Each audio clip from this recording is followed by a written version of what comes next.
Bye! Bye! Cocky 17-year-old Josh Breslin is driving his parents mad. I rule the roost in my household. Whatever I say kind of goes. I'm just worried about Josh. He comes and goes at will, and he appreciates nothing.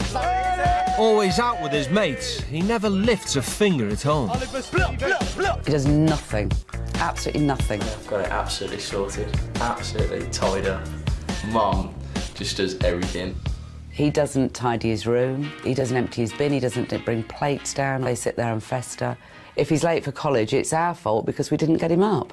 He does nothing. Josh also wants for nothing. His brother and sister both call him golden balls. I mean, they are well aware of how spoilt he is. There's my laptop there, my TV, my Xbox and my iPod and my camera. Mum and Dad bought everything, apart from the TV, which my nan bought. Never had a job. My dad funds everything, you know, going out the weekends, all my school trips. He's even got a car, and he hasn't passed his test yet. Yeah, I'm not too happy about it. My mum and dad both drive Mercedes. I just can't hide the shame. So we've obviously made mistakes as he's growing up because he appreciates nothing. Yeah, I think I've got a really easy life, but at the same time, it's the life I've become accustomed to. I'm a responsibility that they took on, and it's their duty, really, to give me the best they can. Fed up with his attitude, Josh's mum and dad are desperate for things to change. He needs to acknowledge what he's got. He needs to understand how lucky he is, what a great life he's got, and it's there for the taking. I don't want to look in here. I don't know why we came here. 16-year-old school dropout Charlotte Abrahams is at loggerheads with her mum. Ow! Don't hit my hand. I really don't like spending time with my mum. I really don't. I just don't know what to do with a child like Charlotte. I just feel I've lost total control over her. Well, what are you going to get then? I don't know. Can you stop acting up, for fuck's sake? It's pathetic, Mum. It really is. Their relationship has hit rock bottom. I wear smart trousers and a top or whatever. I don't care, but I'm not wearing a fucking dress. So. I didn't ask you to wear Well, you obviously are because we're all in the bloody dress shop. They've got trousers as well, if you would stop. Oh, no, Mum. OK, well... Generally, I'm a psycho bitch. If I'm cross with her about something, the reason is because I'm just a psycho bitch. Charlotte, it's driving me mad. I don't think me and my mum have a particularly good relationship. Like, she's done the basics. She's ticked all the boxes. Teach a child right from wrong, feed and water them, blah, blah, blah. But you can't just turn on respect now. Like, I don't think that I would ever give my mum, like, full respect. Charlotte's parents divorced 10 years ago, something she's never got over. Charlotte always wanted my ex-wife and I to get back together. When we didn't, I think that caused her quite a bit of upset. She now lives with her mum, but rejects any efforts to maintain a family life. I think she blames me for her father leaving, and always has done. But I think sort of 10 years on, she should have moved on a bit and realised lots of families are split families and we can do things together. But she just doesn't seem to want to. She just says, oh, it's always horrible. Charlotte's parents are at their wits' end and things have got so bad that Charlotte is moving out in 3 months. When you get to a certain age where you can start making decisions for yourself, they should respect your decisions. You think you know everything? No, I don't think I know everything at all. I'm not saying that. I'm just saying you don't. Compared to me, you know nothing. Christ. I hope that Charlotte might realise that I'm not a complete ogre wanting to spoil her life, but I just want the best for her. But it's all about to change for Charlotte and Josh. Both parents have agreed to send their children to India to experience strict parenting for themselves. So I'll get your luggage this bit. There you go, son. It's all yours now. Get something at the airport for you. There you go. Cheers. Right. Make sure you look after yourself. I'm feeling quite nervous, but more excited now. Now we're kind of just here, just about to go, just about to get kind of on with the mission. Right, and then you have a lovely time. See you in 10 days. I don't really get homesick much, so it should be a problem. I just nearly cried a little bit. See you later, darling. Bye. Have a great time.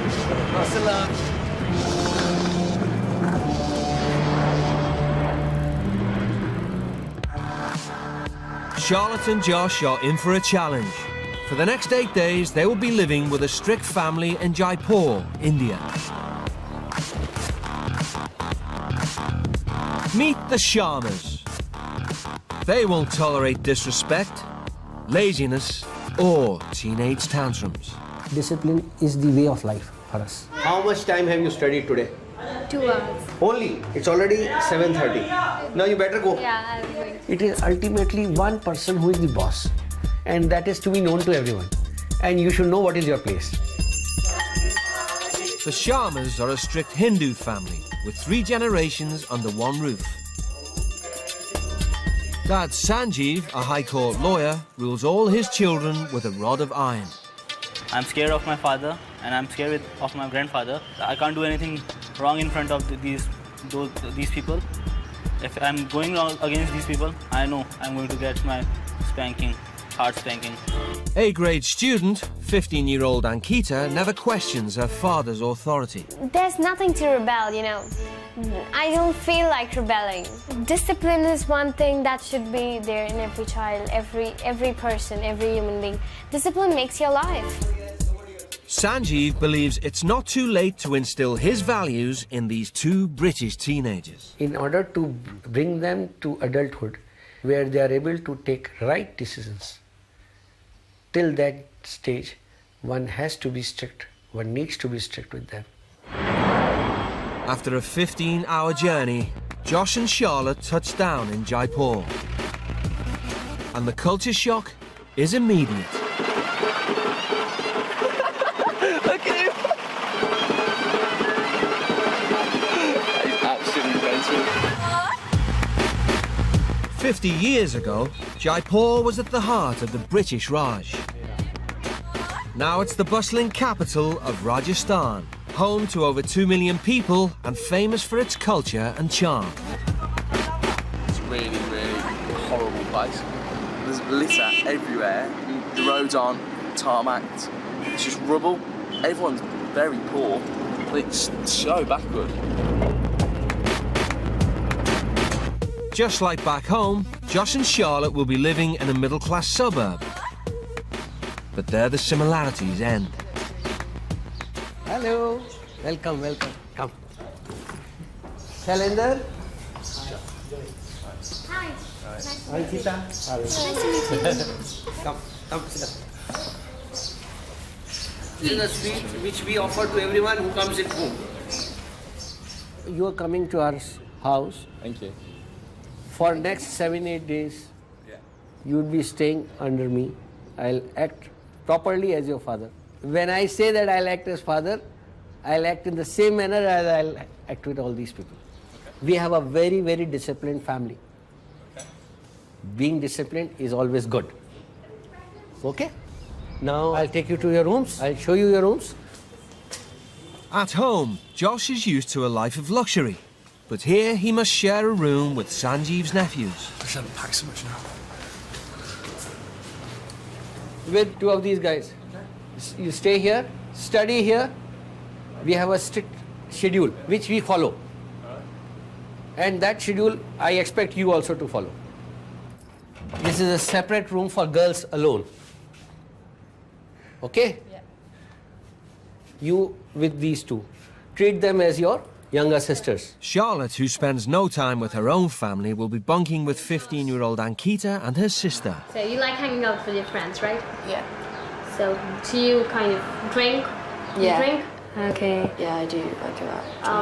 I hope you don't smoke. Yeah, you do? Okay. So keep all your cigarette packets aside. So you have a boyfriend? Nope. No? Nope. You're single? Yeah. You're beautiful. Yeah, but boys are twats. Oh. She have all kinds of bad habits. She's very nice. She's like, for me, she's like a sugar cube. You know, just white from outside and so sweet from inside. I just love her. Their family is just massive. I'm seriously doubting whether I made an informed decision. I don't think I'm going to be able to keep level-headed, no way. I expected to have my own room, Yes. at least. I did not expect it. That is just mental. And we don't know them at all. And it's just kind of like chucked in at the deep end and share a bed with two of my daughters. It's like... I'm really taken back with like how they just expect you to just kind of get into it as well. And you're just like, well, hang on. Treat me as your father and treat these as your sisters. It's like... Like that, the girl was like, in the blue top was like, as long as you don't drink, as long as you don't smoke, as long as you abide by all the rules, you'll be fine. I was thinking... Yeah, she said, do you drink? And I was like, on the weekends, yeah. And she was just like... She said to me, did you drink? I said, yes, heavily. If Josh and Charlotte are to live in this house, they must follow the strict house rules. We have certain way of life in our house. You have to follow the rules very strictly. No smoking. Do you smoke? No. You don't? You smoke? Oh. I would request you not to smoke at home. No smoking, no drinking, no talking about sex. That's the third thing which I am very clear. We have a very, very strict family in our house, so far as these things are concerned. So far as you're wearing this thing is concerned, you must wear a t-shirt. I don't allow mobiles at home. You must be very punctual at all times. Even if you are late sleeper, you'll have to wake up early. If you have to go out, then you must ask permission and you must go along with somebody from the house. Any other questions which you want to say? She's crying? Yes. What happened? Is she afraid of me? It's not you.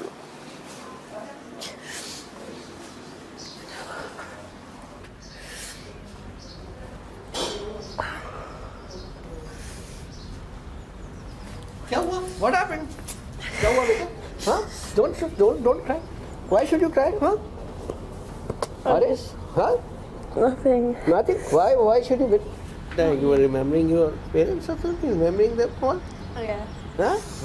Don't. You will find yourself at home. All right?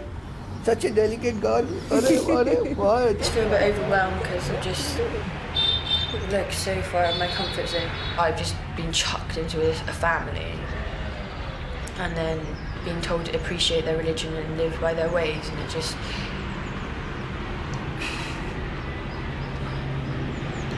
I just feel physically sick. I really do. The discipline's pathetic. Basically, anything that you enjoy in England is banned. See, we don't have any such strict rules that they will not be able to follow. But they will find it very difficult. For them, it is very difficult. Let us see. It's the first day. By tomorrow, I expect better result from them. Day after tomorrow, it will be much better. Before lights out, Sanjeev gives the teens a letter each from home. Oh, it's from my mum. It's to remind them of why they're here. I've got some pictures. One's of my bed, one's of my TV and PlayStation, and one's of my city. My mum knows that they're the kind of three main things that I'll be missing. Yeah, there's not much I wouldn't do to be there at the moment. Just in bed with my PlayStation and my TV. It's kind of like a life guidance thing.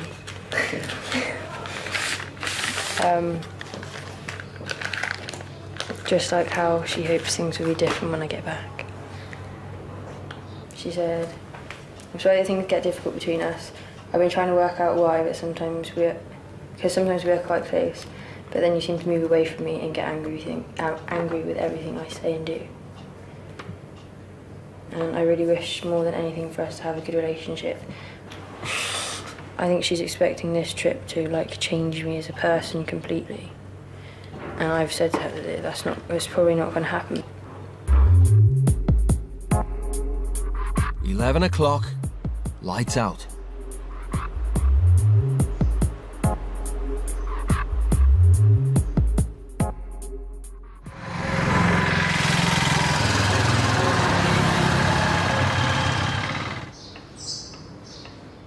Good morning.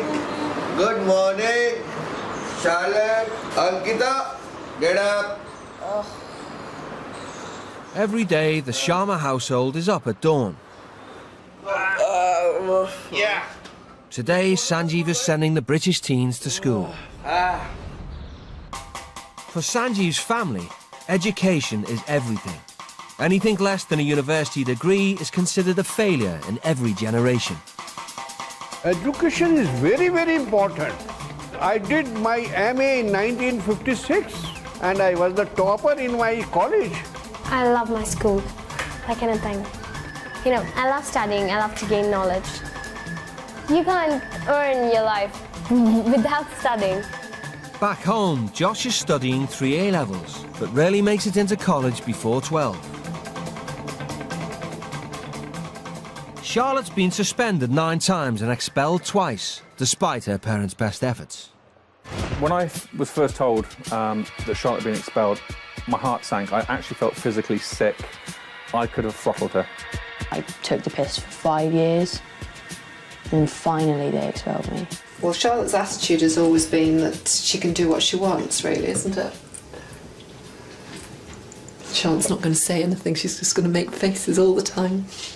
No, Mum, I didn't set out intentionally to get expelled. Do you really think that No, I know that was you like didn't my set- aim in school? You disrupted the class all the time. Christ. You have absolutely no idea. You had lots and lots of chances and you could have helped yourself, couldn't you? I know. But you didn't bother. Charlotte's now at college, but she's dropped her A-levels and is studying just 1 AS level, photography. If you're not care about your school, you can be called a moron. You can be called a moron because, you know, you're not caring about your school, you don't care about your life.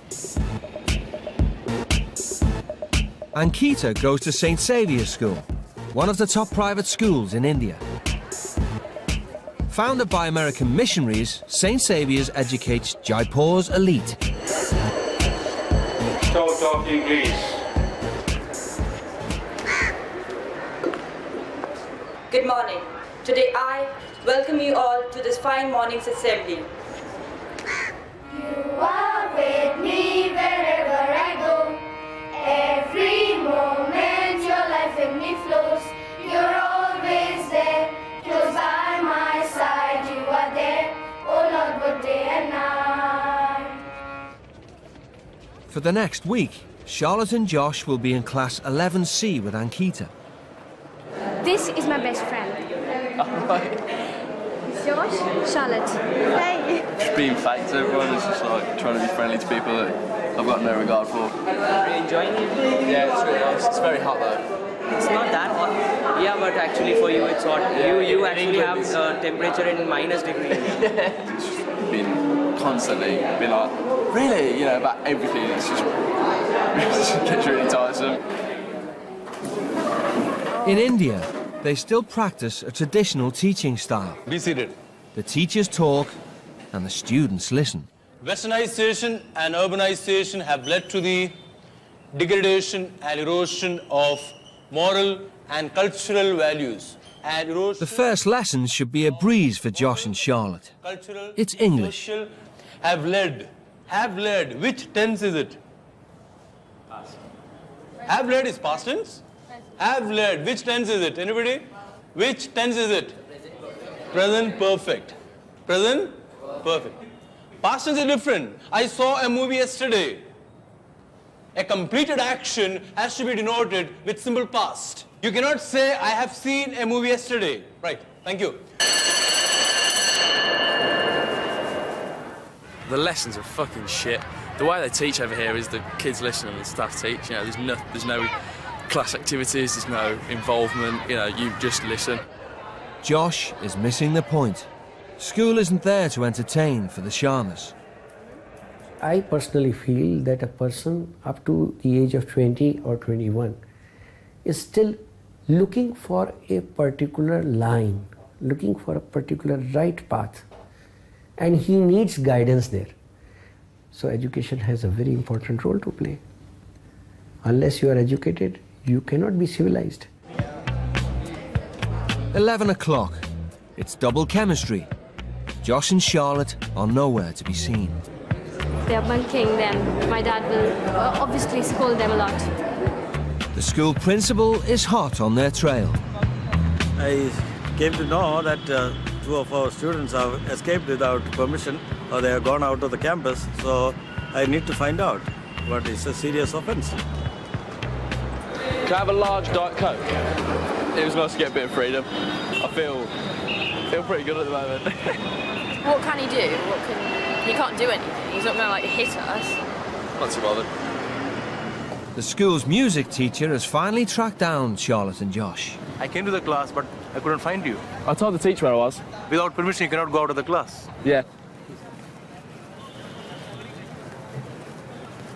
I'm certainly disappointed because I don't expect such behavior, because ultimately I am responsible. So this kind of behavior is not at all acceptable.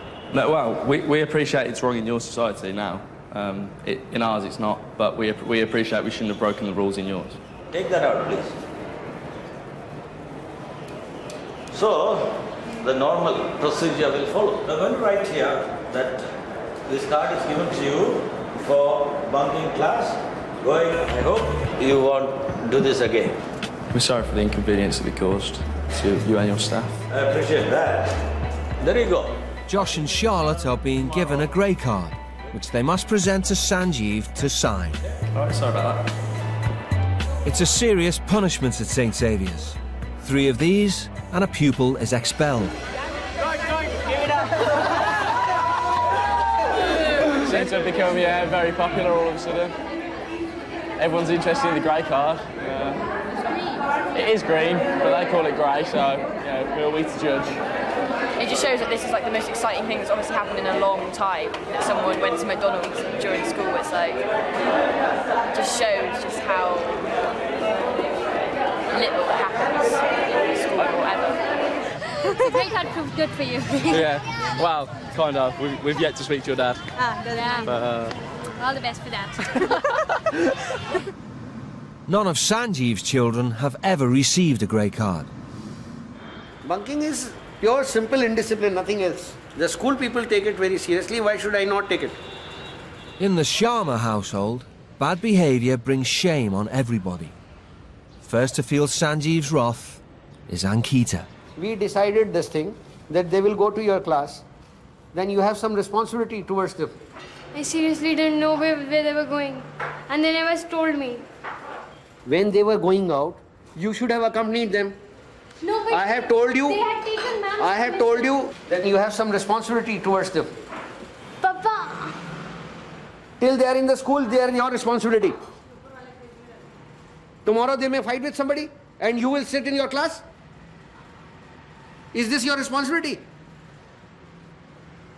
You just leave them in the school and you enjoy yourself with all your friends. Forget about that you have two brothers, sisters. Don't show this kind of behavior. Those 2 children, they don't understand this. There they don't have this kind of discipline. I told them they're not allowed to bunk classes. Today whatever has happened has happened. Am I clear? From tomorrow onward, act like a shadow. Don't let them go out of your eyes. Am I clear? No further arguments on this aspect. Now go and change. Come down. I found it very bad and very embarrassing about my reputation. It's just because of them, because of their actions. First time I've been scolded because of someone else's fault. Josh and Charlotte finally arrive back home. The whole family is waiting for them, but it's Sanjeev they'll need to face. This grey card has been given because of bunking class, going out of campus without permission. Who suggested amongst both of you that let's go out? We both decided it was kind of, we wanted to go and get a drink. So you couldn't get a drink in the canteen? We wanted food and we wanted to just get out of the school. Because you got bored? And suppose if you don't go to the school and stay at home for the entire day, you will get more bored here. I appreciate it, yeah. That you think, yeah. No, it's not appreciating. See, let us be very clear. I am a very, very clear man. This is a very big embarrassment to me, to the principal, whom I had taken a special permission. For your information, before you had come down here, I spent the entire day talking out that yes, allow these 2 kids to stay with you in the school. I said I want that they should understand what is an Indian school. So please, and you promise me this, nothing of this kind will happen tomorrow. Second thing, both of you will not sit together in the class. Sit differently. See, you have come here to meet Indians. You are not meant for 7 days to stay together. This line is very clear, should be understood. If you're not understanding, sorry. I have a very different way of treating you then. I'm a very good friend if you are good friends with us. Am I clear? Any questions? Any problems? We've apologised.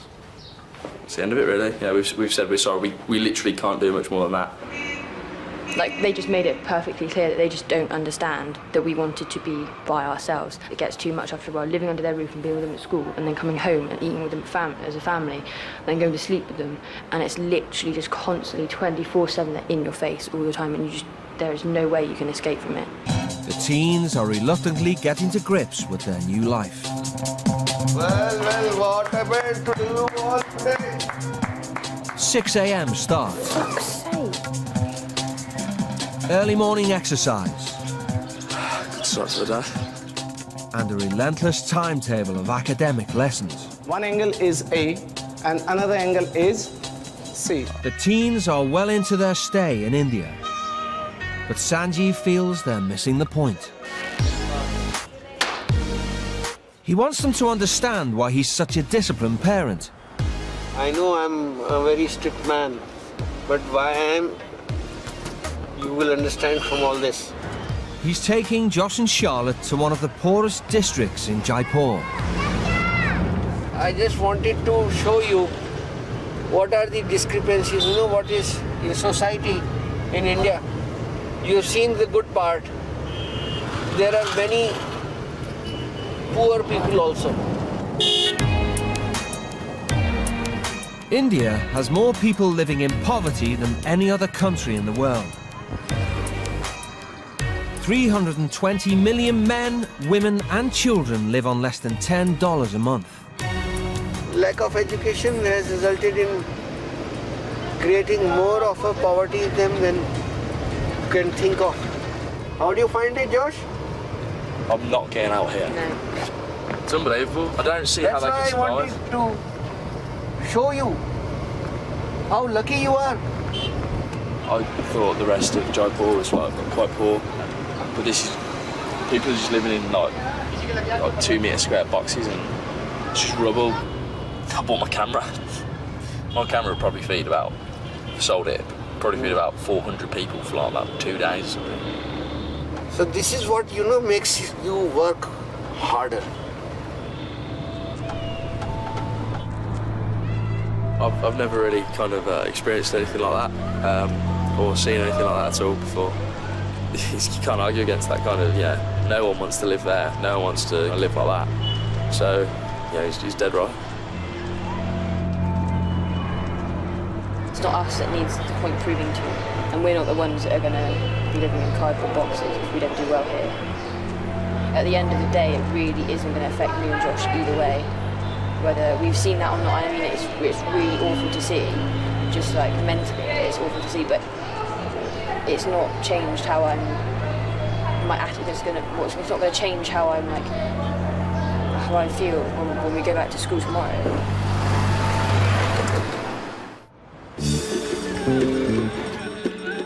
It's 6 a.m. and halfway through Josh and Charlotte's stay in India. Josh is up and ready for another school day. Charlotte is still in bed. Charlotte, do you want to come to school today? Good morning. What happened?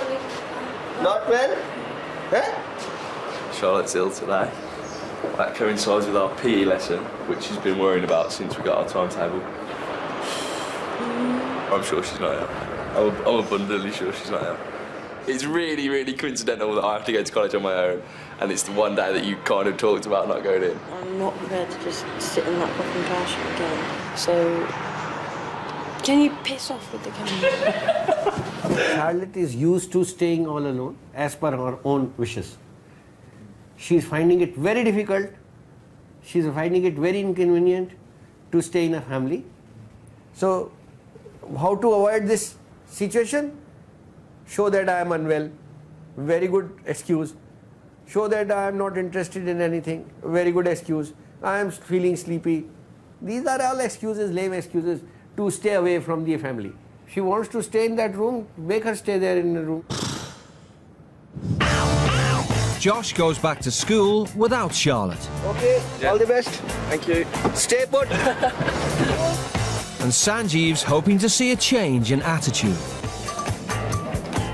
Today we'll be having a debate.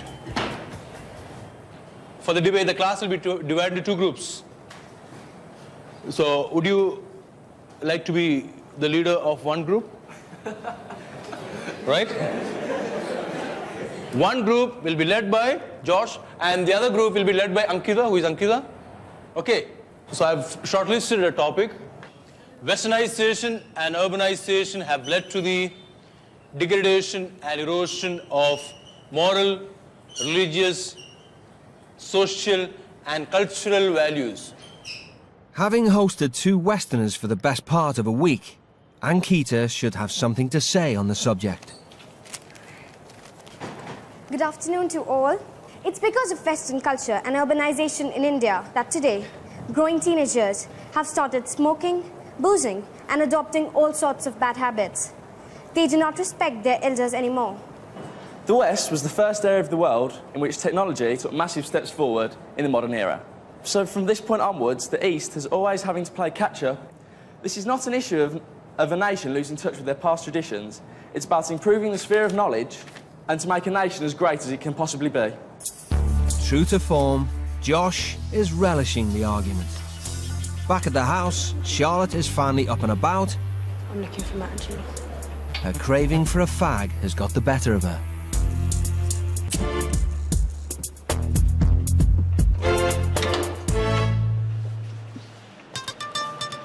You can't just expect someone just to stop just because it's suddenly just become a house rule.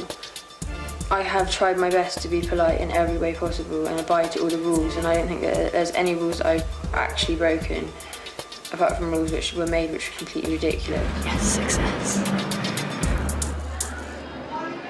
The country doesn't have to lose their culture, but if their culture and religion can be adapted to fit in with a new world that is influenced by the West, it would be a good compromise. I am not saying you don't adopt their good things, but why are you forgetting your culture? Why are you adapting kinds of smoking and drinking and all those things? If the Indian population felt so strongly against the West, they would have discarded American schools because they would not want to be part of the West. You would not be here if you didn't approve of the Westernisation, because this is an American school. Then Thank you very much.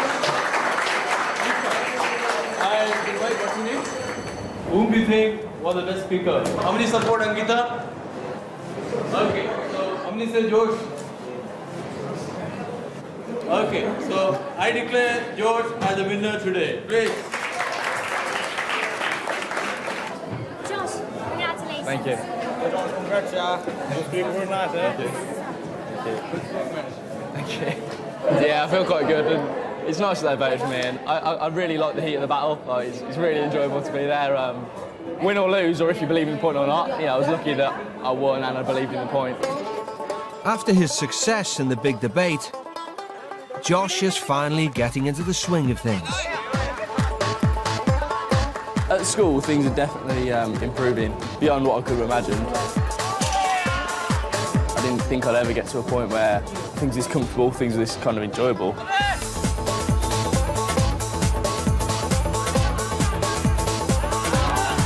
1-0. I've been accepted, I think, but they're all so willing to want to get to know me, and they really want to try and become friends now. So it's really nice. My friend.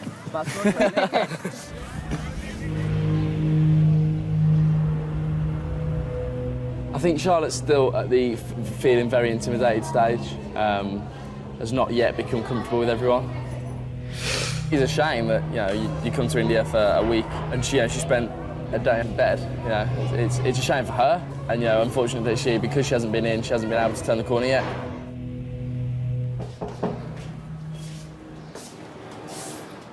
You're right. Yeah. School's actually alright, you know. It was a debate. Like, I won. Everyone loved it. As that school went, it was a good laugh. Do you know what I mean? Like, well, to be completely honest, I didn't have any interest in them whatsoever. So. yeah, I didn't until like with you being away, I had to talk to him and stuff, which was like. And then the more I did talk to him, the more like it was just like the nicer they were, and like, the more at home I felt. See, but I just think it would just be completely fake, and I'd just be sat there like. If we are here till Sunday, so I'm going to want to go home and say, yeah, you know, I really did experience it. Maybe I don't want to go home and just be like, oh, yeah, well, I just kind of couldn't be arsed the last day. The vice principal was appreciating you. He said that you did well today. And all the children were very happy about your debate. And you participated well. Cool. And he was very happy about it. So I am also very happy about it. You want to go somewhere out in the evening? Yeah. Today, because you've done well, I'll give you that. All right, thank you. As a reward for Josh's success at school, Sanjeev has given him and his nephews permission to go out. A rare treat in the Sharma household. They're taking me to their local pub or bar or whatever, where everyone hangs out. So I'm quite curious and interested to see what it's like. They're off to a local cafe where smoking fruit tobacco is allowed. Did you suck it? Smoke it. You know how to smoke. But boozing is a no-no. You're a good smoker. And they have to make sure they're home by 9. Not the usual Friday night out for Josh. Just drink too much. My parents so much to do. I ain't get home. Well, I just want to have a good time, you know. Whether it's just with my friends or pool or whatever. Mate, what's my nickname? The Babe. The Babe. Me and Kirsty are having a great night. We're having a good time. We're having a good laugh. My beer goggles are extremely strong. I mean, really strong. And worse off different drinks. Off vodka, everyone looks like Paris Hilton. But sex and booze are strictly forbidden for the Sharma boys. Does your dad let you have like girlfriends and stuff? Yeah, I do have a girlfriend. Yeah. But we have some limitations. Yeah. To some extent, kissing is all right. So we don't do it. Yeah. Don't take it that way. We don't do it, but sleeping together, moving around together, this is very bad. On the other side of Jaipur, the Sharmas have finally managed to get Charlotte out of the house. Because she's studying photography, the Sharmas are hoping that she'll relish the opportunity to take some snaps of the bustling Indian market. Oh, this is disgusting.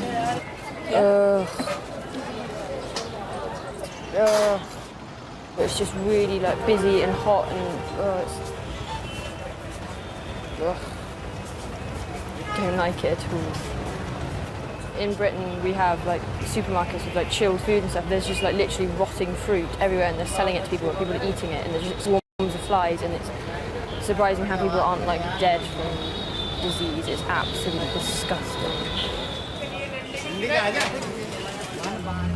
She's not having even a smile on her face, so it's a bad experience for me. She's thinking that, you know, the people are very disgusting. It's a bit insulting for me. Charlotte digs her heels in. But at the bar, it's a different story. The boys are getting on like a house on fire. What in your sense sex is? Probably just intercourse as sex. Bet you whenever you have sex, you are drunk. Heavily drunk. What's there you feel go for sex? What? Just physical attraction, really. Boobs. Boobs, legs, bums, yeah, that kind of, yeah. But it doesn't have to be about love. I feel quite embarrassed that now talking to you guys that I've had so much sex and stuff, because I feel a bit kind of dirty. But when I'm in England and I'm drunk in 2 weeks' time, You'll forget all these things and No, I will not forget, but my desire will overcome my social awareness. I think you should stay for 2 months more. stay for 2 months more. You'll stop doing these all things and you'll look like us. Yeah. The trip round the market is almost over, but Charlotte still hasn't even got her camera out. These are the old buildings. Shepherd. Take pictures of this thing. This is actually the thing to take pictures of. I never saw her taking one picture. So, I don't know if she really liked photography or not. Because if she liked photography, I like photography, and whenever I go anywhere, I just keep on clicking pictures of everybody. She's not doing anything like that. So you don't want to take any pictures? No, it's not a nice thing to take a picture of. It's just rotting fruit. It's horrible. I would have thought for a photographer this is heaven, with all the bustle and colour and... Yeah, but my photography is in black and white, so it doesn't make any difference.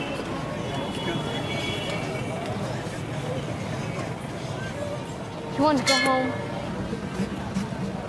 Mom, she wants to go back home. Charlotte's attitude is starting to concern everyone. But in Sanjeev's house, problems are tackled head on. We'll have a little bit of chit-chat. My room. After staying here with us, how did you find our family? It's very, intense. Very much involved with each other. Not like yours. Nope. Well, what's like your family? I don't see my family. Because I don't get on with my family at all. And I never have. We've had family counselling, we've had therapy, we've seen psychologists. It doesn't work. My family, my parents hate each other. That's why they split up. My dad will say things to try and make me not like my mum, and my mum will do the same with my dad, and it's just constant using me and my brother to get at each other. Okay. So I'm completely fed up of it, so I'm just leaving. That's why, I've been watching you, I've been talking with others. We find that you are always having a very, very sad atmosphere around you. That's why you're not enjoying anything. This is not life. You have to lead your life. All right, what has happened with your father? What has happened with your mother? Don't let it happen to you. Don't let it influence you. You have taken a challenge. You came all the way from there to meet me. We were all strangers. Complete strangers to you. You took up this challenge, no? If you can take this challenge, why can't you take a challenge for your own family? That would be a real life challenge. Do you agree with me? The way I was brought up, I guess, just my mum bringing me up, and the fact that my dad left when I was 5 and stuff. I think that's got quite a big part to play in the fact that I don't easily trust people, or I don't like people to get too close to me, because I know that one day they will just bugger off. Thank you. And over the past week, I've learnt that, my family are one of the most important things in my life, and I'm so lucky to have a family that I do. I kind of feel like I kind of ruined the trip, but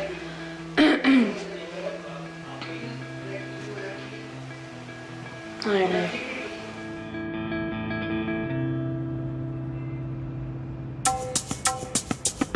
The tight-knit Sharma family are gradually drawing Charlotte out of her shell. As the week draws to a close, everyone heads off to Sanjeev's farm in the country. Are we going to a small village like these ones? Yeah. Yeah, we're even smaller than these. They live in wicker huts. It's a place to connect with traditional India. Staying at home and moping isn't an option. Come. This is Katie, Sanjeev. See, this is how people live. In this heat, you get inside the pond and you'll be tanned. Oh, is that the pond? Yeah. Josh is like basically naked, and I have to wear like a full outfit. Oh, I've got bites all over my.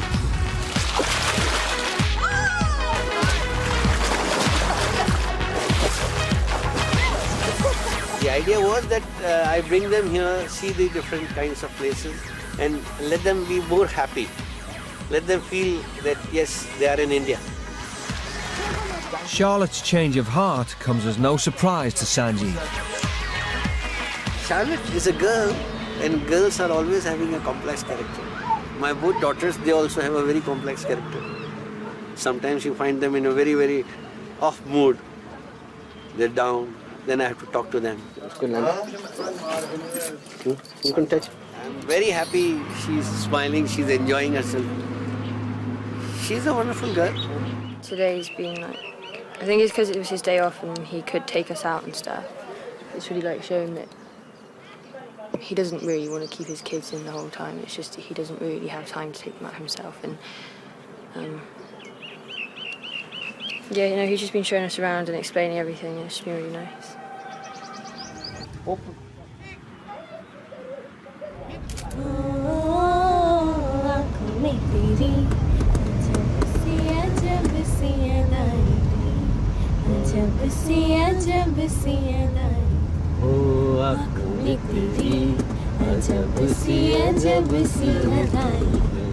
Hey Charlotte, this is for you.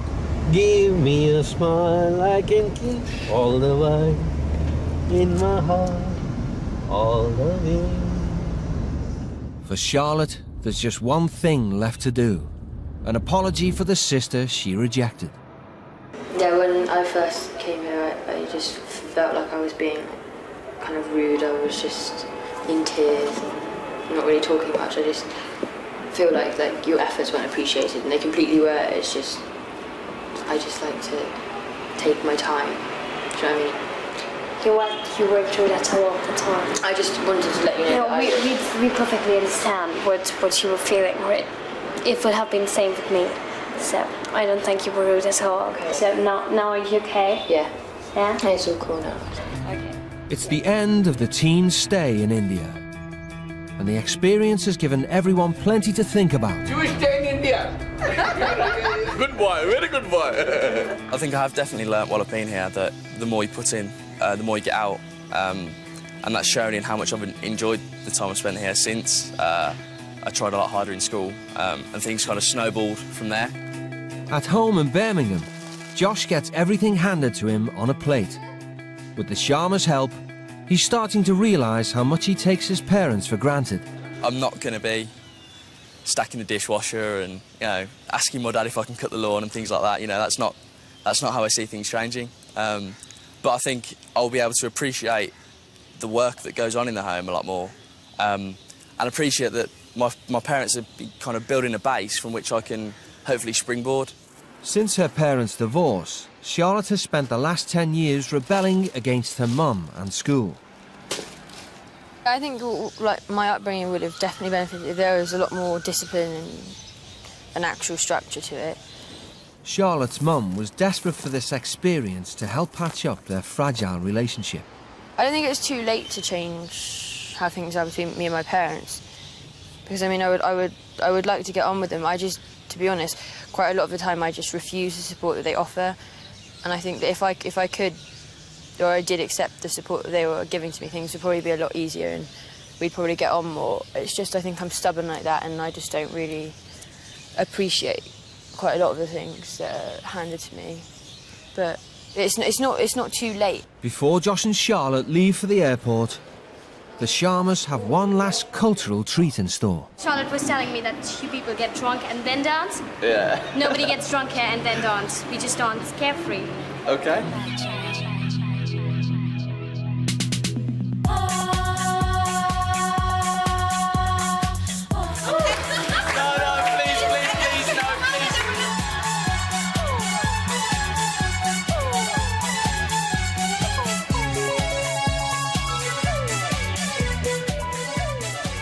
It's really nice they put it on. Me and my family would never do this. I would enjoy myself watching, but I just don't really want to dance. There's no alcohol.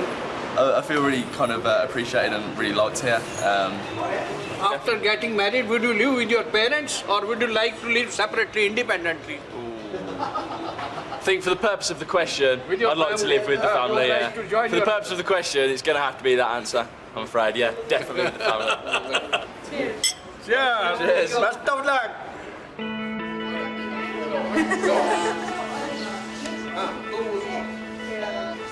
Oh, I have one as well. Foremost thing which I found that they have taken experience from our families with regard to how to enjoy not only with your friends but in your family also. How to live good life in a family. Thank you for hospital. Thank you all. Thank you all for looking after us. Disciplined family, happiness comes to it naturally.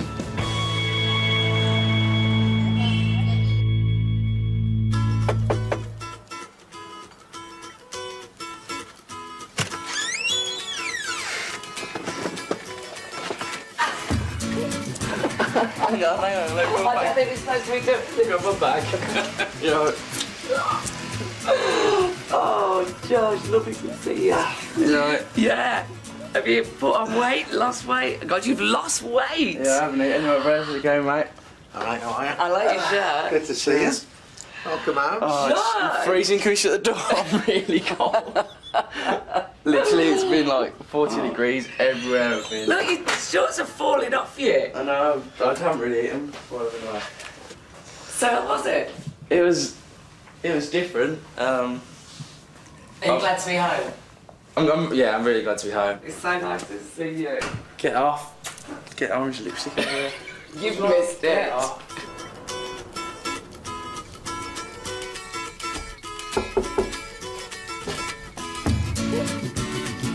Hi, how are you?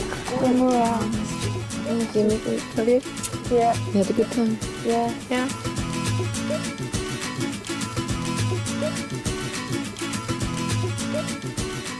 I think she realises now that the world doesn't revolve around Charlotte and that people do lead different lives and it's not all bad sort of being with your family, but maybe now we can make a bit better of a go of it and just try and get along a bit better now.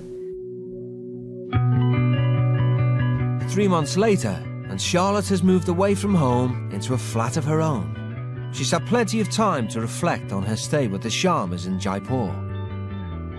I kind of realised that your parenting method was much better than the Indian cultures. Do you? Why? You pushed me, but not to the limit.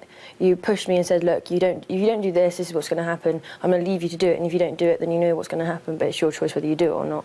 And where their family is so much more like, you're going to do it, whether you like it or not, you're going to do it. Their kids, they've very much got such a very strong bond with their family, but they don't respect them in the way that I respect you. Like, I respect you for what you've given me, but I also respect you for letting me be me. Thanks, darling. You do love me after all, then, do you? Yeah. In Birmingham, Josh's stay in India has had a major effect on him. Mum Sue has noticed the difference. I think it's quite a substantial change in Josh. He's much softer. He's a bit more thoughtful, a little bit more chilled. Not major, but all the little things that perhaps add up to a lot. Yeah, I'm really pleased. To be honest, I really didn't like Sanjeev that much when I first got there. But he wants to give his children the best opportunity he can. So the only way he knows how to do that is by making sure they do all their schoolwork, making sure they work as hard as they can, and making sure that they're very family orientated, and basically give them the same upbringing that he had. Like, how he believes in me as a person means that I could do what I wanted to with my life, and I could go as far as I can. I'm really proud of you.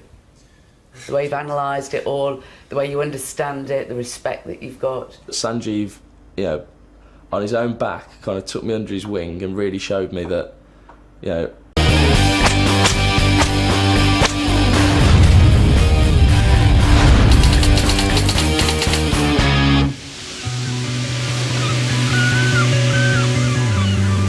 Where are you going? To a pub. To a pub? Yeah. Okay. You're allowed to drink in a pub? Bye. Sorry? Bye. That's rude. That's not. You won't talk to me? No. That's rude. Okay. Very rude. Okay. Are you allowed to drink in a pub near me? You're old enough. Obviously she knows I'm not old enough to drink in a pub, so why ask? It's a bit of an obvious question. 16-year-old Naomi Fisher's blatant defiance of the rules has left her mum powerless to control her. I tried everything from shouting back to taking away privileges like money, telephones, anything I could think of. Nothing worked. Naomi had to sit her GCSEs a year late after being kicked out of school.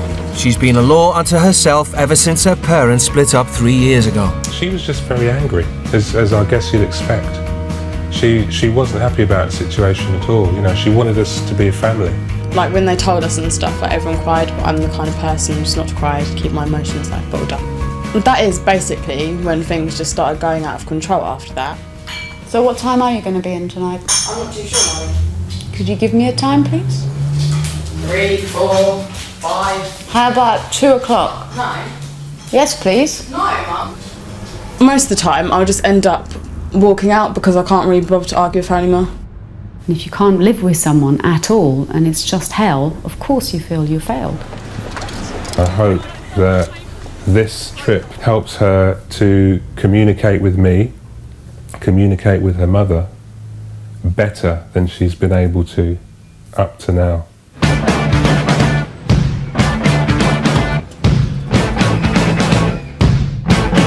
16-year-old Ross Torrey spends all of his spare time on his computer. This is my MySpace profile and I couldn't live without it. Ross goes online every day until the early hours of the morning and his parents are at their wits' end. Ross will gradually get more and more verbally abusive. He'll shout, he will swear. It just gets worse and worse until you eventually give in to him. A year ago, 16-year-old Ross came out to his parents as gay, but turned to the internet to meet other gay teenagers. I have found boyfriends through MySpace, found quite a couple. It's very worrying the fact that he will go and meet people who he's only met through the internet. We just have to hope that he's being sensible. Nice and sexy pants. I'd give you one. I'd grab your crutch.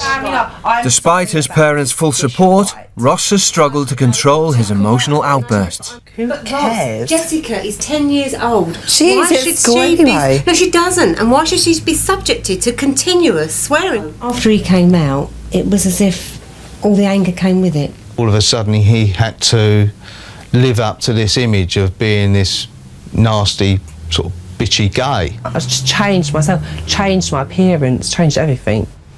He'll say things like he would love nothing more than to sit there and watch us burn and die and be in pain. And then take a photo of it. Sixth former Ross refuses to lift a finger at home, but still expects his parents to support him financially. When I go to college, I expect then you to pay me £31 a month for a bus pass. It don't just a minute, Shush. Yeah. Shut up, talking. Yes, we do pay. No, I'm talking. Bus fare for sixth form. I think he does need to find the real Ross again. I think he knows the real Ross. He knows that person because he was a happy, really loving child. Now things are about to change. Both teens' parents have agreed to send them to America to experience strict parenting firsthand. I'm definitely made that life at home to be quite as easy as I actually think, and I will miss it a lot. I'm actually really excited about going to Alabama now, because like packing and stuff, it makes it official, I guess. I don't know, it's gonna be great. For the next 8 days, Ross and Naomi will be away from their friends and family for the first time in their lives. See you later, yeah? Don't, because you know you'll get me crying. You got your passport? Yes. Goodbye. Okay. Goodbye. Yes, Mum. I don't expect him all of a sudden to come home and start doing the washing and ironing and things like that. It would be nice, but no, just a few, you know, the please, the thank yous and a bit of decency. Hope she comes back with knowing herself and what she's about. I didn't know where Alabama was till today. I was like, where is Alabama? No, I didn't know there was such a place called Alabama. Alabama, we talk like this. Oh no. The teens are being sent to Alabama, 4,000 miles away, where they'll be staying with the Garnetts, a deeply religious, conservative family. Satan wants to devour our kids. He wants to pull them away. He wants to bring them into darkness. So it's my job to not let him do that. Mum Lynn is a part-time teacher, and Dad Mark works for a large pharmaceutical company. And they are the proud parents to 16-year-old Hunter, 14-year-old Mitchell, and 12-year-old Heather. And my parents just make sure everything is appropriate for a 12-year-old godly girl before I go and do anything. You put your thumb in your neck right here, and you put your hand down. If your shirt comes below that, then it's probably too short. This is the driving contract that my dad wrote up for me. It has 15 rules on there, what I should and should not do when I'm driving in the car. In the Garnett household, there are no locks on the doors. The parents feel it's their right to control every aspect of their children's lives. We don't want our kids to lose their innocence before it's time. They dictate the music they listen to. We just kind of go through his songs and see what he's got. And there's sometimes when I say, you know what, I heard a word in that song, buddy. It's off. Let's get it off. They control the TV they watch and know all their children's internet passwords. Someone's going to raise them. It's either going to be MTV and MySpace, or it's going to be Mark and Lynn. And I choose Mark and Lynn. The Garnetts absolutely believe their unique style of parenting could make a difference to the British teenagers' lives. I'd like for them to be able to see that, you know what, here's a family that loves each other unconditionally, that has fun, and they do it, you know, based on biblical principles and biblical laws, and they're not a bunch of fuddy-duddies.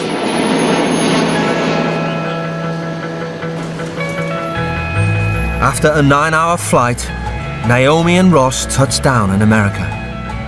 Alabama has some of the strictest state laws in America. Smoking is illegal for anyone under 19. One's heaviest. It's also a deeply religious state. In the UK, only 10% of people regularly attend church, but in Alabama, it's over 75%. Oh, look at us, Desperate Housewives. Really American, aren't they? And you're getting mad and hot. The American dream. Did you sing? Dry? I'm so scared. I never get nervous. I'm shitting myself. I'm really scared. This is worse than anything. It's like when you're just about to go on a roller coaster or something. And not even like that. It's even worse. It's like you're about to meet your death. Guys, how are you doing? How are you? I'm Mark. Okay. It's fine. It's fine. I would have thought where I was, but never. Hey, listen, it never rains in Alabama. And it rained, of There you course, go. right On the now. vibe, On today. yeah. Hey, watch your step. These steps are kind of steep. I went upstairs. I think we broke something. Hey, This is Naomi. Naomi. I'm Mitchell. Yeah, go right ahead. I'm Hunter. Hey, my name's Heather. Hi, Hey, this is Ross. Ross. Hey, my name's Heather. Cool. I'm Hunter. Cool. Hey, I'm Mitchell. We're glad you're here. Welcome to our home. We're all glad. We've been excited about this, so everybody just wanted to welcome y'all and make you feel at home. I can't tell you how privileged we are and thrilled that Thank you're all you. here. Thank you. No, seriously, So y'all, we're really excited. it's going to be a great 8-day journey. The Garnetts live in a sprawling 5-bedroom house spread over 3 floors with its own private swimming pool. The Garnett children have given their bedrooms over to Ross and Naomi for the week. Okay, and this is Hunter's bedroom. And Ross, I think this is where you're going to be staying. You're not going to find TVs and computers in here. Okay. And this is Heather's room. And we're going to get you set up so you'll be comfortable and that kind of But thing. before the British teens can get unpacked, the Garnetts lay down some ground rules. First on the list is foul language. One thing that we don't tolerate in the least is any kind of profanity. No F-bombs, SH, a-hole. The nuclear bomb of profanity for us is to take the Lord's name in vain. Heather, is at an age where she would probably faint if she heard, that in our house. We're very interested in every aspect of our kids' lives. We monitor the internet. We don't allow inappropriate websites, and we monitor what they download and what's on their iPods and even on their cell phones. It's the exact same thing with the TV, and we don't bend on that one. One thing that we don't allow in this home is alcohol, and we don't allow smoking. I'm going to give you an opportunity to go upstairs, and in your suitcase, if you brought anything with you that you know, and right now you know in your heart, if it violates any of the things we've talked about, this is an amnesty time. It's a time for you to go get it, no harm, no foul, and bring it to us. Sound fair? Good, excellent. Used to having complete free reign, the strict regime comes as a bit of a shock to the unruly British teens. What the F-bomb, honestly, a-hole. I said a-hole, oh dear. Oh my God. You can almost see her nipple hair, okay? Yeah, I think it's completely over the top. Like, they should, I don't know, it just doesn't seem human almost, that you're not allowed to see the things that go on outside of these walls. There's no need to be continuously looking over this, looking at them, watching what they're doing and stuff. I mean, come on. Yeah, I really doubt they're going to like the magazines, so I'll get rid of those and my iPod, but I'm not giving them my cigarettes. I put them in here, they were actually in my pocket, I don't even have that many. I have 7. But I'm just going to keep them. Thanks. There is nothing explicit, I don't have any magazines and stuff. What we're going to do now, we're going to go check your bags. Before we do that, still got an amnesty second chance. Anything else that... Yeah. My cigarettes in my bag. 6. I've not got any 6. The Garnett children are regularly subjected to random bag checks, and the British teens are no exception. There might be a bathing suit issue if this is any part of what she thinks we might wear outside. It's probably not gonna happen. Didn't you weep yourself when they said that her daughter fainted if they had a swear word? I know. What was that? I could die. I think my dad would actually faint. I had to hold my teeth up. I was like, I thought I was gonna laugh. When you get, because you get them putting your head down, and I can. Just some of the things they were saying. I just wanted to laugh. You don't do it because you'll make me laugh. It's just a bit over the top. It is really over the top. It even tells her it's bad for her. Smoking kills. The iPod looks very acceptable. Is my stuff okay? Oh no, they're looking for my pictures! Oh shit! No! They're just gonna be drunk at my face. Oh shit! These photos are really fairly benign. With over 300 photos on Ross's camera, Mark has failed to notice his drunken snaps. No, I don't have a whole lot of problem with them, to be honest with you. That is so rude. How dare they go for my pictures? At least the courtesy and decency to fucking ask. Okay, I know we were gone so long, and I'm so sorry. I'm livid. I think that's so rude. What is rude? Looking through, I think you should have the decency to ask, can we go through your camera please? Then I would have quite happily agreed. But the fact you just done it behind my back, I think is really, really disrespectful to me and rude. I will say this, our house is very personal. And so anything that's brought into our house is open for inspection. And on this front, Naomi, on the cigarette front, let me also mention to you this. There's beginning an eroding of trust, and that's not what we want. Therefore, it's got to be earned back. I don't think it is fair at all that they've taken my cigarettes, but for now I'm feeling alright about it because I have had a couple of fags today before I came here, but I know that tomorrow all hell will break loose because I literally, if I don't have a cigarette, I can't function properly. When I was having a go about my camera, I controlled myself, but I think probably by tomorrow, latest the 3rd day, I think I'll probably break. Despite their shaky start, Mark still believes he can get through to Ross and Naomi. They're both really, really good kids, and you can see that. It's almost like a shell, like an exterior, but it's one that's transparent, and though it's hard and it's a hard shell, you can see on the inside already, and you can see that there's so much good in there. Ross has only been in the house a couple of hours and already he's asked to check his MySpace profile.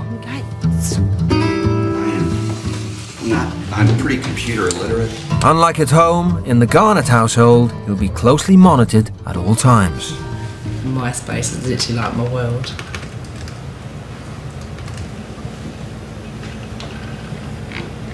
What is it that you're trying to accomplish by putting a photo like that? Because that's pretty provocative. I am very insecure.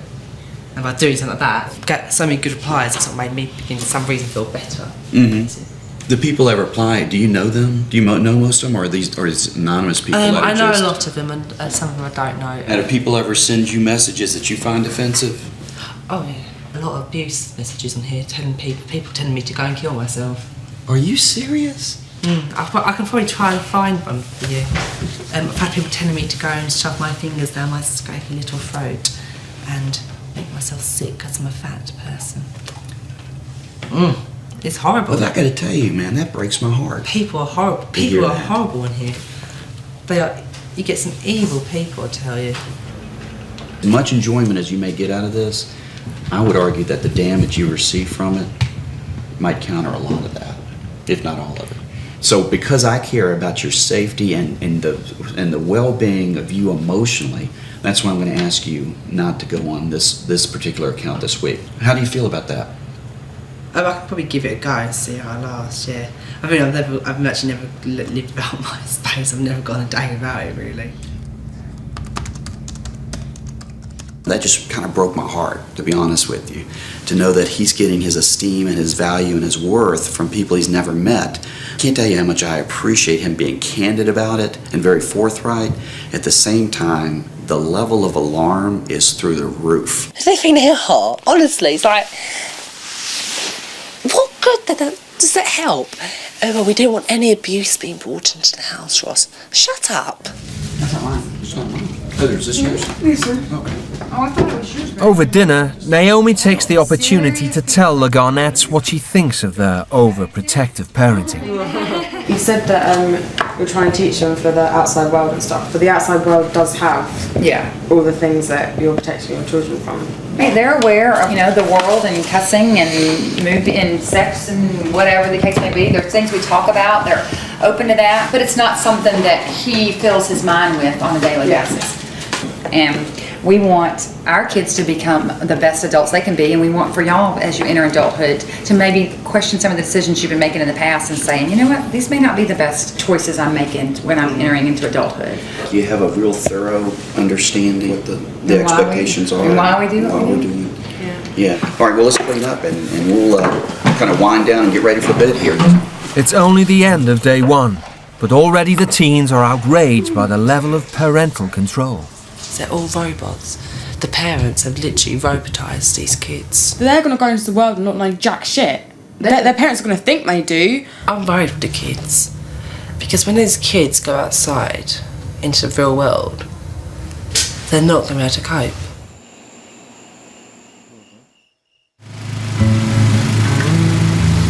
The Garnett children are on their school's summer holidays, but rather than laze around, they're expected to do charity work for up to a week at a time. Do we get paid for this work today? You're helping the homeless people. It's like, okay, yeah, where's my tip? Teenagers can be selfish. We all can. But it's hard to be self-centered and selfish and caught up in yourself when you are looking at others that are less fortunate than you and realize, wow, I don't have it nearly as bad as I thought I did. Today, the British teens will be helping the Garnett's youngest son, Mitchell, who is volunteering at the Firehouse Shelter, a refuge for homeless men. The shelter is in downtown Birmingham, an area with high crime and unemployment. It's a world away from the Garnett's secluded suburbs, only 10 miles up the road. During their shift, Naomi and Ross will be answering to the shelter's manager, Melvin. Good morning, everybody. Well, they're here to volunteer. They're here to work and help out, and they want to assist in serving, and I told them that you all wouldn't mind. Far from resenting the hard work, Mitchell actually enjoys it. My dad is right about it being good for our family, just being able to help others that might not be as fortunate as us, help them before we help ourselves. Okay, so let's come on out here, you all. We're going to go out front and get ready to start lunch. Okay. The shelter provides hot meals every day for up to 200 homeless men and is run almost entirely by volunteers. Volunteers are our lifeline here at the shelter. Without our volunteers, we wouldn't make it. The teens are only 10 minutes into the lunch service and Ross has already given up. Got dirt on my shoes. I've got shit on them. I need some tissue. No one's getting me any. I've got to go myself.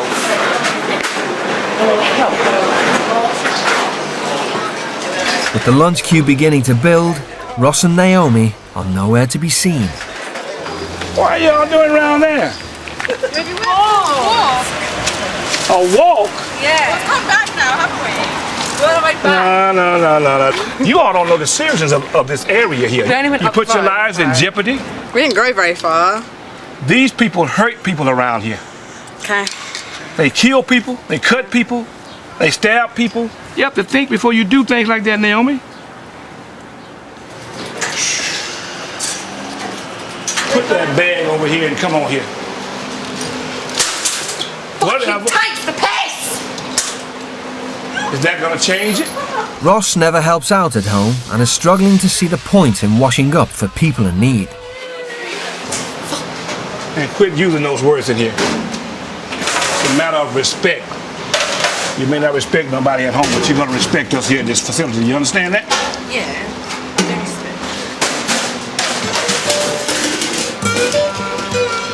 I understand we're volunteers, but we're not slaves. We're not volunteering to be their fucking skivvies for the day. And my hair. I want to stop for a minute, it's my hair. The teens haven't been back long before they're in trouble again. I want to have a talk with you in the office in here about what just happened with those smoke with the cigarette. Naomi has persuaded one of the homeless men to break the law by giving her a cigarette. The guy that gave you that cigarette, he knows better. We don't do that here. Now he's going to have to find somewhere else to go stay. He's going to be homeless again. He's back out on the streets again because you asked for a cigarette. Just because he gave me a cigarette, he's going to be homeless? Yes. Yeah, but that's out of order because it was my fault. So Well- I should get a punishment for it, not him. You probably will. So we understood each other? Hmm? Yes. Okay.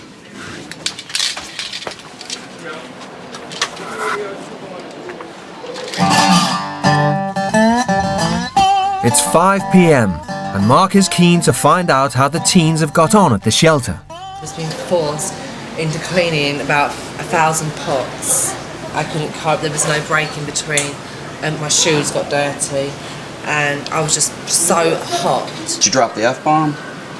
Yeah, pretty hard. So you dropped the F-bomb on these homeless men. Yeah, I think so. I think they heard it. Do you have any earthly idea how offensive it is that you would be offended in doing work for the homeless? And B, how offensive it is for you to drop the F-bomb in their presence? Excuse me. Hey, excuse me, can I just have your attention for just a moment?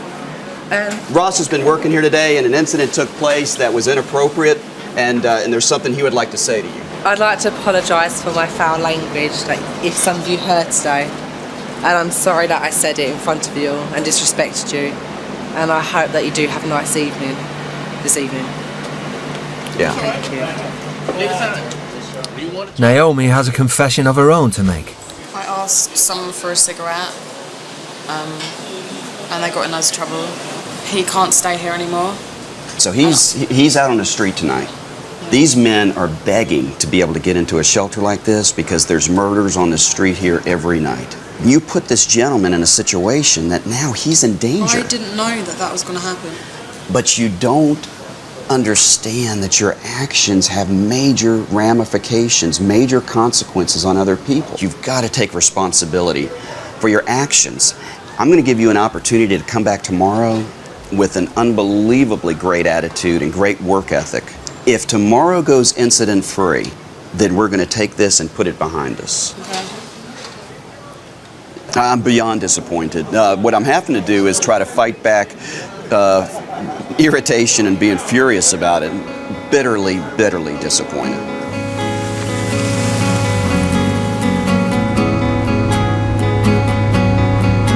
Now that man's homeless because I asked him for a cigarette. To be honest, that's completely over the top and that shouldn't have happened. And if I could go back and change it, I really would. Like, I really do feel so bad about that and I don't know what else to do. Over the past 2 days, Ross has found it difficult adjusting to the Garnett style of parenting. This is a letter from your mom and dad, and it's a letter to you. Today he receives a letter from home, a reminder from his parents about why he's come to Alabama. You really liked the person you were, Ross. That all changed, Ross, when you came out last year about your sexuality.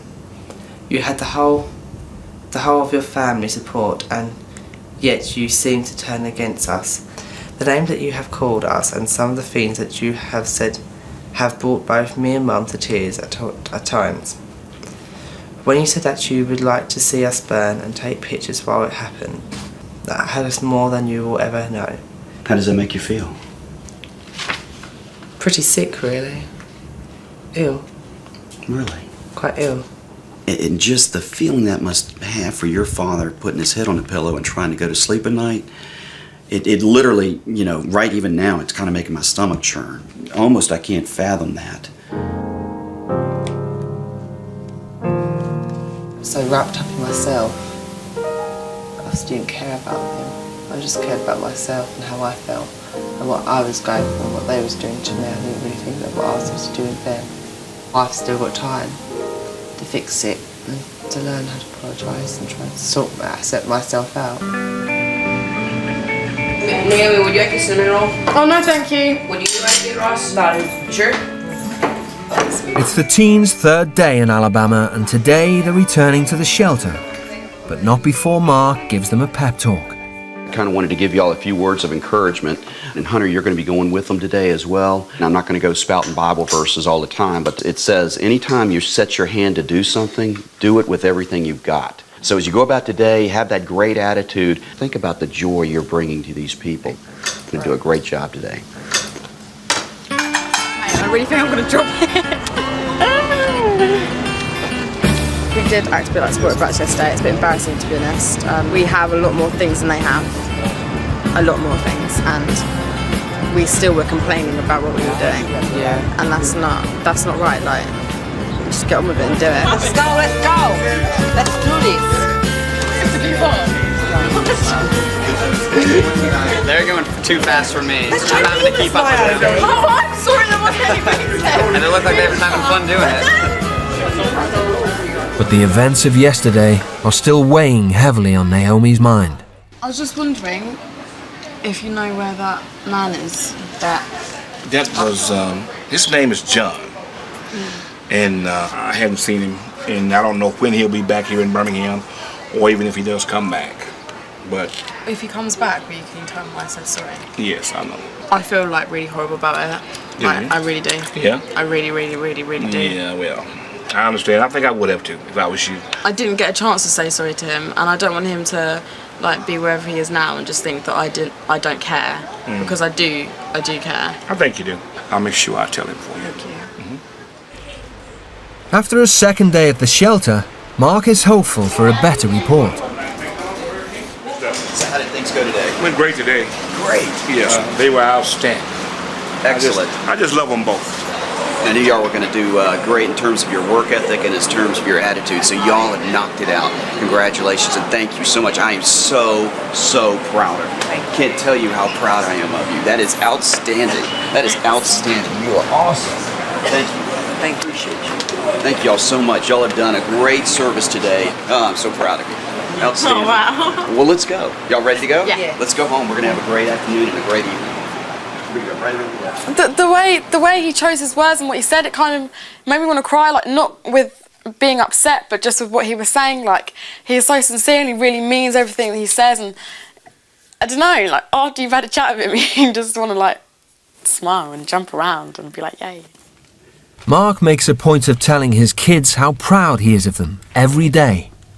I didn't hear, "I'm proud of you, son," from my dad until the day before he passed away. And I remember I was actually putting his slippers on. And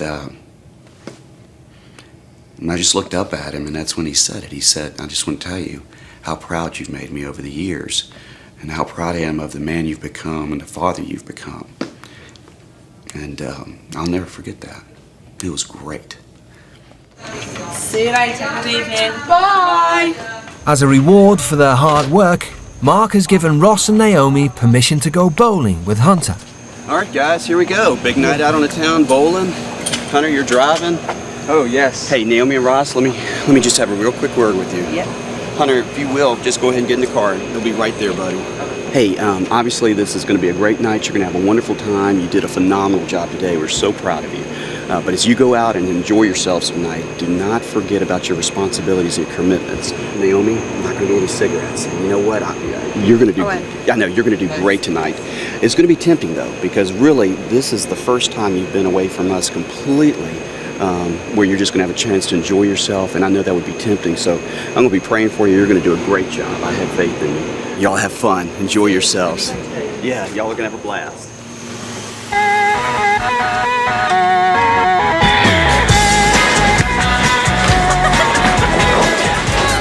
I'm so good. Unlike the UK teams, nights out for 16-year-old Hunter and his friends are a treat. They must be earned, carry huge responsibility, and come with a curfew of 9 p.m. It's the first chance for the teens to enjoy themselves, unsupervised.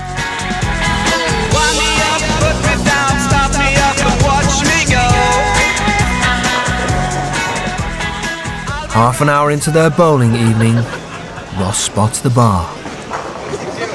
Has anyone got a spare cigarette or anything? Has anyone got a spare cig? Ross knows it's illegal to smoke in Alabama under the age of 19. Flouting the rules is his speciality. But he's determined not to be the only one that gets into trouble.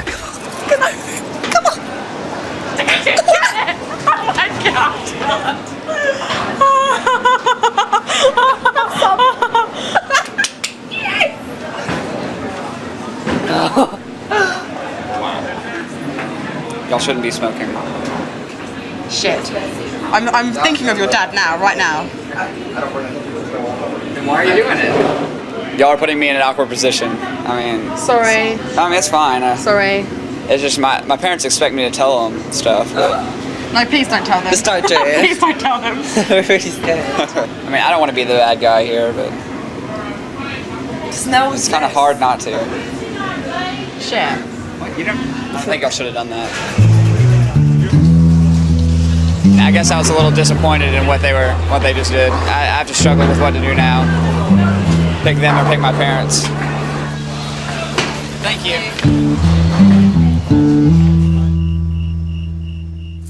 Hey guys! Hello. How's it going? Good. Tell me about bowling. I mean, nobody got in trouble? Kind of? Yeah, a little. What happened? I don't know. Do y'all want to tell her, or do you want me to? I want to hear your side, and I want to hear their side. I'll say. Okay, Ross will say. She'll get wild? We had a cig. You had a cig? Both of you? We had we both shared one. Where'd you get it? This lady. So you just asked some stranger, can I have a cigarette? Yeah. Why? You don't even smoke, Ross. What's up? Hello there. Hello. How are you? How did it go? I mean, they had fun. But I'm not so So sure. is everything okay? I think so, but they broke our rules. Really?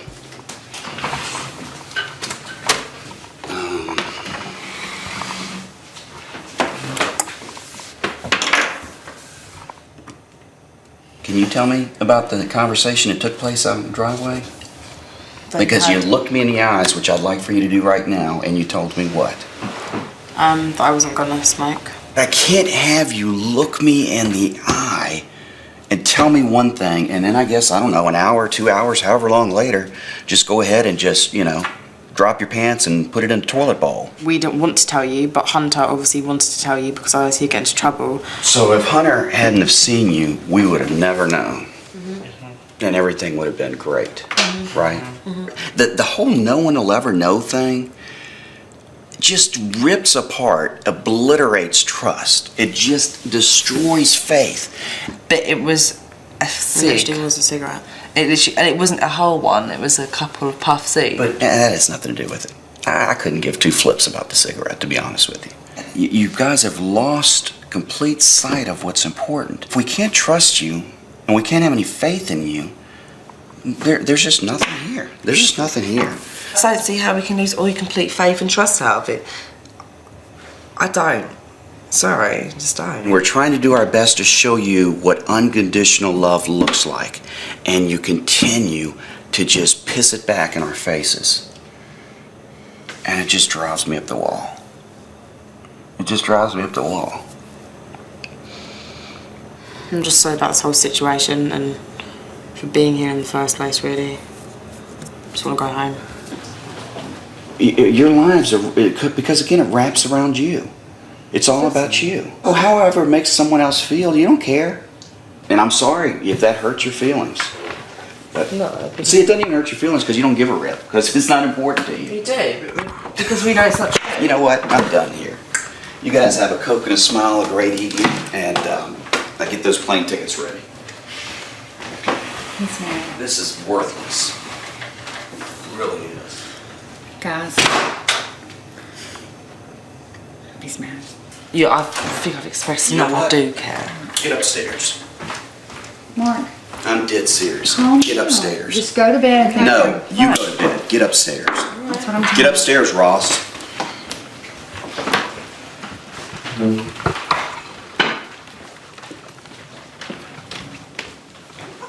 If you wouldn't have found out, none of this would happen, so he wouldn't have been in a bad mood, and then everyone would have been fine, and no one would have got hurt, and we would have got our cigarette. Because you would have never ever found out. So why did he get so angry about that? The whole enjoyed. I'm sorry that he got so mad. That's what happens. He's passionate about this. I would probably handle it differently, but I also have to support him because I'm my husband. So, let's just go to bed. You know what I'm saying? And wake up in the morning and figure out what we're gonna do. Anyway. Tomorrow's another day. Tomorrow's another day? Y'all be thinking about what happened? Okay. All right, guys. Y'all sleep good. Thank you. Even though they're like very nice people and I still like think of them as friends, it is hard to respect them just as much as I did before after what they did tonight.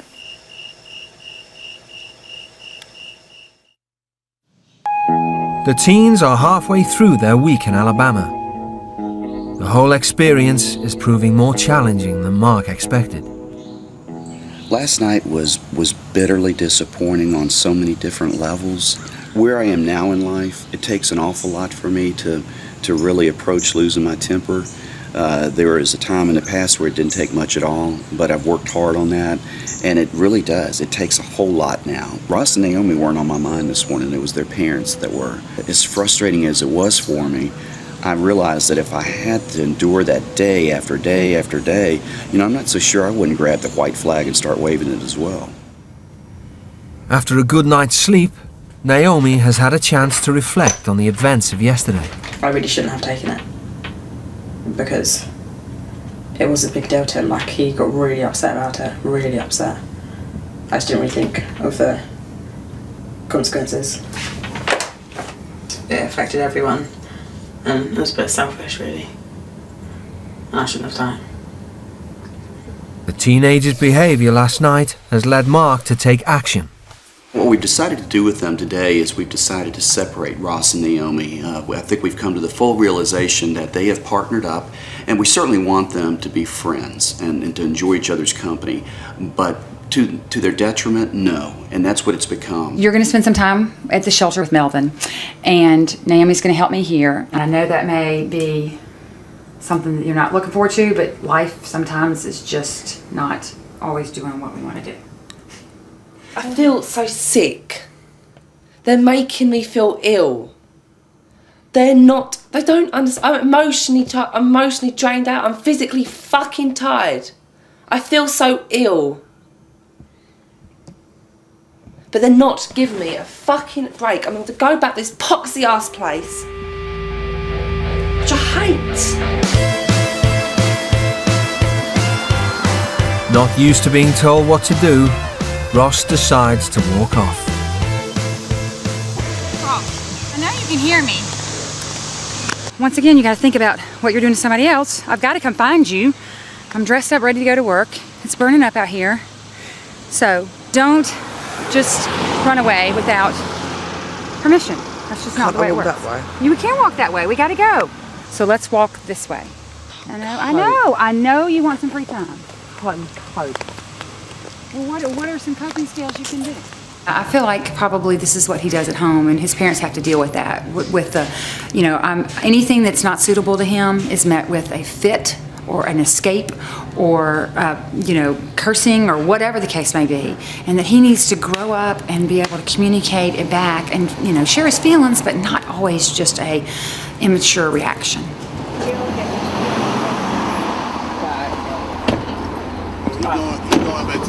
I'm back. Okay. Back at the house, Naomi finally begins to open up to Mark. Well, I said sorry last night, but I didn't really... I did mean it, but I didn't really mean it, and now I'm saying sorry, and I sincerely mean it, like, I'm sorry. Obviously, I got very passionate last night, and I got passionate because I care. I hope I didn't come across as being passionate because I stopped caring. No. I appreciate you. I appreciate you too. Well, thank you. Can I give you a hug? Yeah. Is that okay? Yeah. You're so sweet. I'm glad that he forgave me and that he just wants to move forward and that he's not... Like, because certain people would be like, yeah, I forgive you, but then they'll just bring it up. And I know that he won't, and we'll just move on from that. Since her parents' breakup when she was 13, Naomi and her mum have struggled to communicate with each other. Today, Naomi has received a letter from home. Life sometimes brings pain in difficult situations. Oh no, I'm crying.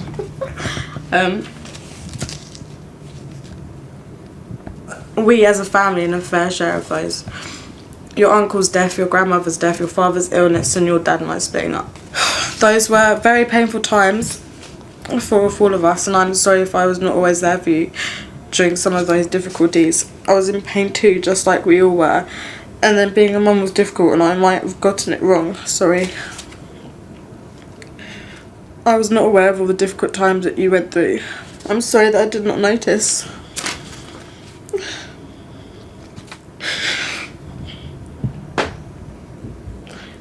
We never really talk about the past and stuff, and I don't know, just because she kept on saying sorry and I don't know.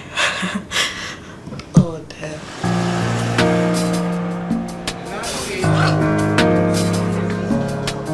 At the homeless shelter, rather than throw a fit, Ross has knuckled down.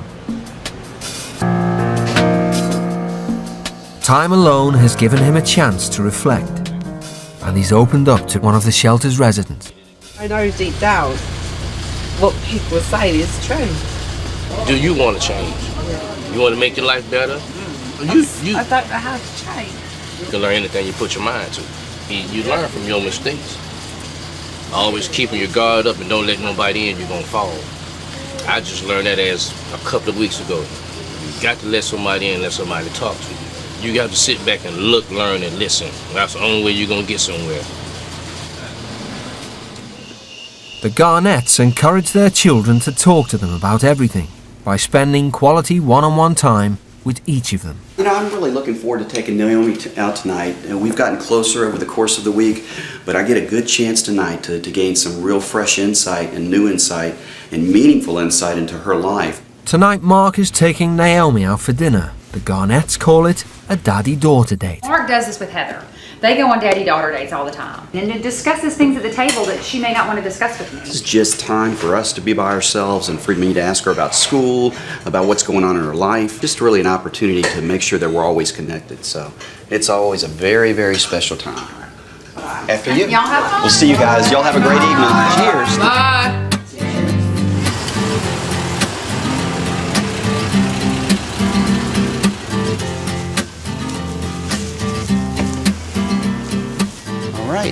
And we've arrived.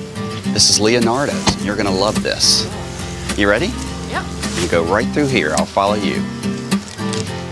Well, have you always been kind of private, and kind of quiet? I used to, say what I felt and act how I felt. Right. But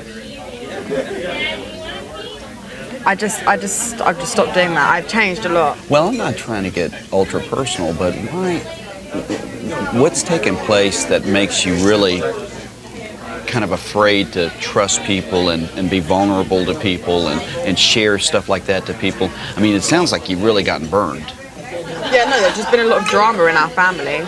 Were y'all very close? But we were close as a family. We were. There was a lot of arguing and stuff, but I just thought they were going through a rough patch kind of thing. Right. And yeah, And then they just broke up, and I was quite like, I was shocked. But I wasn't that, I don't know, I wasn't that upset. But I think it did break my trust for people, because my parents hadn't told me anything about it, I guess, and then I was like, well, if I can't trust you, then who can I trust? Now that your mom has written you this letter, will that change anything? Yeah, it will, but it's more just its experience, really, that's going to change things. Have you really been who you are either are or are capable of being this week? I mean, are we seeing the real you? You're seeing what I would like to be. So it's what you can be. Yeah. Yeah. When Mark asked me, Naomi, I want to go on a date with you, I was like, okay. I was thinking, great, it's going to be cringe, but it wasn't at all like he somehow makes it comfortable. I just can't talk to my parents about stuff like that. I just clam up. It's not like natural to me. Back at the house, Ross has been doing some soul searching and is finally coming to terms with his behaviour. So full of myself that I've just not cared about anyone else out there, not anyone else's feelings. And like I say, I think everything revolves around me. It's true, I brag about myself. It's horrible. It makes me feel horrible. It's a habit to get, to treat people unkindly. It's a habit to be self-centered. It's, so they die hard. It's time for the little boy to sit down, and this real man needs to stand up, and he's becoming a man, and he needs to be able to stand up and do that. Mark's personal experience has taught him how difficult the teenage years can be. I drank to excess. I developed a dependency on alcohol. It's one of the reasons that I'm so adamant about protecting my children from those same kinds of horrible mistakes. Throwing the kids to the wind and hoping for the best and letting them stumble into adulthood by themselves. I can't imagine anything more irresponsible or more detrimental to a child's development. So it's holding the line in, and when I flick it, I'm just going to let it go. Just flick it and let go. Mark leaves nothing to chance with his own teenage sons.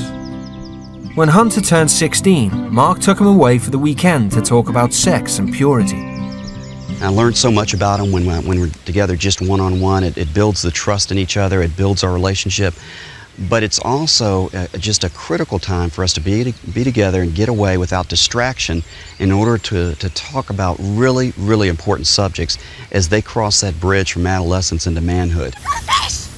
With only one day left before the teens return home, Mark has taken Ross away to have the same frank discussion. Nice. Hello, fish. Fish meet Ross. Ross meet fish. So there's your friend. Can I hold him? Yeah. Now, try to grab him like I did. So hold those fins so they don't come back and nip you. Ah! Ow! That's okay. We're going to put him right back in. There you go, buddy. Throughout his teenage years, Ross has struggled with his low self-esteem. I've never been in a relationship longer than about a month and 2 weeks. Have you met all of these guys on MySpace? Yep, but some of my friends knew. It's really rare that anybody makes a meaningful meeting and has a meaningful relationship through the internet. Obviously, being gay, it's not as easy as it being straight, because how often does a guy come up to you and go, oh, hi, what's your number? I'll just say yes to people because I'd feel wanted. Much like yourself, in my life, I was constantly seeking fulfillment and to raise my esteem and to boost my confidence through anything imaginable. I would chase anything. Whether it was relationships, whether it was, something like alcohol. I made horrible decisions. And I was a good kid, but I made horrible decisions. You're a good kid. You're just not making great decisions. But just like me, you can make a choice and you can begin to change, and you're doing that this week. My hope and my prayer for you, Ross, is that you've got the strength to continue, and I believe you do.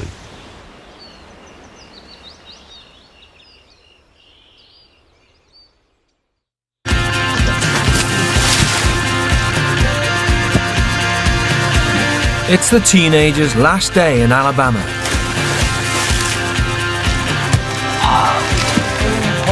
And Mark has one final request for Ross. I want to ask you to enable the privacy function. There's no reason why anonymous people should be able to come onto your page and leave abusive, negative, horrifyingly detrimental comments. All right, is that okay? Yep. Are you in agreement with that? Yep. I would like to be able to not use it as much. I know for myself I would never be able to get rid of it. I don't even want to get rid of it. That's not my aim. But I think more of an aim is to try and maybe find something else to do other than MySpace when I'm not, when I'm at home. The Garnetts have invited some friends round for a goodbye barbecue. I've collapsed on the floor, wetting myself. My friend's next to me, on they're dying, literally. Steam's coming up their head. While the barbecue is in full swing, Mark has a few words of encouragement for the British teens. Think about the things we talked about this week. You know what's to do and what not to do. And, you know, be respectful to your mom, as you will be. And know that they love you. And you have an opportunity to start fresh, you know. With every bit of confidence and faith in you. Thank you. Yeah, you got what it takes. I believe in you. I really do. Don't worry about what's happened in the past. You can't do a thing about it. But you can take care of today. You're going to have a great life, my friend, and I hope we'll stay in touch. And I'll tell you one last thing. I would be proud to have you as my son. Yeah. And I thank you for letting me be your dad this week. Thank you so much. It's been a pleasure. Oh, man. It's been great. Thank you so much. I'm really going to miss them. And it has been such a pleasure to be here this week. It's been hard, but it's been worth it. Here we go.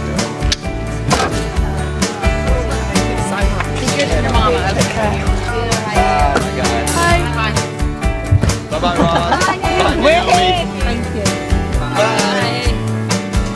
Leave them with a great attitude, and I pray when they step off that plane that it just energizes them to continue that. I really do.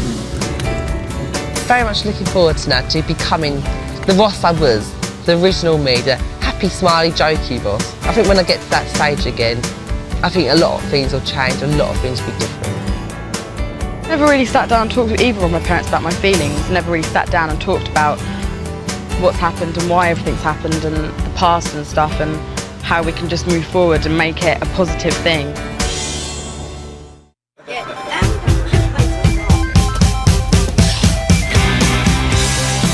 Hello. New shirt. Hello. You too. Hi, Dad. Hello. My new Ross. I'm sorry for what I've obviously been like in the past. So it made me realise to say thank you more for stuff. Because the kids out there, well, it's just like, I think the only words I've ever heard them say is thank you, ma'am. Thank you, ma'am. Don't expect me to call you ma'am, sir, because that's never going to happen. First thing I'd really love from her is a hug. A hug and a cuddle, and I hope she had a good experience. I really hope she found another little piece of herself. Oh my gosh. Okay, careful. Oh, happy birthday, darling. Thank you. It's not my birthday. It was yesterday. I spent my birthday on a with plane. you. Oh no. There you are. What have I learned? To not be so selfish, to think of others before myself. The consequence of my actions. I'm just going to try and treat you nicer and like help you more around the house and stuff. I missed you. I missed you too. Did you?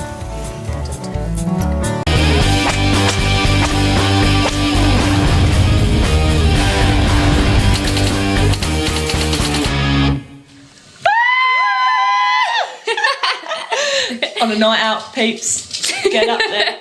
16-year-old Charlotte Hart is beyond her parents' control. She's left her food.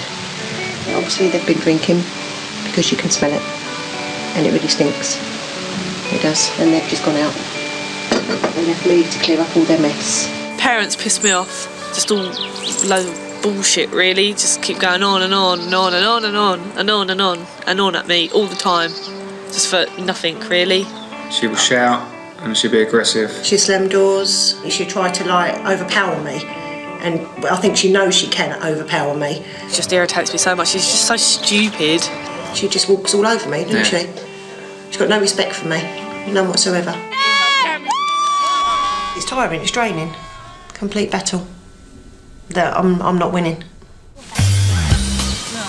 Charlotte's parents feel powerless to keep her out of trouble at school. I think she goes to school for a joke and a laugh and to intimidate the teachers. It's like the teachers, I hate them, they're like arseholes, they are.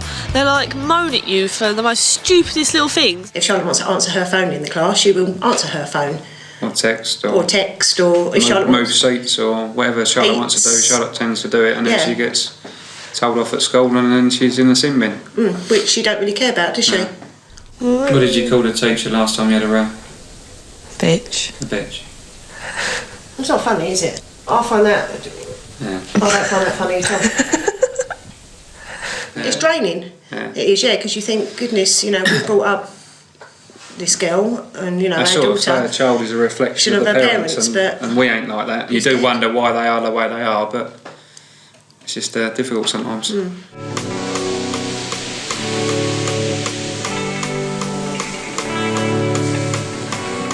I'm the reason why everyone argues. I'm the reason why everything is bad since Dad buggered off. 17-year-old Sam Northage is an angry young man. I haven't called you a bastard. I haven't said that you are lazy. I do value you. I care a tremendous amount about you, and I am just trying to be a mother. I'm not saying I'm the worst person in the world, but I don't want to be here. I've never, ever, ever wanted to be with this place. I'm fed up with this. I just feel at the moment it's like a volcano inside Sam. He's a lot more aggressive to Mum. If Mum says no, he'll just do it anyway. I stand up for myself and I don't just bend over and take it whenever someone makes up a rule. Sam is from a devout Christian family, but since his parents split up a year ago and his father went to live abroad, he's lost his faith and his mother is struggling to control him. I have been a strict parent, but in the last year since his dad left, he's been pushing the boundaries. If I've got the choice, I will stay out pretty much every single night. And just don't really go back there unless I need the toilet or need food. Despite his mother's difficulties running the home alone, Sam has all but turned his back on his family. Chad, give me a lighter. Okay, go on, mate. My mates I would consider to be my real family, because they're the ones who are with me all the time. They're the ones who are always there for me. So these guys really are my real family and not the people who I just live with. I've spoken, that's the end of it. I'm not having it. I don't fucking care. He's just pushed and pushed at the boundaries. He won't take no for an answer, really. Like that. I don't need that top. Now, in a unique experiment, both families have agreed to try something different. Look at that hideous mugshot. Oh, scary. That's not a good picture, mate. They have decided to send their teens abroad to live with new parents. She'll be alright for a while, and then when she don't like something, she'll go mad, have a little tantrum.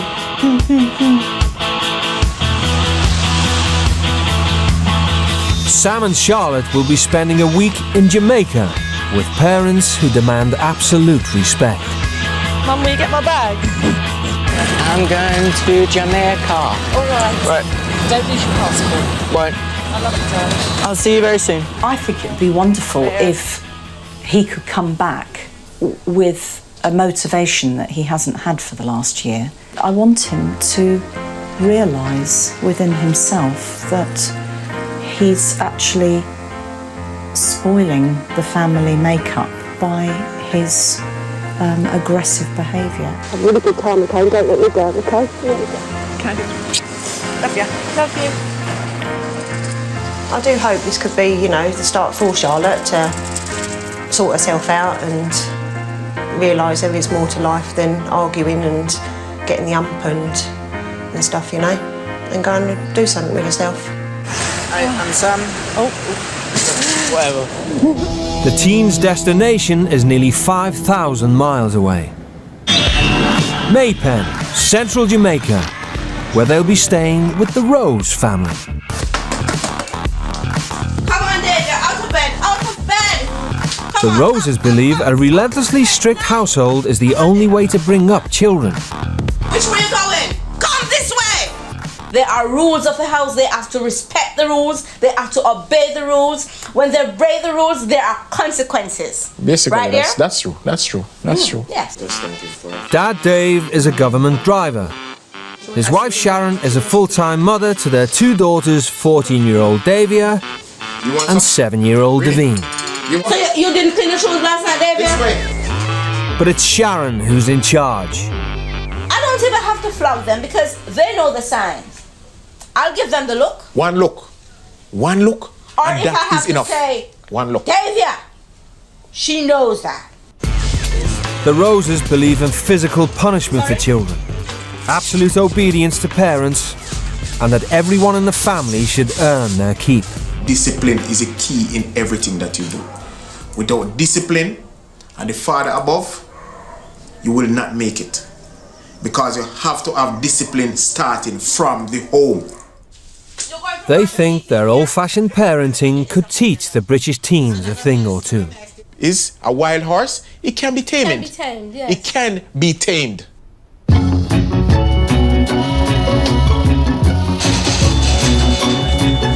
Check it out. For the next week, Sam and Charlotte will answer to the Rose family and live as if they are their own children. Has it actually sunk in yet that you're in Jamaica? Yeah, it's not a holiday, is it? I know it's not a holiday, but it's Jamaica. Maypen is a 2-hour drive from the airport into the island's interior. Jamaica is famed for its beaches and party atmosphere, but where the teens are headed, there is neither. Well, well, well. Come on, guys. Come on, guys. We have been waiting. How is everything? Hi, Sam. Hi, Charlotte. Hi, Charlotte. Hello. Okay. Here's your mommy. The Roses live in a modest bungalow. This is your house. Charlotte is bunking with Davia and Devine, while Sam has a room to himself. This is your room, Charlotte. And those are your sister. The family, they seem very, very nice. And it was excellent. I was a little bit nervous about meeting them because I didn't really know what they were going to be like, but they seem excellent, so it's going to be good. Okay.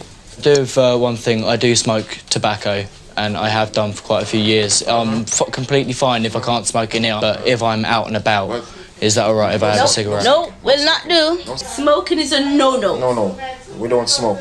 We don't smoke, we don't drink. We talk about it in the morning. Well, that might be a bit of a problem. And I mean, to be entirely honest, I'm willing to take any punishment they want to give me for smoking. I can say I'm not going to be able to go the whole 10 days without smoking. The teens have only been in the house a few minutes, but already Sharon thinks she's got their number. Charlotte, she looked fragile, but she's frightened. You know, new environment. I mean, Sam, he doesn't look like a normal child.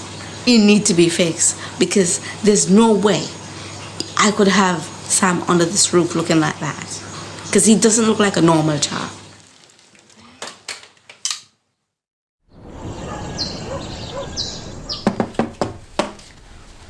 Good morning, good morning, good morning. Charlotte, we're going to get up now. It's time to get going. Hi, The Sam. teens have arrived at the Good weekend. morning. How are you? Good. Good, good, good. But rather than their usual lie-in, there's an important family meeting. Now sit. Dave kicks off with some do's and don'ts around the house. Good morning. Morning. If you eat or drink from it, wash it. If you use it or move it, put it back. If you open it, close it. If you do all these things, this house will be trouble-free. Get a picture? No alcohol, no smoking. Neither indoor or outdoor. No swearing. Right? You have to sweep the floor. You have to wipe the floor. Your room must be kept tidy. Our house is always kept. And I'm expecting you guys to keep it clean, keep it tidy. There's dress code as well. And Sam, those earrings have to go. Like, I don't know if either of you have got any piercings. I can't take them out and leave them for the time I'm here. I can respect who you are. I have piercings that I can replace them with that are a lot less like this. But remember, as I said, we are the adult pair. So you understand that clearly? Our kids call us mommy and daddy. We're expecting you guys to do the same. I might have a problem with that. Why?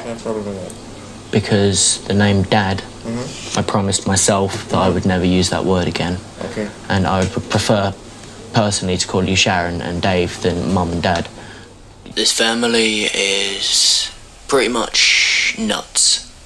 Like, for some reason they think that they are actually my parents. And it's just completely over the top, really. The week ahead is gonna be a complete and utter bitch, really. For Charlotte, it's all too much. I just want to go and see my mum. I just don't want to be here. It's the first time Charlotte's been away without her parents. Right now, Charlotte is crying, but that doesn't say that I'm gonna be, oh, you can do what you want to do. No, it doesn't happen that way. The rules remain. She could be crying to say, well, I'm gonna manipulate them, but that's not gonna happen. I'm gonna be even firmer. I'm gonna be firmer. Nearly 70% of Jamaicans are devout Christians, and in the Rose household, everyone attends St. Gabriel's Anglican Church on Sunday. Since losing his belief in God a year ago, Sam has not set foot in a church. I'm not going to be going into your church to worship your God that I don't even believe in. This is Sunday morning in Jamaica. We worship on Sunday morning. Well, then we go to church. There's a time limit here. You should go and worship, and you should go and enjoy yourself. No. You don't tell me what I should do. You don't tell me what I should do. I am not going to be staying in your house tonight if I haven't managed to have a fag, and I'm not stepping inside your church, which is apparently already starting. Well, Sam, let me tell you this. Sam, don't walk away from me. Don't walk away from me. Don't do that. That is one disrespect. We don't walk away from people when we talk to people.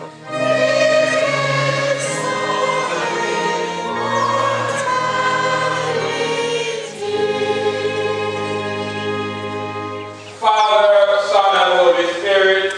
Hallelujah. Hallelujah. And blessed be his kingdom, now and forever. Amen. I am not taking shit from this family. I am not being told that I'm not allowed to have my basic human bloody rights when I'm out in Jamaica because it's not in their house rules.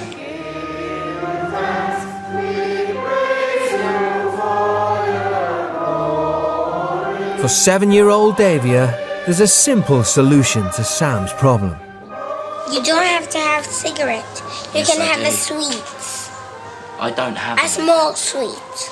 I don't have any sweets. I'll buy it tomorrow. These are gummy bears. These don't have any nicotine in them. You can take those gummy bears and do like this. And you can smell it and then you eat it.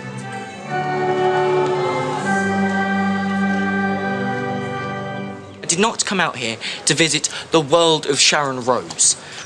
I am not here wanting to just bend over to all of Sharon's rules. Let me tell you something, Sam. Listen, if you continue like this, you'll be in bed for 7 o'clock. Please. You're acting like a toddler. You're an Fine then, I'm a toddler. I'm an immature little child who is 17 years old. You don't act like a 17 years old. And this is church, and you're gonna respect church. This is place that I've worship, and this behavior will not continue here. Right. So zip it up now, and that's it. That's my final word. This is my final word. Apparently, there is not going to be any compromise. I am the silly little child, and she is the wise, brilliant adult who knows everything in the world about me. So I have no say in it. I am not smoking the entire time I'm here. I can have a nervous breakdown and end up a gibbering mess. I'm not having a fag while I'm here.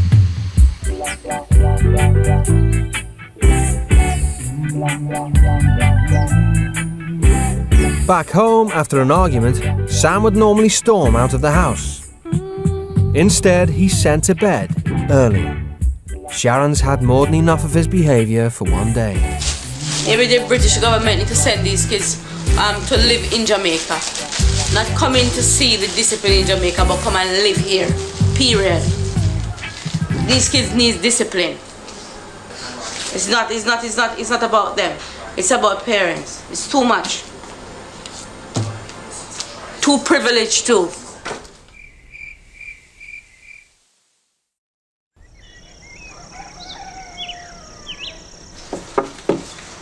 Hi Sam, it's a school day. Sam and Charlotte have been in Jamaica for 2 days and haven't yet been out alone. Today the Roses are sending them to school. Are you finished? No, not yet. Uniforms are obligatory, as is pride in your appearance. Well, it ain't gonna be good because you made me rush it. Every few seconds it's do the job faster, do the job faster. Sam, are you through? Should I iron the trousers as well? Yes, you have to iron the trousers. Seams must be in place, very straight. How do you think you look? Green. Green! Sam is still smarting from his run-in with Sharon. He now has a new strategy for getting through the week. I just want out, and actually trying to be a unique individual in this country is not allowed. So you need to just blend in with absolutely everything else and shut the hell up, basically, if you want to actually get by. If you actually try to be something that's unique in this country, you basically are screwed. Sorry, are you doing funny? I know I look really funny, but for fuck's sake, look at you. You look just as dumb as I do. What's with my earrings out? Got my earrings in my pocket, so the minute I'm out of there, I'm sticking them back in. Despite her parents' ambitions for her, Charlotte has consistently underachieved at school in the UK. I just see schools free babysitters during the day.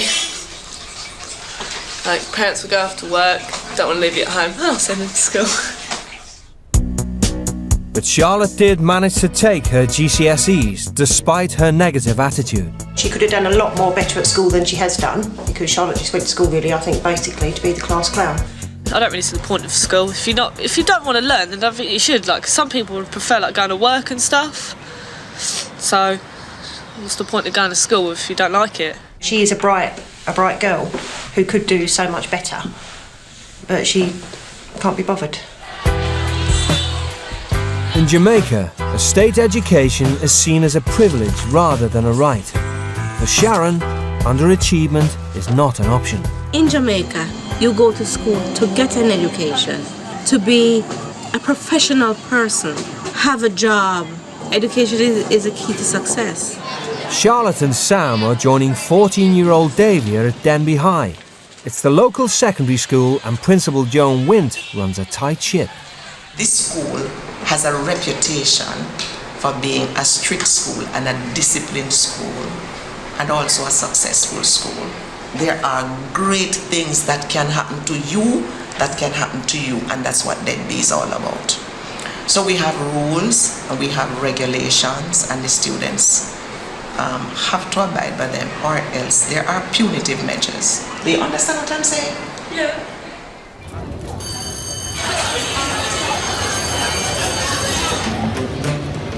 The teens' first task is to write a poem and an essay beginning with the line, Jamaica is... The essay is to test their level of articulacy, expression and concentration. While Sam knuckles down, within minutes, Charlotte's attracting the attention of the teachers. Come on, you're gonna try. Charlotte. It's not an exam. No, but it is. I'm sitting here in silence for 2 hours. I'm not doing it. End of. Unprecedented. We've never had a child who's so open with a defiant. It's not just the way it is done here. It's an examination, you have to sit and write and do some work, and if you're not doing it, then you have to go to the principal's office. Let's go then. I need to get my bag. Take your time.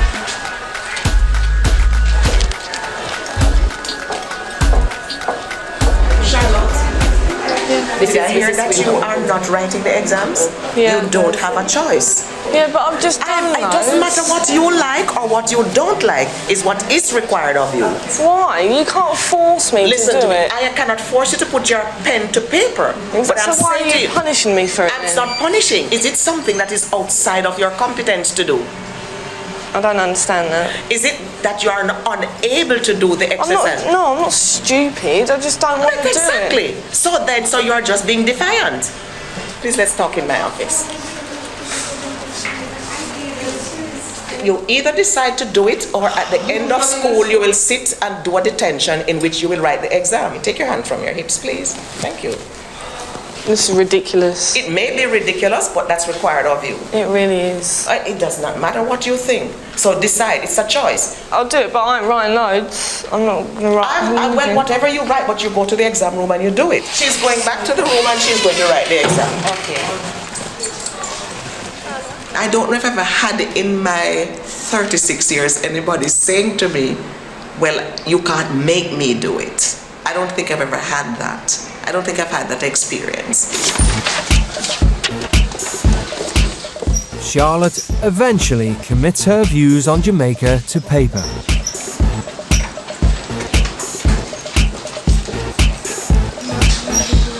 And finds that once she starts, she can't stop. I wrote well loads actually. Didn't write what was meant to write, I just wrote about how I felt, and I feel better now for writing it all down.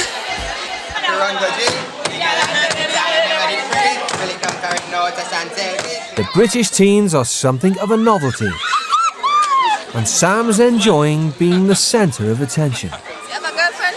Yeah, I do. She's 15. And how old are you? I'm 17. It's alright, I'm getting on with the people here. I'm the only white guy in this school, so I've had a lot of people sort of like looking at me. And because I'm wearing this hat, everyone thinks I'm a Rasta. I mean, when I'm back in England, I'm hardly the most popular person in the world. I mean, I've got plenty of mates and I've got all my own mates, but if I started a new school back in England, I wouldn't have all these people crowding around me asking me all sorts of different things. The teens have only been at the school a few hours and there's a problem. Sharon has been called back in by the principal. The essay that Charlotte wrote earlier is a direct challenge to everything Principal Mrs. Wint stands for. Her language. She doesn't know why children are respectful. Yeah, respectful my ass. The people back home don't take no shit, so I don't see why these children should.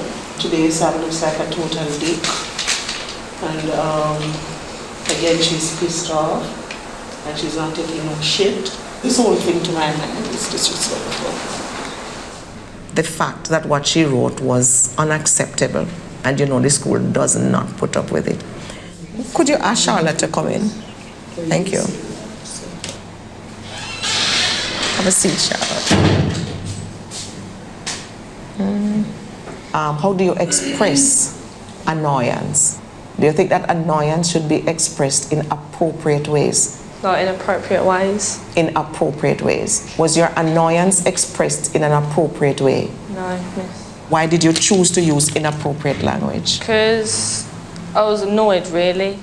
People who use inappropriate language, expletives, filthy words, what does that tell about that person? That they're not a very nice person, really. Who does it reflect on worse? Your home or yourself? Myself. Yourself. Do you hate yourself? No. No. So why do you want to do yourself something that is negative? You shouldn't, eh? No. It's about choosing. You know what's right, you know what's wrong. And in your annoyance, you thought of hurting somebody else. But in the end, it was your reputation that got hurt. You see? So I want you to think and be more responsible as you make your choices. I think you deserve to apologize to Mrs. Wilkes. Sorry. No. Come on, a good apology. You address her. I'm sorry for what I did, it was wrong. You address her, Mrs. Wilkes. Mrs. Wills, I'm sorry for what I did. It was wrong, and I shouldn't have done it. And it was unfair to the other like pupils around me who could hear me. And I shouldn't have done it. You should learn something about yourself, that when you become fearful, you become easily angry. Yeah. So you know that's something that you have to work on. You know?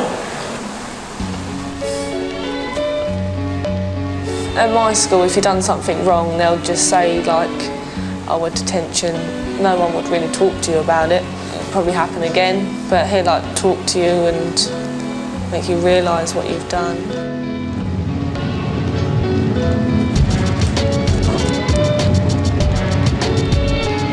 Angry, disappointed. Every day is gonna be like this. It will not happen. It will not happen.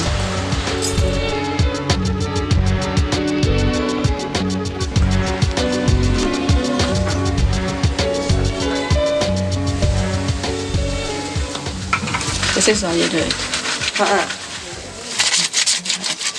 Your hand don't have to go squeaky, squeaky, squeaky. Unbeknown to Sharon, the day's events appear to be having an impact on Charlotte's negative attitude. I'm sorry about today, Sharon. Are you? Yeah. Really, really sorry? Yeah. How do you think I feel today getting that phone call after we've been through all of this? Disappointed. Very disappointed. Because, you know, I knew you were nervous, but I said my Charlotte is going to go out there and represent me. And are you going to let me proud tomorrow? Yeah. Proud, proud, proud? Yeah. Your mother proud? Yeah. England proud? Yeah. Yourself? After only a few days in Jamaica, being away from home is beginning to take its toll on Sam and Charlotte.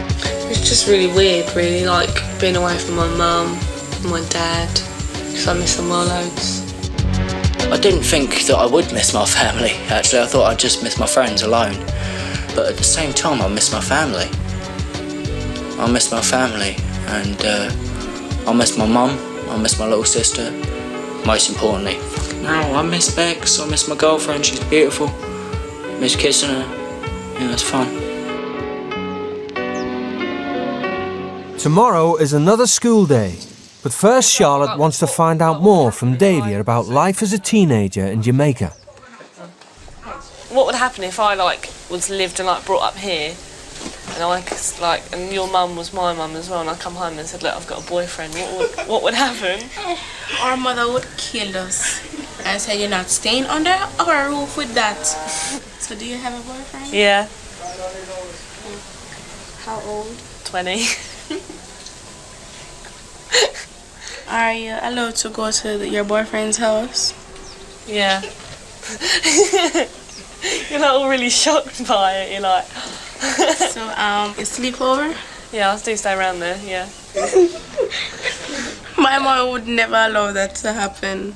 Are you allowed to kiss him?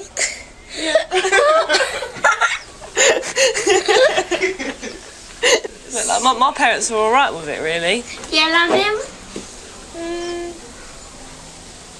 Don't know, really. That look like a no. Are you sexually active? Yeah. Yeah. Devin want to know if you use a condom. You use one? Yeah. Well, you got it. Otherwise, you get something or get pregnant. So if I was your boyfriend, I never ever do those things.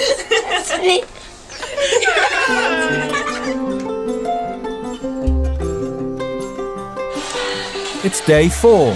The teens are halfway through their experience in Jamaica. How are you feeling today? Today at Denby High, the students are being drilled in the school's strict moral code. Now, we're going to have a very interactive session this afternoon, and I know it's something that is on everybody's lips. And can you tell me what that is? Sex! Unlike in Britain, where teens are tutored in the art of safe sex, here the message is more simple. The only safe sex is no sex. Sex is fun, but it is not for teenagers. You have heard it over and over again that sex is for married couples. It's no to alcohol, It's no to sexual advances, and it's no to drugs. And to help our teenagers say no, the Jamaican government has come up with 101 helpful lines. Read one for me, sir. Stop now. Stop now. He's touching you. You are going to say stop now, and what you have to be emphatic about that. No means what? No. Right. Read another one for me, Sam. I want to break up until you can wait.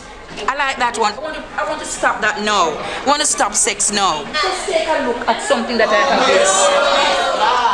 Look at this. This is how our bodies can be tampered with. That's disgusting. This is a pus that is coming from the penis. His penis burns. Do you see this? Yeah. You don't like to see it? Right. I'm sure you're going to go out there and be the vehicle for change and have super, safer, sexual skills. What they're teaching, I think, is absolute bull. Like, they're basically brainwashing them. If I believed what they said here, the minute anyone has the very first thrust of sex, they've got AIDS and they're already pregnant and they're already going to die very, very soon. People just say like bollocks to that. Sam has a reputation for coasting at school, but at Denby they've noticed his talent. The poem he wrote yesterday about fatherhood has been singled out for praise. I want to share with you a poem. When I have a child, I will set him free. His choices are made by him, not me. I'll guide him well, as best as I can. But he must walk his own path and follow his plan. My love for my family shall never run out. I'll stand on the rooftop and give out a shout. My beautiful family, my beautiful wife, my beautiful children. This is a beautiful poem, yes. The fact that I use it, Sam, means I think it's a good piece. Well done on the exam conditions. The staff feel that Sam has a low opinion of his own ability. Before he leaves, they have some parting advice. Each time somebody says to you, Sam, you're doing well. You say, no, I don't think I'm doing well because. Say yes, accept. I'm not an A-grade student. I've never been. I don't think so, and I don't hope that you will say that again. For the little that I have seen of you and how quickly you were able to write that poem, I think you have tremendous ability, tremendous possibilities. Don't ever think that you are not capable of the A. I think you are capable of the A.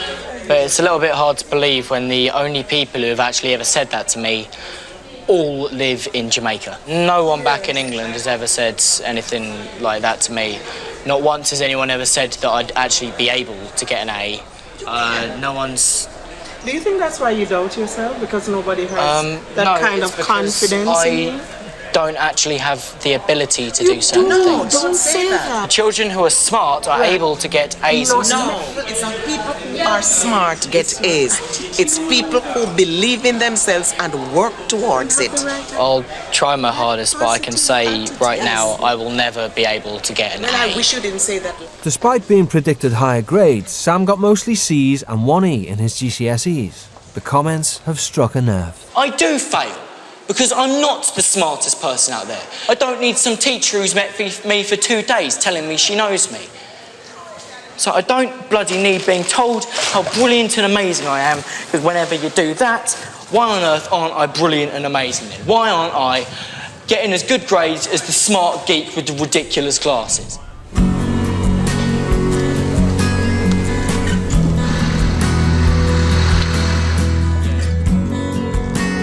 Later on that evening, Sam's in a more reflective mood. My dad basically was a genius. He was one of the smartest guys you'll ever meet in your life. And he was a complete and utter bastard. He was constantly belittling me and making me feel like I was totally stupid. It's basically led me to the point where I don't want to be intelligent. I don't want people to think I'm smart. I want to be someone who is at the lower end of things. So that way, I don't get told that I have to achieve up this point.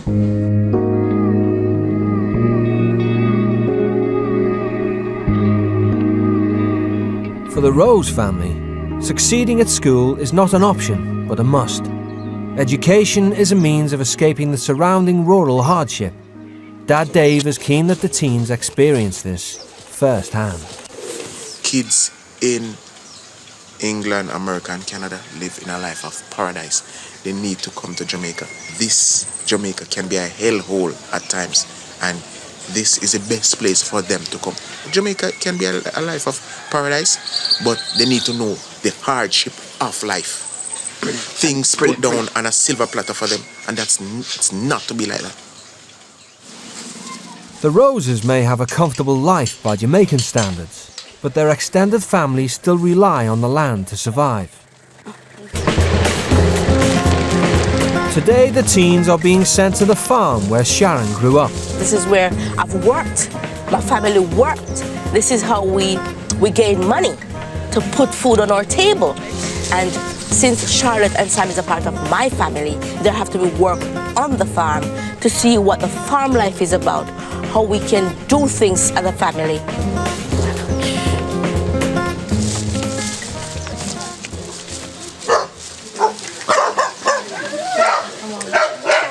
Sam, that's my mother.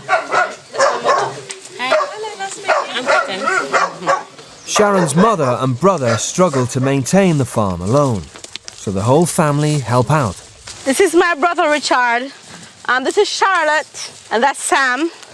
They're here today to put in some labor. The first job is helping Richard clear all the weeds from the potato and pepper fields. What about these ones? What are they?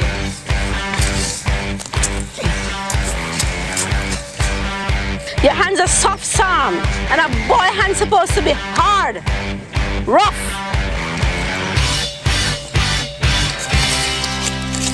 My arm aches a little bit. Your arm aches?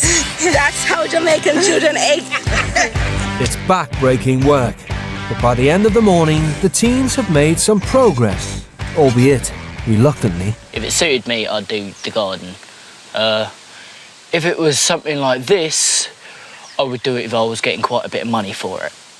Yeah, but no, it's got to make us realise as well that they have to do this to survive, basically. We can just go to Tesco's and get, I don't know, whatever they grow in, a tomato or something, but they have to grow and like care for it, and then they have to sell it to get money.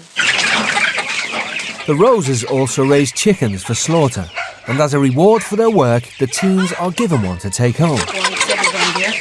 Catch him, catch him, catch him, catch him. All catch him, the big one.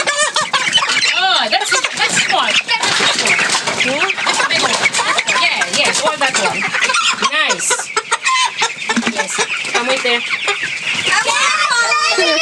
Charlotte, that's very good. The only problem is, first, they have to kill it. Come, stop it crying.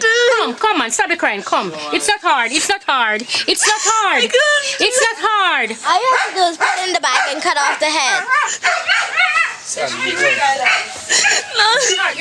Oh, what do you want to do? Water running? Well, I prefer not to hold the head. I don't want to be holding a severed chicken head.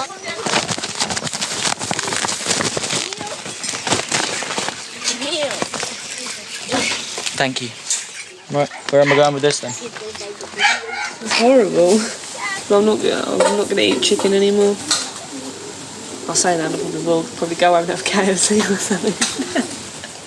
Sam and Charlotte have been in the Rose household for 1 week and are now finally starting to feel at ease with their new family.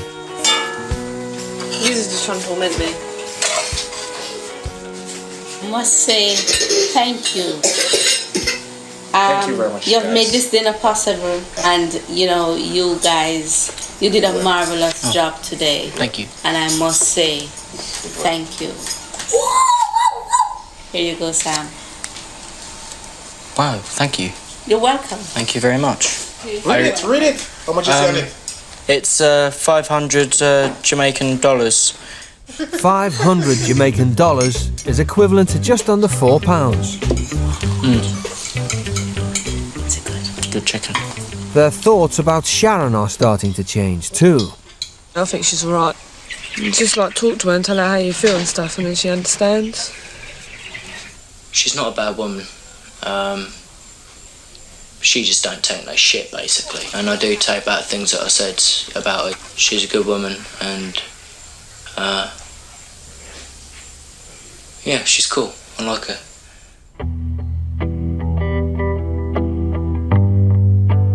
For the teens, there's finally some news from home. How are you doing? Fine. I have something for you. This is a letter from your mom.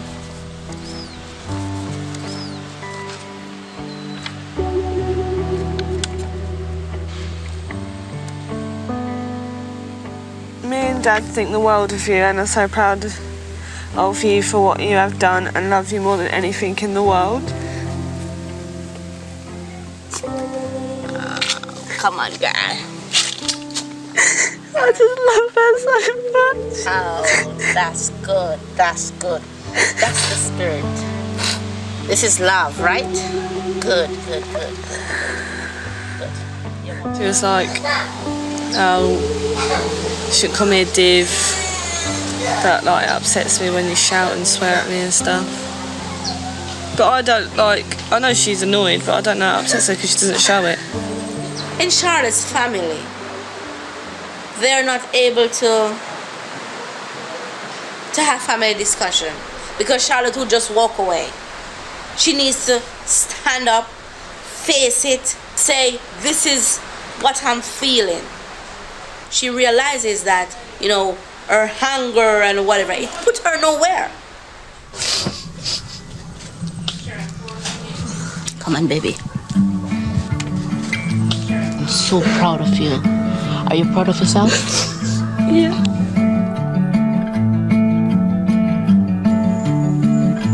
Before Sam came to Jamaica, there were daily rows with his mother. Now she's written him a letter. It's very peaceful at this end. And that has been very healing as our family. We are in great need of peace and healing. We have all been through a lot. But the only way we are ever going to get through is if we get the peace that we deserve.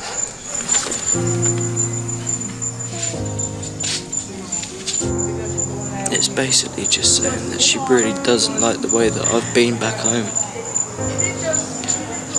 And that she really doesn't like who I'm becoming.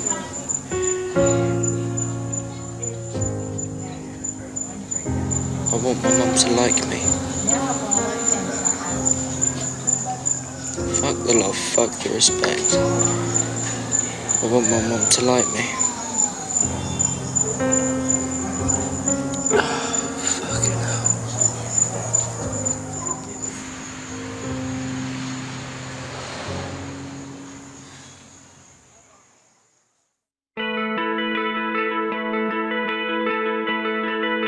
Come on. With 2 days left to go, Sharon and Dave have a friend living on the other side of the island who they want Sam to meet. His father also walked out on him, and they think Sam could learn from his example. 19-year-old Malachi Johnson lives in Portland Cottage in the southern hurricane belt. By contrast to Sam, he's shouldered responsibility for his whole family, despite facing extraordinary adversity. The Roses hope the meeting will be a wake-up call for Sam. Okay, Sam. Meet my friend here. And he's a very good person. He's only 2 years older than you.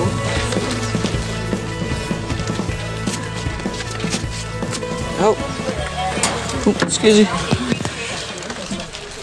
The car can take it all off. Oh man. This place is like, makes my place look really, really good. I thought it wasn't that good, but it makes it look pretty good. Last year, Malachi gave up his education to get a job to provide for his 7 siblings after his father left. My little sister. I'm calling. Tommy. Say hello. This is my cousin. So basically, I grew up with a rough life. Then my mom now She got pregnant at that time and my stepfather was taking drugs, so basically left home.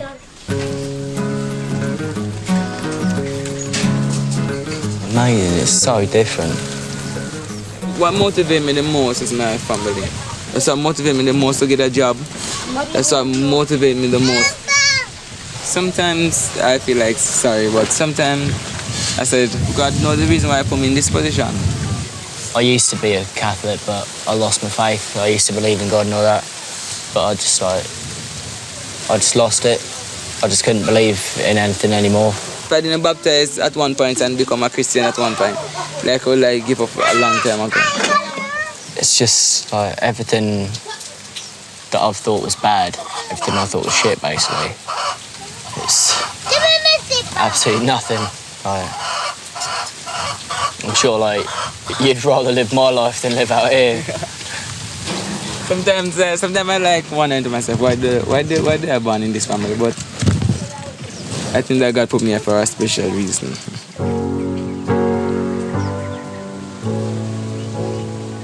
This is made fucking coming here is made like everything different. I ain't complaining no more. There ain't nothing to complain about. I'm gonna basically just not be such a little whining twat. I really have been, I think. Don't know what on earth to say, man. He's basically just shut me the fuck up.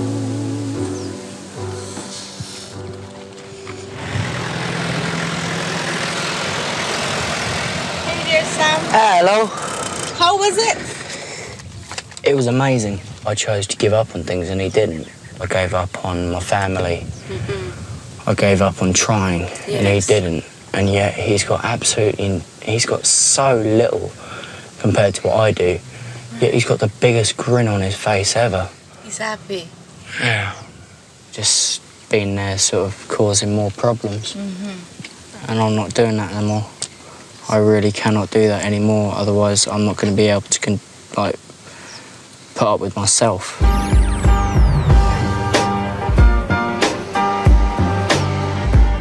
It's the teens' final day in Jamaica. Tomorrow they'll be back home with their own families. Let us pray. Thank God for this food.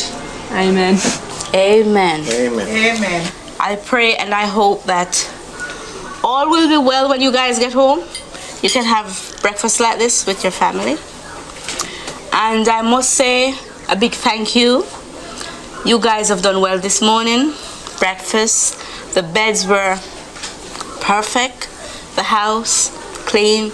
I must say a very thank you to you guys. Good. Let's have breakfast. Sam and Charlotte being with me, we had highs and low moments. We had laughter, we had fun, we have tears. Oh, scream, shouting. But yet, I stood my grounds and they knew what I'm all about, what I stand for. Discipline, discipline, discipline. Respect, respect, respect. And I give them a lot of love. Love, unconditional love. It's just been such hard work being here and I've learned so much and I'm really eager to get back. It's sort of end of something and start something new. For me, it really is to start something new. It's the start of a new way of being with my family, which is cool. I don't think my mum will argue. And I think because I've been away from her like for this amount of time, it's just like, oh, maybe I do really miss her and appreciate the things she does and I should listen to her more and stuff like that, really. Woohoo, I'm back! Lush! To mark their departure, the Roses are throwing a farewell party for all the family.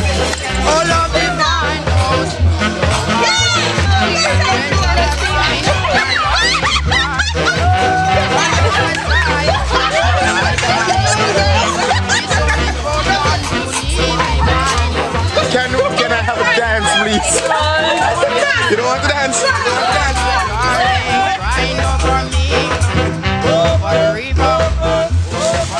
Oh, don't cry. You've been like me all week now, crying. Well, you enjoy your party and thank you so much. Yes, my brother. Yes, my brother. You've helped me out a huge amount, man. Yeah, what you have learned here, I hope you take it into practice and move on with your life. Things will work for you, my brother. I know that things will work for you, okay? Alright, man. Yes, my brother. Thank you so much. Thank you. Thank you, Sharon. I will remember this. Always, always, always. Take care, girl. All right. But I love them. And they're taking a part of me with them.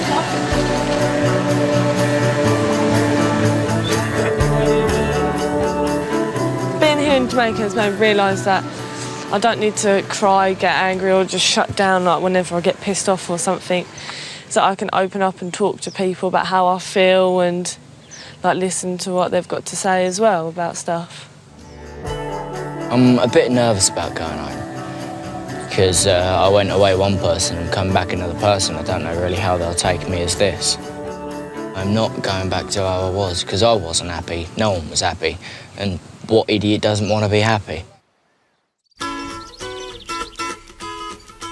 I really hope I've got a new Charlotte back, and I can't wait to see her and see how she's been and how she's changed and what she's been doing and how she looks, and it just feels like I haven't seen her for such a long time.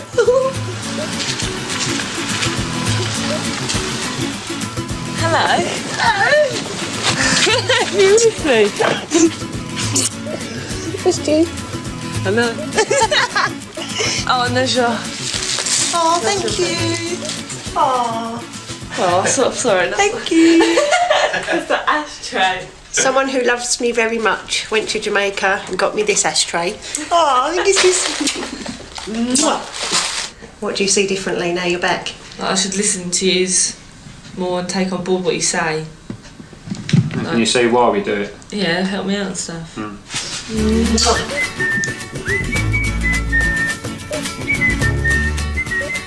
What I'd like him to have actually learnt over there is a bit of self-discipline. And to see a family operating well.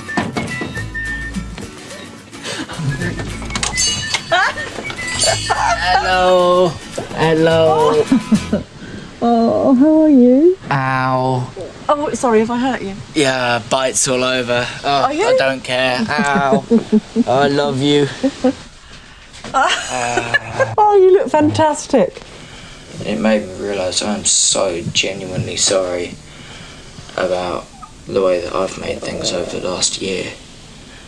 And I'm not doing that no more. That's lovely having you back. Love you too. He was always edgy. There was an edge about him, and he seems quite laid back actually, which is lovely.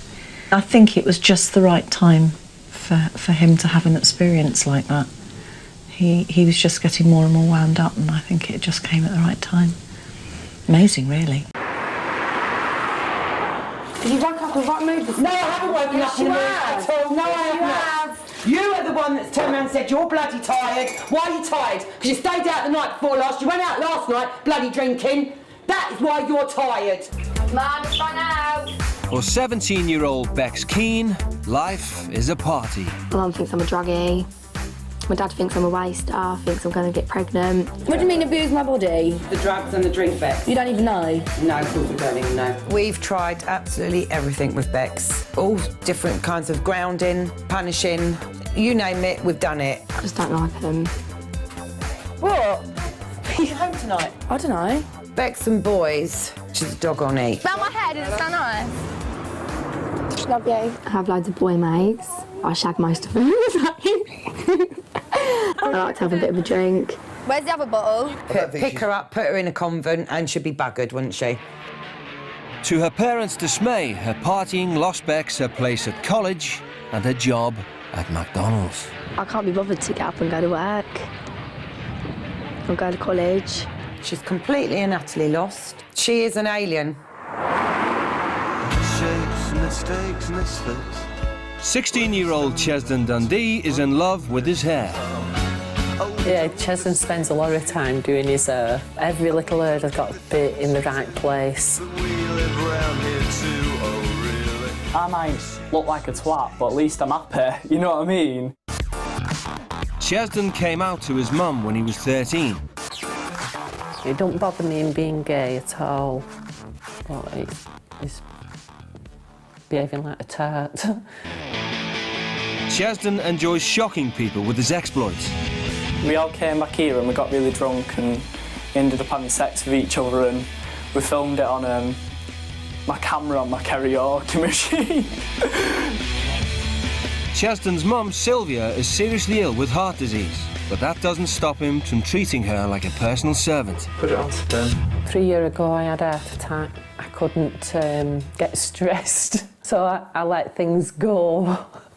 Instead of getting stressed and shouting, I started to let things slide a bit, and I think that's why now he thinks he can do as he pleases and you don't have to help out or do anything.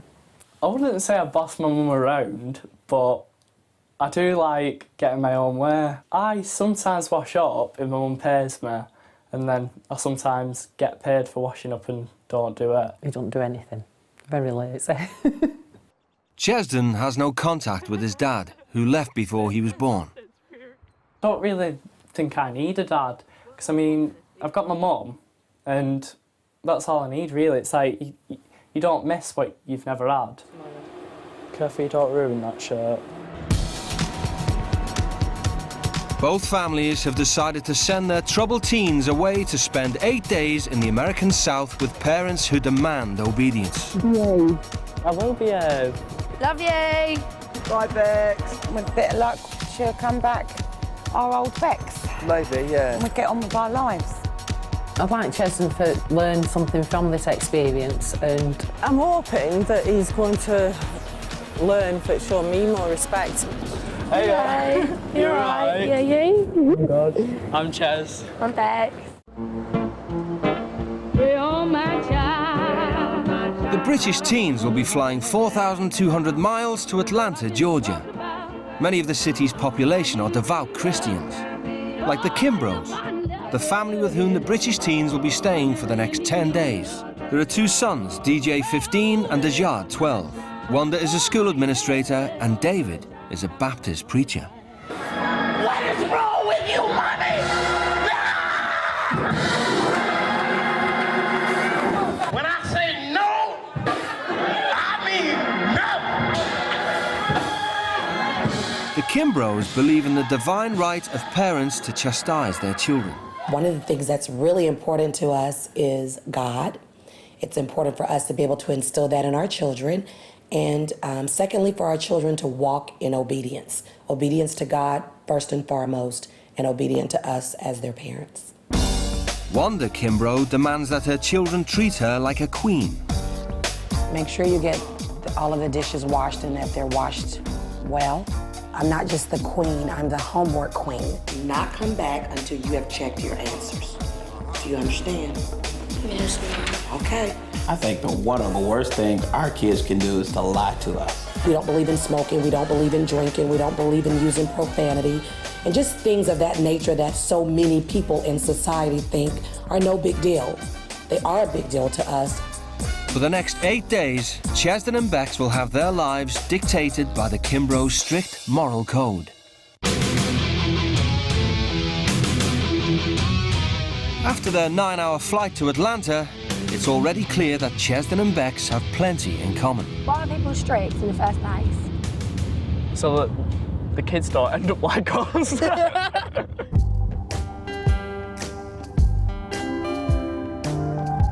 bet everybody knows everyone's business around there. Yeah.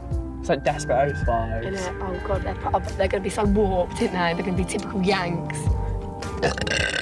Oh, that is so disgusting. I'm so sorry. You know, you can fart all you want, but when people burp, it actually makes me heave. I need a cigarette. I do. Hi. Hello. How are you? I'm Chaz. Chaz. I'm Dejad. Hello. David. Hello. Hi, I'm David. Hello. Nice to meet you. Hello. Hi, I'm Wanda. Can we have a cigarette here? Excuse me? Can we have a cigarette here? Oh, no. Oh, we've been Do in both the of you car smoke? for so long. Do both of you do you smoke? Yeah.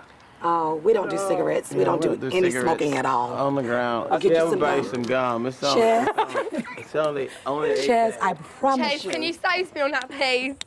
I need a lighter. I won't chase you. I won't chase you, but you're gonna need more than this rain to put out the fire if you like that cigarette. You wanna start this trip being defiant? No! Put it out. You're not getting off to a good start with the Kimbros. That would be your last cigarette. Your last cigarette. That's an empty pack, by the way. Okay, and if you got more, they're gonna be empty by the time you leave. That's what we do in Atlanta. The teens have made an immediate impression on the Kimbro boys. And I thought my mom, I could tell she was trying to restrain her anger because if that was anybody else, she would have probably killed them. I probably would get a whooping or probably get kicked out. I'd probably have to go find somewhere to live, probably.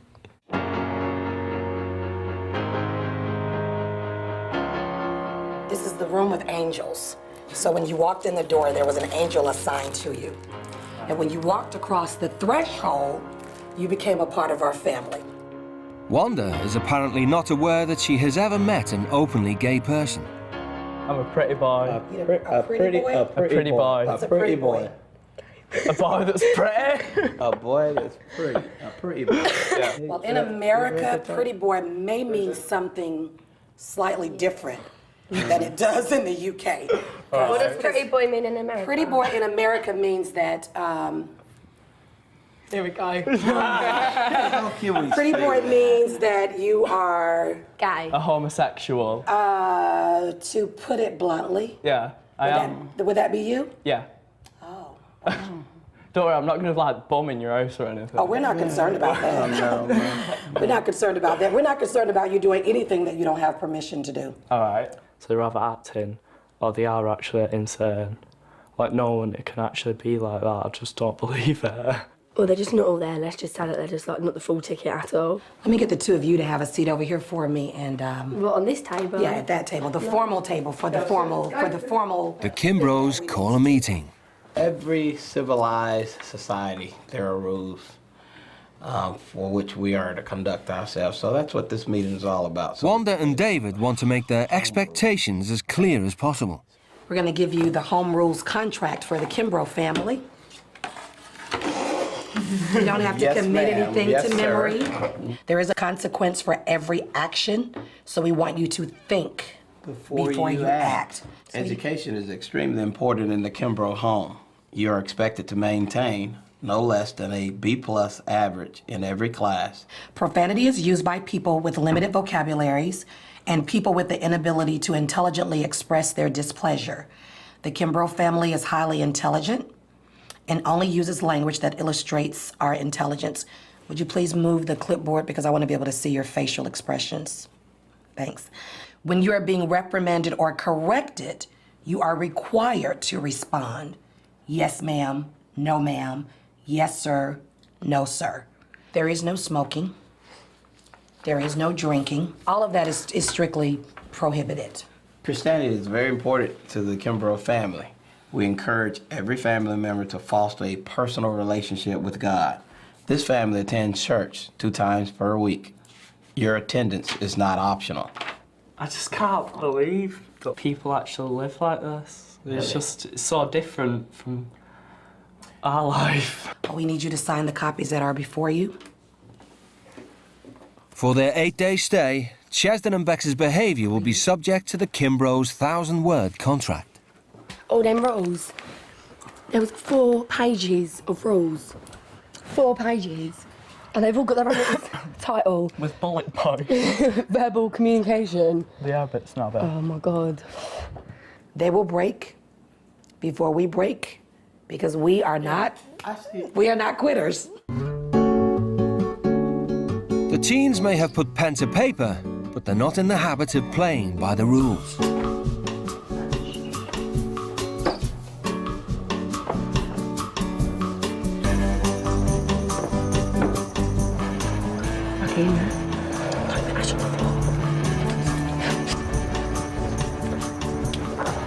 If the old mates can see us now, they're actually really shocked. Like, they think we're really naughty and stuff.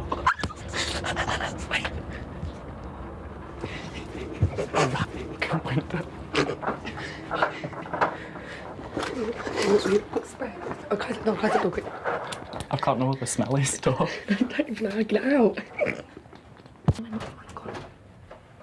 don't know where my one is. Why do we smell smoke? My breath. No. I've been pretty cool, calm, and collected. But you really don't want to make me angry. So it seems to me somebody's been smoking. Did you step out on the balcony? Did it blow back in? Please tell me you wasn't smoking in my home. I'm not smoking. So why do we smell smoke? Well, it might be because I've opened my suitcase, because half the stuff in there is like Oh, okay. smoked. You sure? Well, yeah. Just so that you know, I am livid. And I'm livid because I think that you're being untruthful. And I don't believe the crap for one moment that you opened your bag and that much smoke came out of your bag. And what I expect most of all is for you to be truthful. And I don't believe that you're being truthful. You did not just open your bag and the smell of smoke came out. That is a lie. So admit that it was a lie.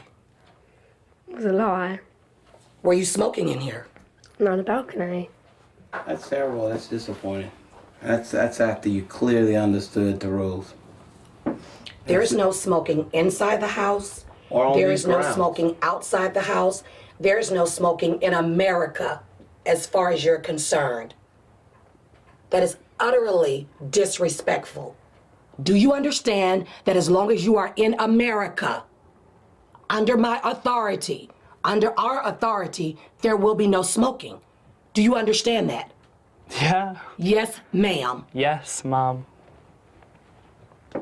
Do you understand that, Bex? Yes, Mum. Privacy is a privilege in the Kimbrough household. Wanda and David inspect their sons' rooms regularly. It'll be no different for Ches and Bex. Ches, are you gonna wait in your room? Yeah. Thank you. Being like told what to do and like you are a child, you're not important, you don't matter, basically.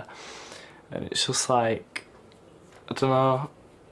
It kind of makes you feel like shit, to be honest. Okay. That's nice. The Kimbroughs believe that teenage girls should dress modestly. Bex doesn't. Woo! What is this? A skirt. Where's the rest of it? Why do you need a condom? Well, if you like go out and then you have sex. So you're sexually active? Yeah. Are you married? No. Well, we believe that sex is reserved for married people. Chesden leaves the house without permission. Your son went for a walk. You let him go for a walk by himself? He was gone before I knew it. I heard the door close and then I went. Hey, and there he Chaz. was. Yes. I'm actually shaking. I'm not angry.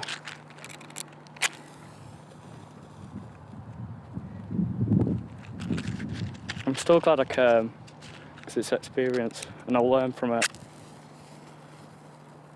But at the moment, all I've learned is that black Christians are insane.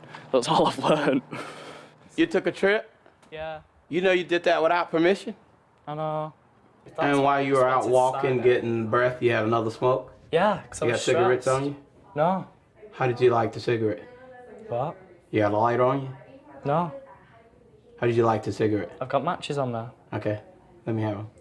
I'm not giving you them. You're gonna give me the matches? No. Yes, you are. I'm not. Okay, I'm not gonna ask you again.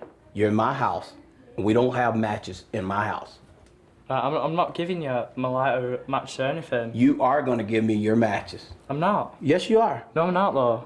Okay, you wanna push me there? You wanna take me there? Yeah. You're in my house. I'm not going to give you the matches. Yes, you are. No, I'm not. Okay, you want me to take them? Because I will if I have to. That's physical force, can't I do don't that. care. Yes, I can. You're in my house, and you are a child. You're a minor. In the U.S., you have to do what an adult says. You are a minor. You're not grown. And in my house, if I ask for matches, you got to give them to me. So now I'm going to give you a chance to cooperate with me. You're not in the UK. You're in my home. Now give them up. Right, I won't put them in your house then. I'm sorry? I didn't won't put the understand matches that. in your house. You don't need matches in my house. Give them up. Do you really think no one's going to have a lighter in America? Yeah, plenty of people have lighters and matches in America. But what I expect of you is to be obedient.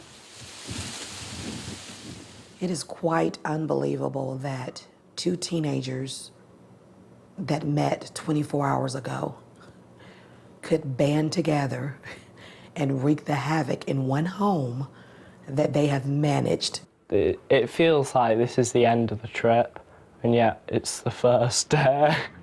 I can't believe it. I'm actually just gonna die.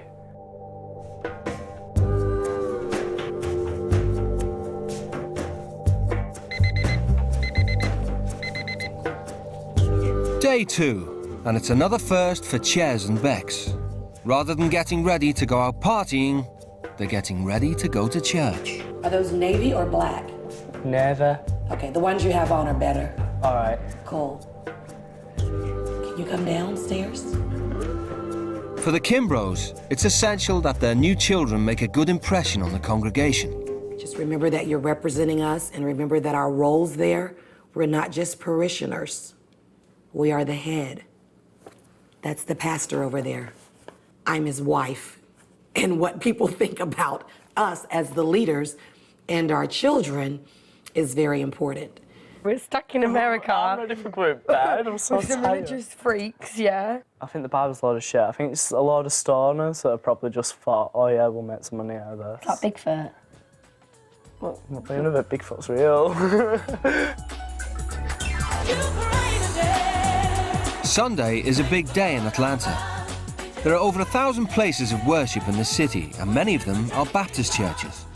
The Kimbros own their own church. Their services last over 3 hours, and they regard disrespectful behavior as an offense to God. They've never been to church, so this is going to be a great experience for them, because I think church is going to be good. The teens' holy marathon begins with Sunday school. I'll see you guys in about 20 minutes, okay? Have you guys heard about children of Israel? Have you read the Bible before? Today's lesson is a detailed analysis of the book of Ezekiel. You guys know what an idol is? What? Do you know what an idol is? Like American Idol. Unknown to the teens, Wanda's office computer is linked up to the church's security cameras. You awake? You awake? Okay.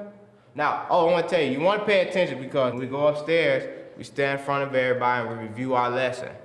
So, everybody says one thing about the lesson, and It's really so unbelievable, and the whispering that they're doing is kind of driving me insane. spiritually, basically, since they have been doing what Like I feel like they're plotting.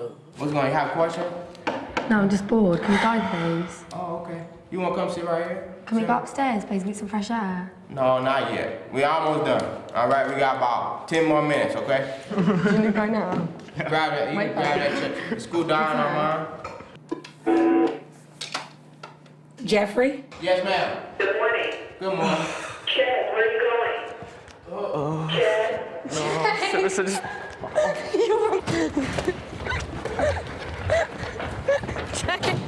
Run. Up the hill. In the trees. All this God shit. We're prisoners. Can't believe I'm stood in the fucking forest in the rain, trying to have a fag with a Bible on my head. It's ridiculous.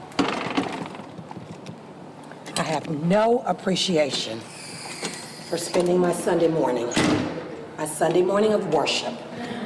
I have absolutely no appreciation for spending my Sunday morning chasing two disorderly, disruptive teenagers in the rain. Absolutely no appreciation for that. None. By running out of church, the teens have offended everything the Kimbros hold dear. No, oh my God, right. You disobeyed my order. I took you to the classroom, and that's where I expected you to stay. It was boring. I don't care if it's boring. You don't get to choose what you do. Well, we did, didn't we? We just couldn't take any longer, so we need to go out. Take it any longer, you were only there for 5 minutes. Is there a mirror? My hair's a mess. You don't get a mirror. You chose to go sit out in the rain, so whatever fool you look like, That's what you're gonna look like to the people that meet you for the first time. I don't like a filler, I just don't look as good. Okay, well, you don't look as good, you're right. I'm so bored and fed up. This is just so shit. It's actually quite comfy, isn't it? Look at me. Don't use profanity in this sanctuary. Every place in this building, sit up. Take your arm down and sit up. No. You will. No, I won't. You will. No, I won't. You will not use profanity in this building. You will not. Let's go. Guilt is always an indication that God is working on the inside of you. Guilt comes as a result for you to look at your ways and evaluate whether you are doing the right thing or not. Tell your neighbor it doesn't matter what it feels like. Ches and Bex are made to sit through the remaining 2 hours of the service. Sin is sin, wrong is wrong, ain't no big sin and no little sin, all sin is sin. It's all about the evils of drinking, smoking and sex outside marriage. For Chesden, it's a foreign language. Like, I can't change being gay, can't change who I am. Plus, I think the temptation of sex and drinking is just too much, really. They're very sheltered, like, and they don't understand. I literally doubt half of the people in there have ever been laid. The Kimbros treat Chesden and Bex to lunch in a restaurant. Great. Lord, we thank you for this food we're about to receive. We pray you bless it and allow it to be nourishment for these wonderful bodies you've given us. It's an opportunity to find out more about the teens' lives back in Britain. Do you have a boyfriend? No. I went out with a boy for 2 years, and then we split up 2 years ago. For 2 years? When did you start dating? I was 13. 13? Yeah. Like, when I bring guys home, and I asked her, like, why she doesn't ever talk to them proper, she said it's because she knows I don't keep them. So at 16, you have open gay relationships? No, not open. Like, I don't cheat on people or anything like that. No, she means No, I mean, publicly, no, not... other people know about it. I mean, it's not a private not thing. like a secret No, in the no, club everyone knows. kind of thing. It's just right out in the open, period. And your family, everyone's okay with that? Your mom? Yeah. I'm just in shock that you're so carefree about it. Usually a person's sexual experiences, especially when they're not married, they're usually private. You know, the teenagers here, if they're sexually active and things like that, they're trying to keep it private. They're not, you know, for God and everybody to see and hear. This has been a really good dinner. I bet it has. It's been a real good discussion. We still have all of our food in front of us. We lost our appetites. If we'd have told them, like, how many people we'd slept with at, like, at one age, they would have actually just died. And, like, I think they would have... can you imagine? We should try that, Like- because then maybe they have, like, a panic attack or something. I think they're becoming a lot more comfortable with sharing their feelings and their opinions, and if we're going to make an impact on them, I think we have to first connect with them. My guard is up. I am not as, I guess, optimistic as David is, because I feel as though they've said great things to my face, and they smile, and it's yes, ma'am, and they're just so sweet. It's almost like they're bipolar, or split personalities, or Dr. Jekyll and Mr. Hyde. Tomorrow, there'll be another challenge. Chesden and Bex will be going to school. They pretend school is going to be different. It's gonna be disastrous. I can feel it in my bones. I mean, every time she says, "Are we going to school?" I just think the embarrassment is gonna be so great, it's gonna be headline news. Upstairs, Chesden and Bex are preparing for school by packing a secret stash of cigarettes.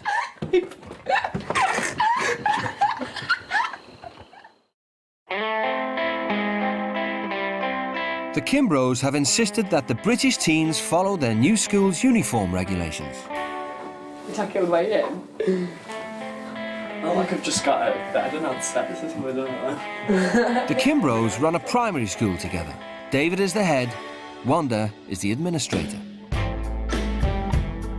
Education is very important to my husband, very important to me. We really feel, though, as though that if a person doesn't have a great education, then their quality of life is compromised. The British teens aren't the most promising of pupils. Before Bex dropped out of college, she was on the point of being thrown out. And Chesden has had several formal warnings from his teachers. Hi, guys. Good morning. I'm Sister Patrice. Hi, I'm David Kimbrough. Okay. Wanda Kimbrough. All right, Mommy and Daddy. Mommy and Daddy. Bex Kimbrough. Bex Bex. Kimbrough. I'm Chaz. Okay, Kimbrough. Chaz. Guys, collars have to be buttoned appropriately. Not a fashion show, so. I just really need you to express to their teachers what our expectations are. Okay. We have zero tolerance for our children misbehaving in class. Ready? Let's go. Tell them bye. Bye. Have a good one. Have a blessed day. Thank you. It costs over £6,000 a year to study at the Southwest Atlanta Christian Academy.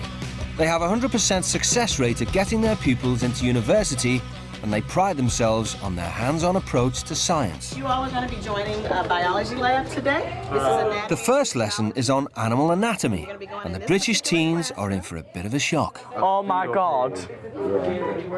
The pupils work in pairs to dissect unborn pigs. So the piggy went to the market. Bex objects. Just don't like it. It's like, that's a baby pig, yeah? Obviously. And you're saying it's already dead, but that's just like, if one of you lot had, like, obviously only the girls had a miscarriage, oh, the baby's already dead, let's just open it up and, like, see what we can find. I just don't agree with it. Bex has had enough, Sorry. but her escape route is blocked by lead teacher, Sister Patrice. Chaz? You can't go in the boys' bathroom. Anthony. You know exactly why did you walk out of class? Because it was too much for me. Why? They're dissecting a pig, and I felt ill, and I needed some fresh air. Did you ask your instructor for fresh air? Right, We don't walk out of class. Well, I was going to be sick, so I'd rather be sick outside than be sick in the classroom at the end of the day. Can you let go of my arm, please? Let go of my arm. Young lady, let me make something absolutely clear to you. You are in our environment. Yeah. That means you must submit to the rules. What, so you rather me be sick in the classroom? No, ask the teacher to be excused. Whatever. If you need to be excused, ask your instructor. Chaz, I go. One real friend with my mouth. Really? She feels a little nauseous, but she didn't ask your permission. She needs to ask permission before she walks out of the class. Okay. We're fair. Do you understand me? Yes. Yes, ma'am. Yes, ma'am. And don't switch your neck at me. You're messing with the wrong one. What are you going to do? What would I do? What would you do? Well, I'd knock you out, but obviously I can't. No, you absolutely cannot. Obviously. Stop drinking while I'm talking to you. No. Let's go. Oh, my arm. Let's go. Don't touch me. You better get out of here. Don't pinch me. Let's go. Oh, stop Do you absolutely think that I'm going to allow you to disrupt my class? Wait, your class is in. Keep pinching me. Oh, I will pinch you. No, you get don't. You pinch me. Who the hell do you think you are? I am Sister Patrice, and you are not stepping this entire environment and ruining it. What gives you the right to pinch me?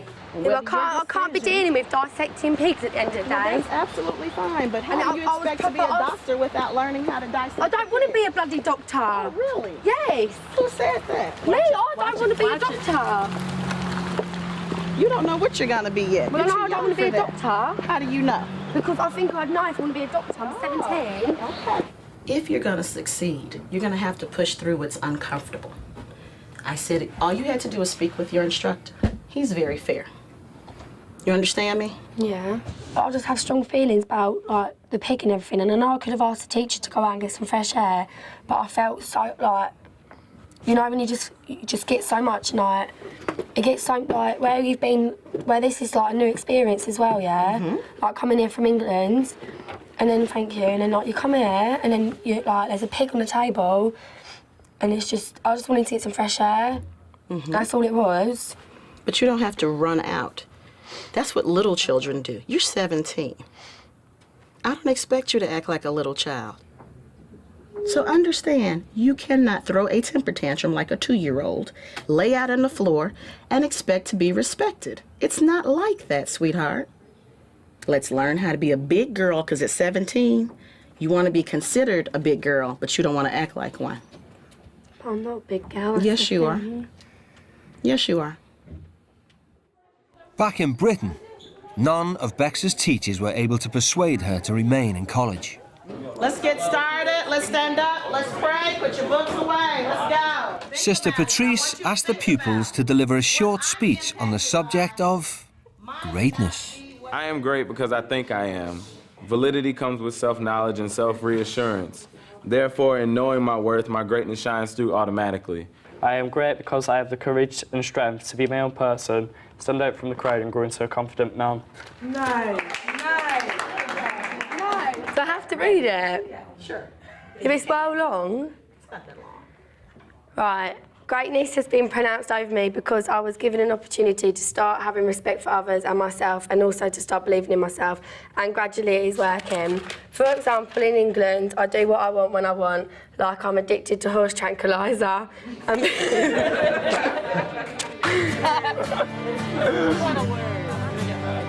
Bex used to be a model student. Her behaviour changed 4 years ago after a family tragedy. My brother died like 2.5 weeks before my 13th birthday, and he was severely disabled, but we did get on, like, loved him to pieces. Bex was always very close to Jay's. Bex was there when Jay's died. And then after Jay's died, she just turned into a teenager from hell. Bex's relationship with her mum has never recovered. I think my mum hates me, and she envies me because she does always say she wished it was me that died instead of Jamie. Bex has been away from her parents for 4 days. Time enough for her mum and dad to put their regrets in writing.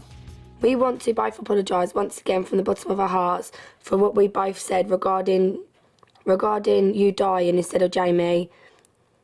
It was a horrible thing to say, and we are disgusted and embarrassed and totally ashamed by the outburst. You have been abusing your body with sex, drugs and alcohol, your own choice, of which we see as a kick in the teeth. Jamie, on the other hand, didn't get a choice. He was born with cerebral palsy. You have no disability, so why abuse your body? I'm sorry, but I think that's my shittiest letter ever. I'm pissed off because she just wound me up. I'm sorry, but... Oh. She's a dickhead, I'm sorry. She could have been like, hello, darling, hope you're having a good time. We miss you loads, can't wait to have you back. And made me feel nice, and I want to go home. But instead, I might as well just stay here. The British teens have been staying in one of the most comfortable areas of Atlanta. But Wanda and David's childhoods were anything but comfortable. And like Bex, Wanda suffered bereavement at an early age. One of the things that drives me is growing up without parents. My father was brutally murdered when I was 3.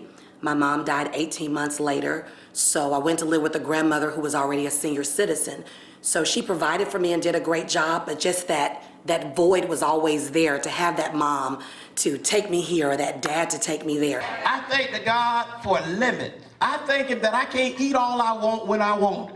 David's father fell gravely ill when he was young, and the stress of caring for him and bringing up 10 children contributed to his mother's early death. As a result, David's now passionate about being a good dad. When it comes to parenting, I don't think there is a failure, except the failure to do all you should have done. And so with these British teenagers, we're going to do everything we can, and we're going to treat them just like they're our kids. It's just a few days. That's all we need is a few days. Chesden has never known his father. He's close to his mother, but she's in poor health. It's like she had an heart attack, which wasn't my fault. I don't want to sit at home looking after my sick mum. The Kimbros called Chesden's mother to find out just how much he does to look after her. Are you saying that the only job Chesden does at home is washing up the dishes, and you pay him to do that, but he doesn't do anything else? No. Here I teach my sons that if there is a lady in the home, she is to be treated like a queen, and we serve her. The Kimbros decide to teach Chesden a lesson about chores. Well, we're gonna let you do some chores under your dad's authority. It's not my dad. How many times? No, it's like you're trying to annoy me. You're trying to wind me up, and you're being smarmy about saying it as well. Hey, do me a favor. Stop Again, saying. No, that is winding me up. Don't tick me off. That is winding me up. You're not gonna sit at the table. You're not my dad. You're not gonna sit at my table and talk to her like that. You are not my dad. I don't care if I'm your dad. I'm not trying to be your dad. I'm being an adult that's supervising you. I don't want you to be referred to Hey, as I my don't dad. care what you want at this point. You don't respect me, I don't respect you. You get nothing. I don't have to talk to you in a soft, loving tone. I don't care what you want right now. And you ought to figure that out. So you can go up to your room. Not you, Chaz. I'm going to calm off, one sec. You're going where? I'm going to calm off. Chaz. Just fuck off. This just shows you his level of immaturity. Yeah. Because this is not what a family unit is about. You don't just walk out and throw that person to the dog because now they've pissed you off. Right. He talks all day about what's wrong with us, but never really talks about what's wrong with him. He's never had anybody, I don't think, to get in his face like you've done.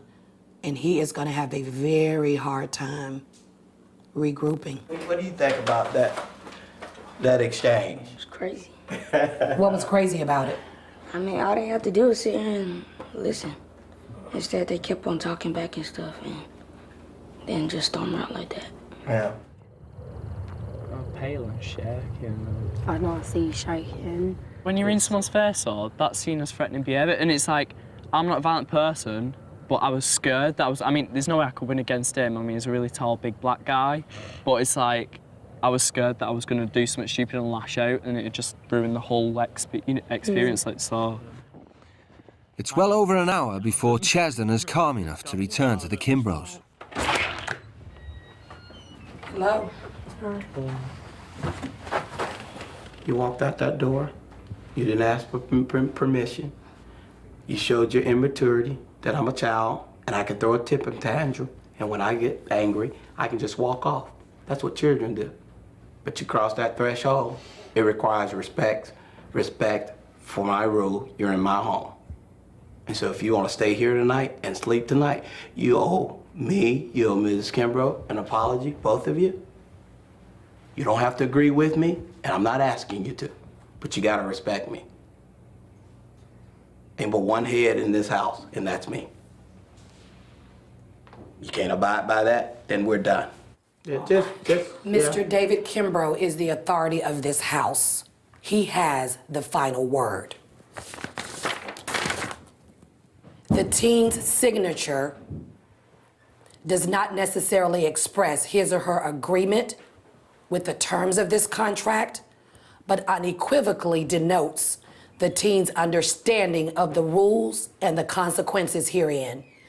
So again, if you're gonna sleep here tonight, you're going to apologize for your actions. Sorry for being disrespectful. I accept your apology. Welcome home. Can I please go to the loo? Yes, you may go to the loo. I'm sorry for raising my voice and being rude in your house. The apology is accepted. Welcome home. Thank you. I'm just not used to confrontation, and I've never had like a dad, and so I've never had like a male presence like shouting in my face.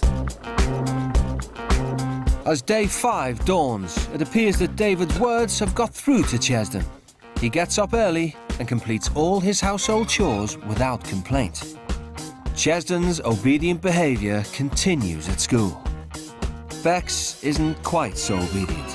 Facebook is not on the computer studies curriculum. Get off me. You do not do that. You know better. And you already know that. Come here, let me talk to you. Back home, Bex has given up on her education, but Sister Patrice has not given up on her. I need a fag and I'm going for one. I'm sorry, I'm going for one. I don't care anymore. We don't allow smoking on campus. We don't allow students to smoke. So she's leaving campus in order to try to do what she'd like to do. It's very unfortunate for her. She's just continuing to destroy herself. Why are you determined to hurt yourself? I'm not determined to hurt myself. Yes, you are. I just need a fag. No, sweetheart, you're killing yourself. This is killing me. I know it's hurting your feelings, but that's different. So why are you determined to destroy yourself? I'm determined to destroy myself. Yes, you are, sweetheart. You're 17 years old. You know how you're living? You're living like a person that's been out of life for quite some time. You're more worried about me, like, and how my life's going, and then, like, the family's just worried about rules and stuff. Now listen, there is a concept, whether you believe it or not, that exists called mercy. But you have got to think about the repercussions of your actions, and you're not doing that. Okay, so you weren't born into this family here at Southwest Atlanta Christian Academy, but we've already accepted you. With all of your craziness and everything, do you realize that if a student smokes here, they are kicked out of school automatically? They don't have a second chance. So if you are given mercy, you've got to show your family mercy. Whether you agree or not is not important. You're still a child by law. We're trying to show you how to be a better person. Lead us not into temptation, but lead us from evil. For thine is the kingdom, the power, and the glory forever. Amen. Amen. Bex finds a new enthusiasm for school. None of you can get the ball off me! She's a sweet child. She really is. It's inside of her, but she doesn't necessarily see that part of her all the time. And quite often, because people might expect negativity, she gives what they expect. When you don't expect negativity, it's amazing how positivity can reign. Chesden's second day at school has been an extremely positive experience. He's applied himself, stayed out of trouble, and won plenty of friends. He's really funny, and he's been keeping me laughing since he's gotten here, so I kind of don't want him to leave. You gave it a chance. And that's all we ask this morning, is that you give it a chance, not throw in the towel, you know, not be rude, be disobedient, just give it a chance. And you did, and that's really, really great. I am so proud of you. Thank you for so that. proud of you. Today we went to school and everyone's just really, really respectful. And I know it sounds so sad, but unless you come here and experienced it for yourself, you don't know what it's like. And it's like, you can just feel the love, you know what I mean? Tonight, Sister Patrice has set some homework to compose a poem about invisibility. The Kimbrough's house rules require all grades to be B+ or higher, so Wanda asked to read Bex's poem before it's submitted. All of this is your poem? Yeah. Wow. No, because it's rubbish. Oh, don't start out by saying it's rubbish. I put on a mask. The fake Bex, but the true Bex is still here. I'm just hiding. Devil Bex came about 4 years ago, and she hasn't gone away. I'm scared that the true Bex is not only gone invisible, but is going to disappear forever. I didn't expect that. Wow. Oh. Whew. Pretty powerful, huh? Yeah. I don't even think you realize what you wrote. And I know that I do wrong, and some things there saying you shouldn't do this. And I see the effects I have on people. Is that you really do care. You care about life, you care about people. And I really believe that you mean that when you say, I'm only concerned about today. I'm just living for today. I just want to have a good time. But I'm also very excited to know that somewhere deep in your conscience, you know that it's something greater than that. And that is so very hopeful to me. That's brilliant. Got issues, and I. Oh, okay. Bex is starting to rethink her life back home. Now I can see I'm like a daughter from hell. I was like such a cow. I like no respect whatsoever. Done what I want when I play. Like, do you know what I mean? Like, everything was about me, and I didn't take into like account other people's feelings. That's more than I could have ever asked for. And I fought those tears with everything. I mean, I literally felt my guts shaking because I didn't want to get that emotional, but it was very overwhelming to me because I feel as though in some big way that we have made an impact in just this short period of time. Now she's starting her 6th day with the Kimbros. Obeying the rules is becoming second nature to Bex. I'm very, very impressed. Thank you so much for getting up this morning and walking in obedience. I really appreciate that. Sister Patrice calls Wanda into the school for a meeting about the homework. We had a chance to grade them, and I wanted to let you know that both of them received an A on their points. That is terrific. Okay. I just finished talking to Sister Patrice about school, about homework. She was ecstatic about your points. But what you don't know is that you both got an A on those points. It's me. I got an A. That's my first A I've ever even got in my life. That is spectacular. So I was really proud. I know that is fantastic. 1, 2. To make them be proud of me makes me feel happy. Just being here, like going to school and hearing that they want to be like lawyers and stuff, it's like, wow. Whereas me, fell into the wrong crowd, and then just my goal, just like my dream, just went out the window. After 6 full days on the Kimbros' private estate, David and Wanda decide to give the British teens a change of scene. It's an opportunity for David to reveal that, like Chesden, his childhood was blighted by parental illness. We have an old saying here in the United States that you don't miss the well until the water runs dry. Yeah. You become so complacent, and you're so used to going to that well every day and getting water out of it and drinking and refreshing yourself that you don't take time to appreciate it. You don't even take time to thank God for the well. And I think a lot of times we do our parents that way. We overlook the sacrifices and all the things they're doing for us. No, I think we just need to find the right balance, because it's like my mum does so much for me, and it's like I don't do hardly anything, you know. Now I think about it, it's like it's nothing compared to what she does for me. Yeah. If you don't go back home and change and become the Chesden that she has raised and been trying to strategically place on the right road, you will look back on your life when she's gone and say, I wish I had done more for Mom. And that feeling will torment you beyond anything you can imagine. When you get home, man, you should treat your mom like the queen she is.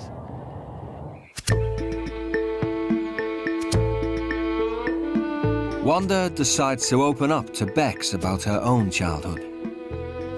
By the time I was 5 and I started kindergarten, both my parents were already deceased. So any relationship that can be salvaged, especially between a mom and a daughter, is really important to me. Really important to me. There are days that I just want a hug or to hold my mom's hand. My teenage years, I mean, I've gone through my entire life with this huge void in my heart.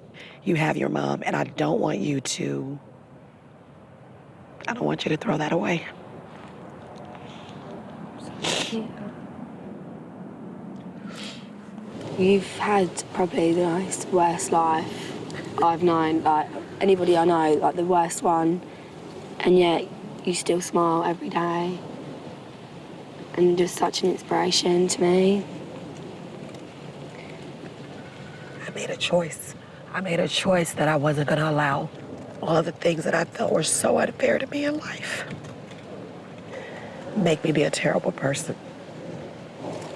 And I feel like if anybody has excuses, I have legitimate excuses, but I've chosen to throw them all on the ground, jump up and down on them and say, you know what?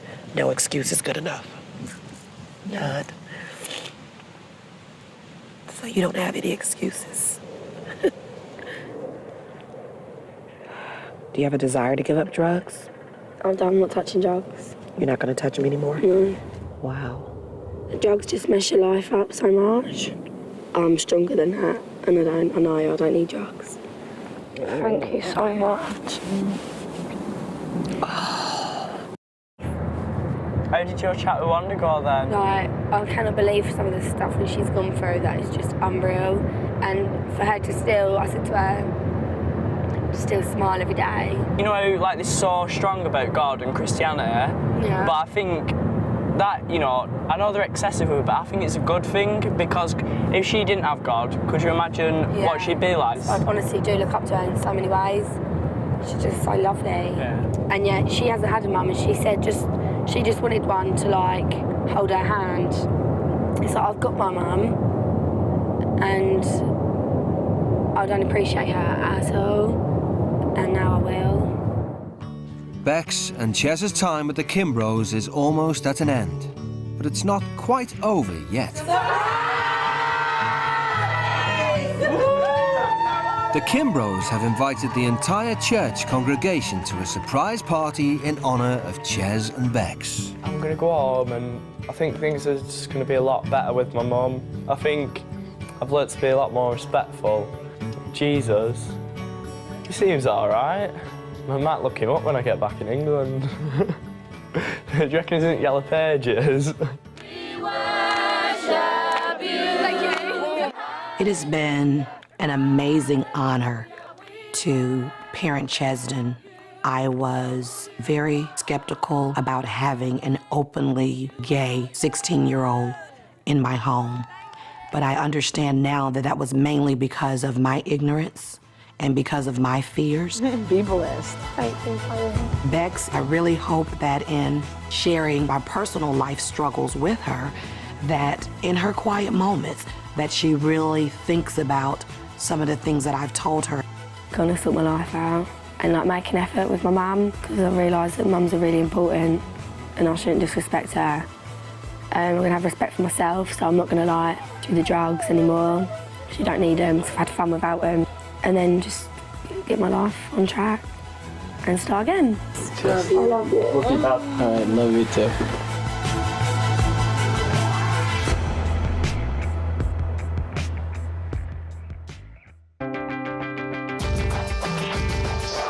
The teens now have the chance to make a new start back home. It has changed me. I should be doing a lot more compared to what you do for me. I'm going to start doing more stuff around the house for you. Start looking after you. Oh. The way things were before, I think I'd have been in an early grave with him.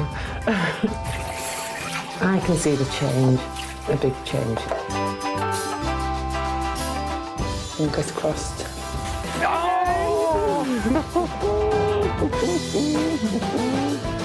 Have we left the horrible Bex behind? Yeah. Yeah, got rid of her in the...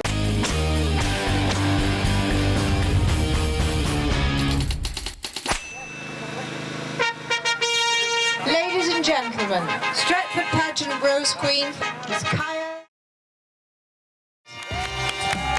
16-year-old Kaya loves to be the centre of attention. Her smile hides a ferocious temper. Yeah, you can see me here, can't you? Why, she just can't pin it. She does my head in. It can be a nightmare living with Kaya, especially when she gets up in a grumpy mood. I've got a horrendous temper. Scream, shout, growl, I do everything, throw things. Kaya's approach to authority. She doesn't like any source of authority. To me, if I want to do something, I'll do it. If I don't want to do it, you've got no chance of me doing it. Kaya's anger has completely disrupted her education. Kaya got thrown out of 3 schools. A second primary school she went to, she got kicked out of there. The first secondary school she went to, she got kicked out of there. And then the third one, the one that she's at now, she's just been kicked out of. Don't like school. Never have done. I just disrupt the classroom because I was bored and, like, the attention wasn't around me. It's the feeling you got when we got told she was getting expelled. It was like, someone had hit me in the stomach and I was winded. It was just a gut, proper gut feeling. My dad, I completely just ignore everything he tells me to do. The relationship with my mum, up and down really. I get along with her sometimes, but sometimes she doesn't half peck my head. Absolutely on your ass, Kaya. Told ya. Things are so bad at home, Kaya's parents are on the verge of throwing her out. I don't think Kaya's aware of the effects Her behaviour's had on both of us. On some occasions when I've got upset, she'll say, "What are you getting upset for?" And I look at her like, I just can't believe that she's saying that. I can't believe that she wouldn't understand. In my opinion, it's my head, my life, my brain. I do what I want to. Disappointed, let down and upset, I suppose, as a parent. Mainly because it makes me feel like I've failed.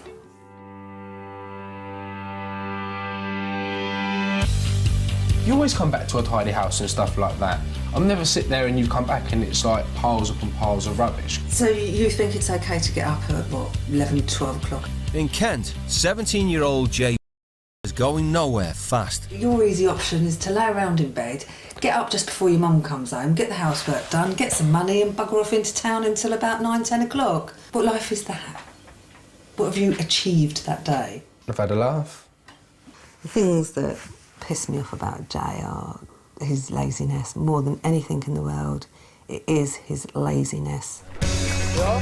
We have asked him to get a job, but he sort of comes back at us with different excuses. He thinks there's a money tree at the bottom of the garden that my mum goes and picks every day. You can't go on the rest of your life expecting everybody to pay for you or scrounge or whatever. You're never going to get anywhere. With my mum and Steve, I can get what I want off either one of them. If one of them says no, the other one will say yes. Jay passed 6 GCSEs, but has no desire to continue in education.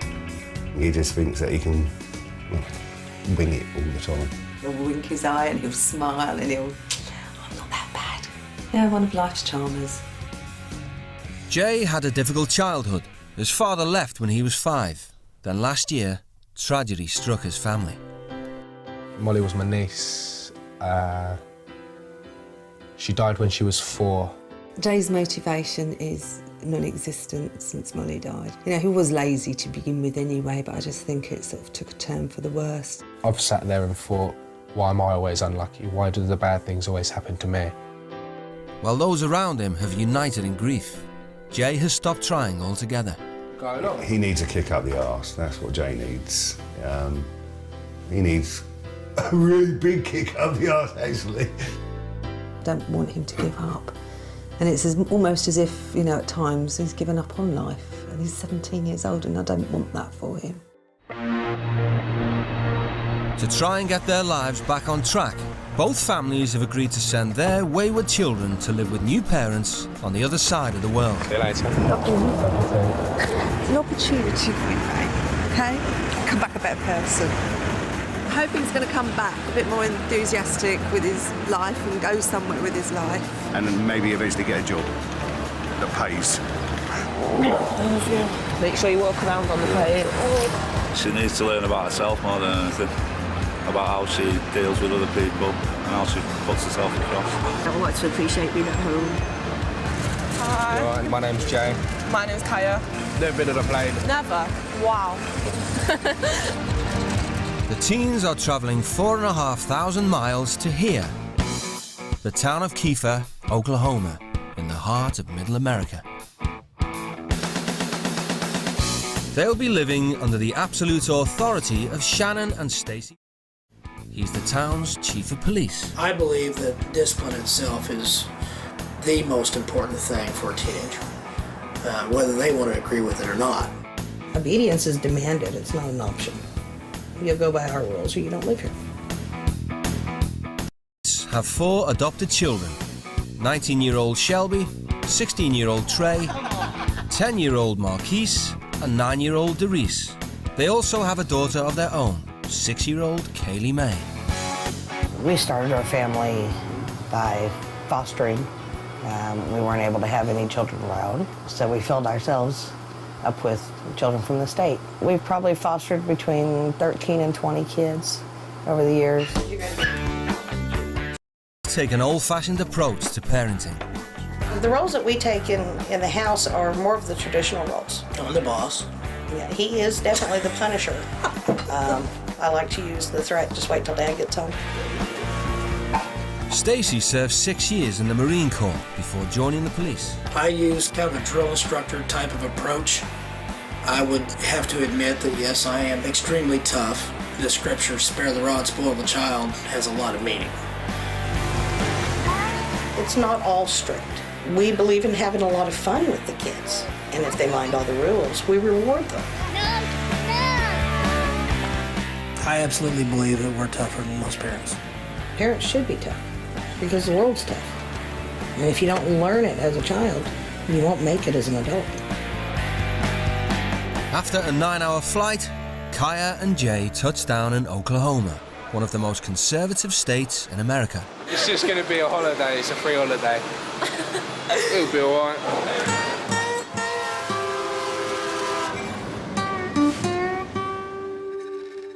Kiefer was once a rough, tough oil boomtown. But today is a sleepy, family-oriented home to just 2,000 law-abiding citizens. Everything's on a bigger scale. It's because they're all fat. Chief believes his family should set an example to his community. He sets his standards very high. Meeting new people is always a great thing. Yeah, that's the way I look at it. Oh my God, he's a police officer. You are me. I'm not getting out of the car. Hello. Hi there. Welcome to the White House. Nice to meet you. My name's Jay. I'm Stacy. I am Kaya. Nice to meet you, Kaya. Kaya. Nice to meet you. My name's Stacy. Nice to meet you. Well, come on in and get comfortable. Come on in. Please. Wow.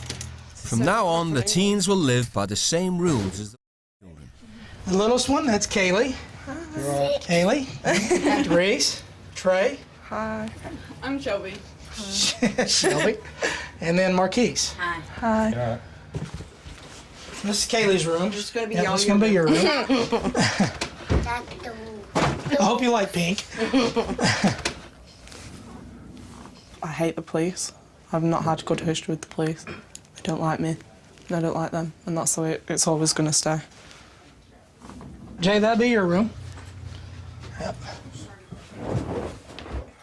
The second one, that's going to be hard. Third one, hard. Fourth one, hard. Seventh one, really hard. Oh my God.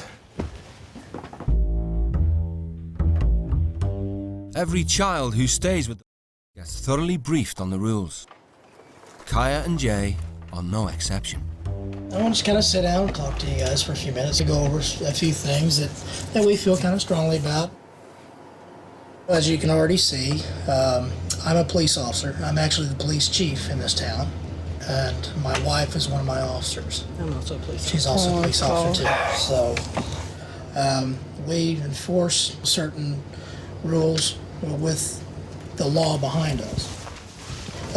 Rule number one, respect us and our family, and we respect you in return, okay? Number two, no cursing in the house or in front of the minor children. This is the buckle of the Bible Belt, and cursing in front of a minor child is actually illegal. Everybody does their chores on a daily basis. If you've got a specific assignment given to you by myself or Mrs.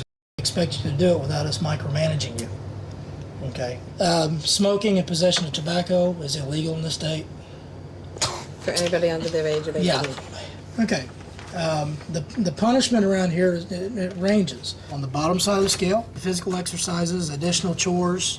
To the other side of the scale, where potentially you could wind up in front of our judge for a crime. You're being fair. Okay. As the owners of the house, we have the right to search bedrooms and common areas anytime we feel like it. If you have any contraband in your bags, What does that mean? Cigarettes, alcohol, marijuana. Can we have one last fact? That's what you Huh? Can we have one last fact? We can't have that. Okay? You're now seen as a part of the family. And if these people out in the town see my kids breaking the law, they look bad upon me. But right now is amnesty time. Let you bring them to the table. Okay? Okay. Go ahead, Jay.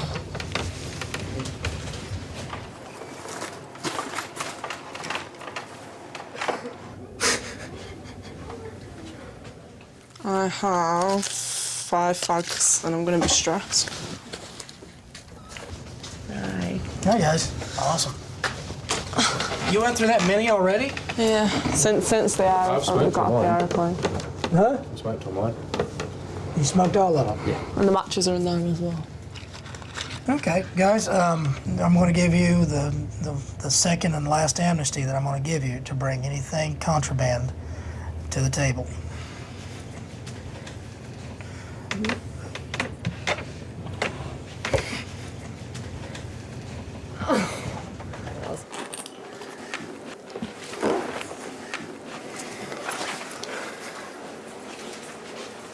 And I'm hoping you don't have any on your person because I don't want to have to violate you.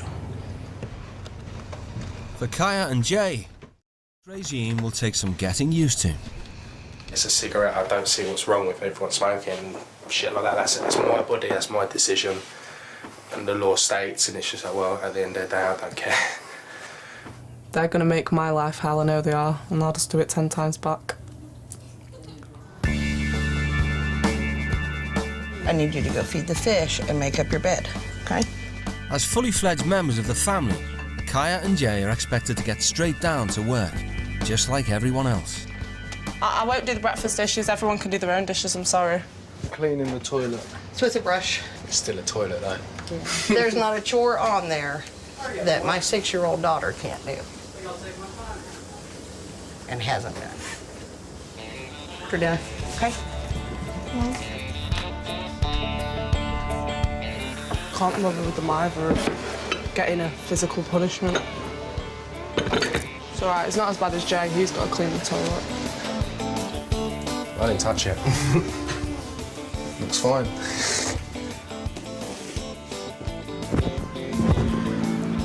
That was wet.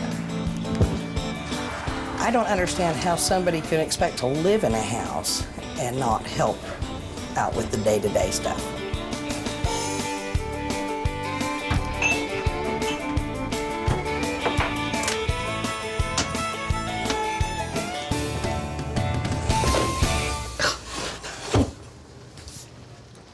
Jay, when we sweep, we move stuff.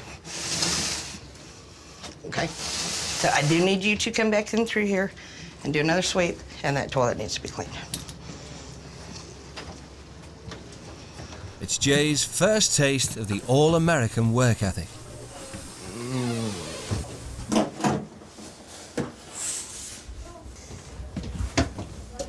I ain't doing that.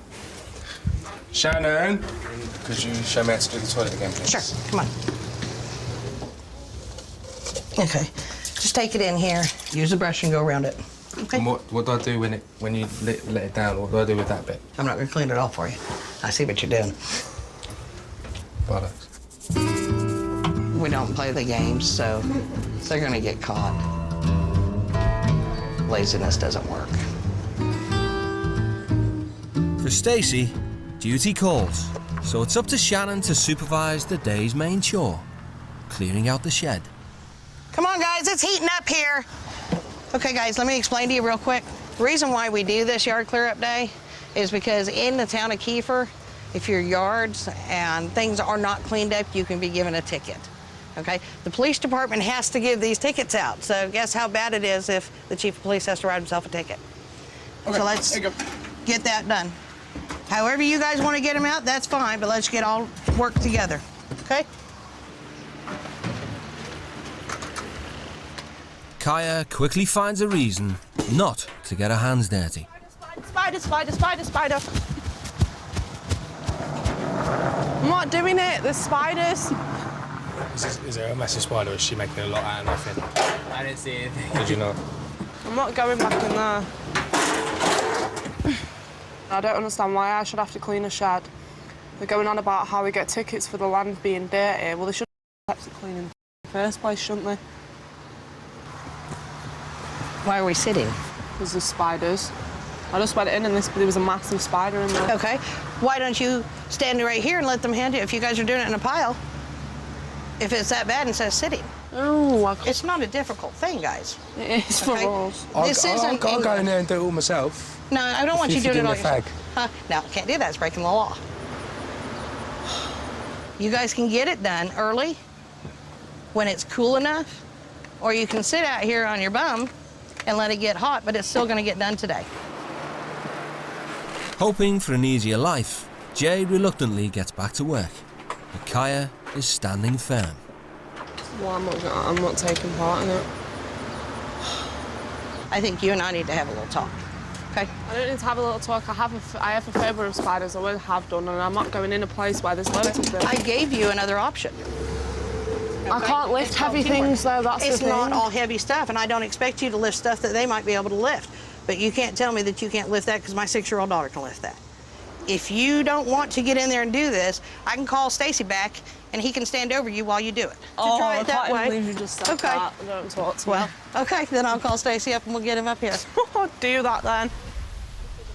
Seems to think right now that she's got a bigger attitude than what Stacy has. Maybe she needs to get a little respect for an adult. I'm only doing it because I don't want to Do it and you're letting into them, Joe. I'm not letting into them. I just want an easy ride. Shannon's called Stacy home to deal with Kaya. Oh, here we go. I'm not doing it.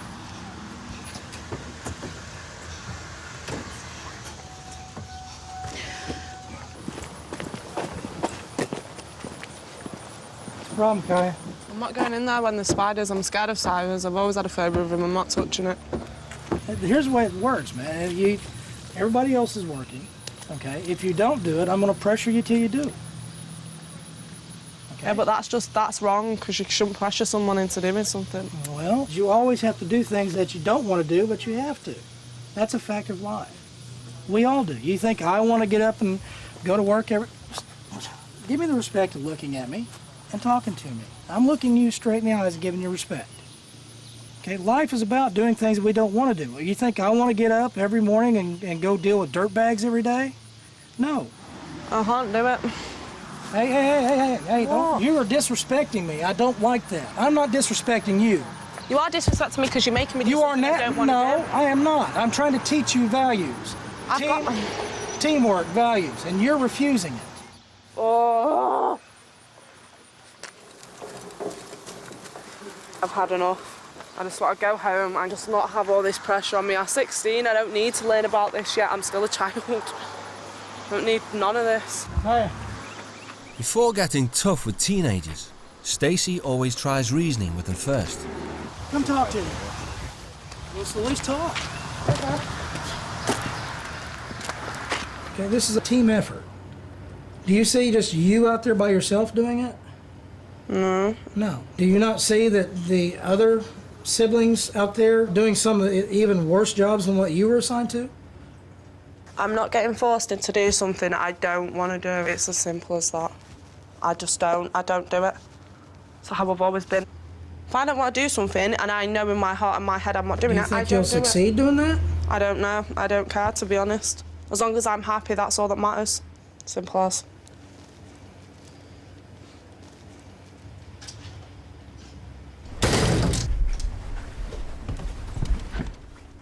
When reasoning falls on deaf ears, Stacy fights fire with fire. Kaya, come here. For fuck's sake. Kaya. I'm not talking. Huh? I don't want to talk.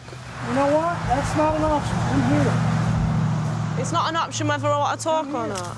And talk to me. I don't want to talk. Well, you know I do. Well, I don't. And I'm not going to give up until you do. Well, I'm not going to give up either. Okay, well, this is America. You don't act that way here. It doesn't... Oh. Okay, you agree to this, okay? You agree to this. So either be a quitter or not.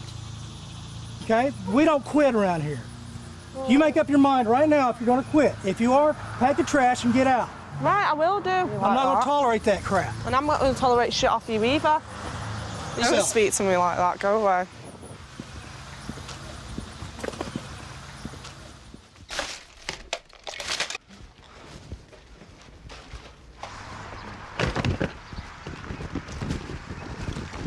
She just thinks that every time the going gets a little bit rough, I walk away from it. That's not the way life works. The girl's got a lot to learn. What Kaya doesn't know is that in Oklahoma, it's illegal for a minor to run away from home. Stacy has called one of his colleagues to bring her back. Why are they stopping? If they're getting out that car for me, I swear. I'm leaving. Leaving? Uh-huh. Where are you going to go to? I'm leaving. You're in the United States. Okay, we have laws here, and you will respect those laws.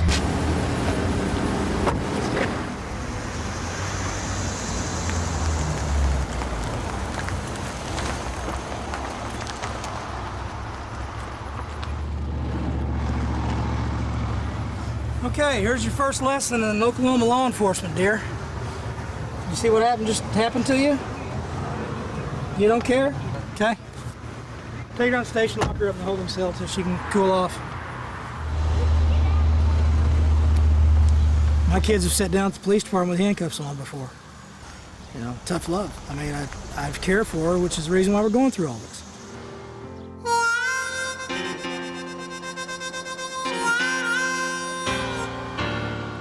Before she's taken to the cells, police dispatcher Marsha Morgan has some wise words for Kaya. You have to listen to somebody somewhere. At your age, somebody has to give you guidance. You may be used to getting your own way. Here, it's a little different. I knew it was going to be hard, but I didn't realise how hard it was going to be. It may not be something that you like, and I'm telling you right here, right now, life is not a bed of roses, and I don't know who promised you that, but whoever did, they lied to you. I can't physically do it. I'm emotionally drained. I would just want to go out and be with my family. But you have to give it a chance, Kaya. I can't. Do you possibly think that if you go back right now, that they are going to be totally proud of you? They're going to go, what did we do wrong?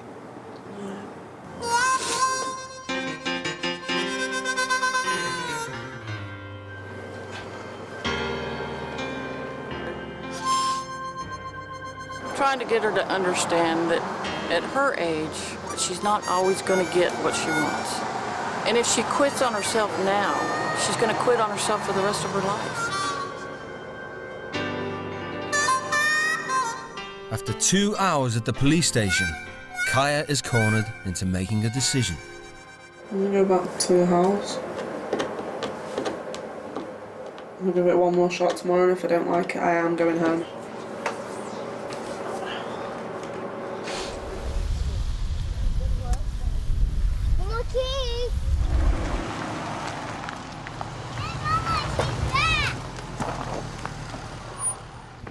To be welcomed back by the Kaya must first make amends for her behaviour. Yeah, I'm sorry for the way I spoke to you today. I'm being disrespectful. I appreciate that very much. Kaya, today was a real rough day for all of us. I want you to know how happy I am that you decided to stick with it. From this point on, you know, things go back to the way they were. We have the rules. We go to the rules. We do everything that we're supposed to be doing.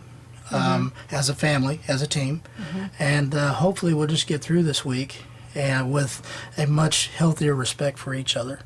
I want you to understand that the only reason that I push so hard is because I care so much. And a lot of it has to do with my past as a police officer. It seems like I'm extremely hard, you know, but my heart is much bigger than my bite. So, can I get a hug? Yeah. Appreciate it. I do very much appreciate you sticking with it. It's okay.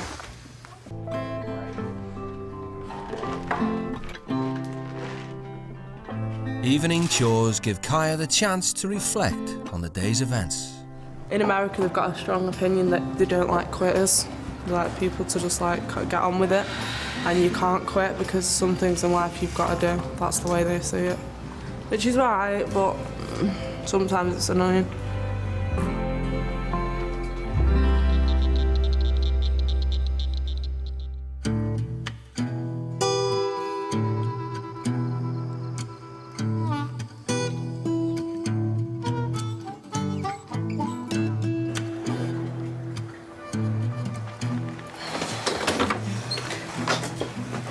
He's just passed out.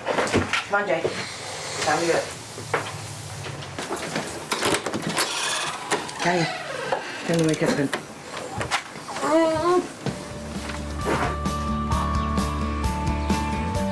As Chief of Police, Stacy takes enormous pride in his community. He insists all of his children do regular volunteer work.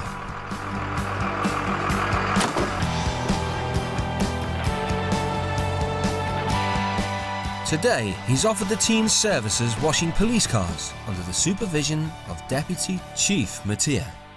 I just expect him to do the job right, get it done, and not complain about it. After yesterday's run-in with the law, Kai has decided it's easier to do as she is told.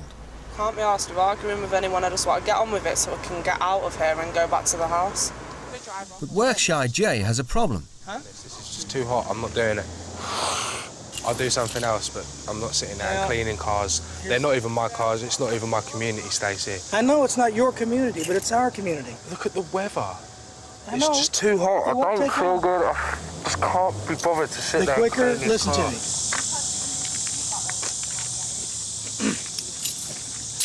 This is too hot, Stacey. I'm sorry. Come on. Suck it up for 30 minutes. Toughen up, okay? That's all I'm asking you to do. Just suck it up.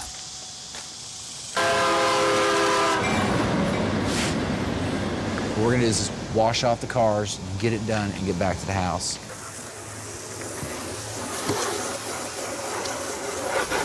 You're doing a good job. Jay begrudgingly finishes the job. But Deputy Mattia has got him thinking about his attitude. I don't have motivation back in England. There's just no motivation. I don't want to do anything. It's just like, so what? I mean, I'm with all my friends and everything like that. I know it's a little bit fun, but they do so much different stuff over here. Like, I don't know, it's just weird. Although Jay completed his task, Stacey has unfinished business to attend to. What happened out there today at the police department, okay, was, in my mind, totally unacceptable. And the manner in which you spoke to me, I can't tolerate that out of any of my kids or any of my officers. No matter what had happened, okay, it gave you no right to be disrespectful to me. I apologise for that. I know it wasn't right, but that's all I can say is sorry. We need to have a clear understanding of how it works here. You broke one of the rules. Okay, so there needs to be a punishment for what happened. Okay, well, go get the rifle and we'll get started.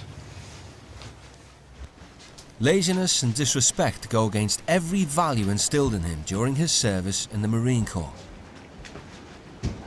Okay, 4 minutes to the rifle, go.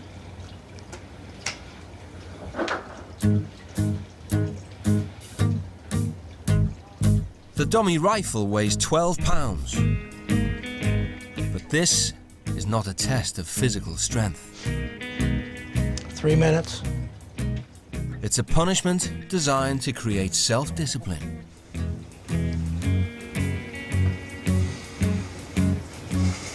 One minute. And one Stacey was made to do hundreds of times when he was a cadet.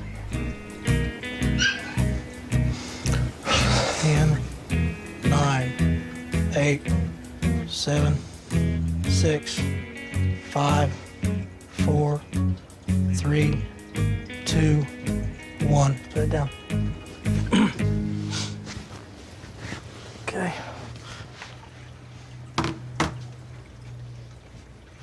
That's it.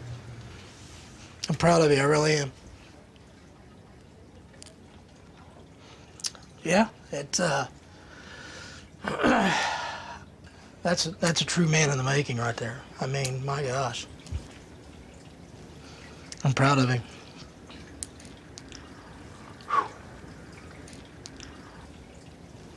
Sometimes you forget the human side when you strive so much to be tough, and things like this happen that remind you that, wow, I do have feelings. So, I'm happy right now. Really am. Seeing such determination has left Stacey curious about Jay's defeatist attitude. What caused Jay to develop to where he's at today? It was a lot to do with my real father. I had a shit upbringing to begin with. It was awful. Some of the stuff I saw, some of the stuff I went through. I do hate my father, but I hate not because of what he done, it's for what he didn't do. I understand that. He didn't bring me up. At the age of 5, I had to act like a 13-year-old. My mum, she loved me to bits, and I know she did, but she had her own problems. and I needed to take pressure off of her. And the only way I could do that was by growing up too quickly. And I mean, how do you feel about yourself right now? I still think I am living in my childhood, and my parents always say, you're an adult, you're an adult, you're an adult, but I've never shown them that I'm an adult.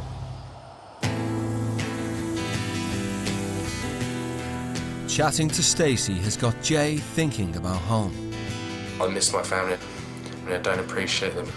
And when you've got all those feelings going around your head, it makes you realise what you're actually here for. It's because you do need to change. He's not the only one contemplating family. Me being in America, it's a bit weird because obviously I want to go home because I miss everyone. I miss mum and dad a lot. Can't wait for the week to hurry up.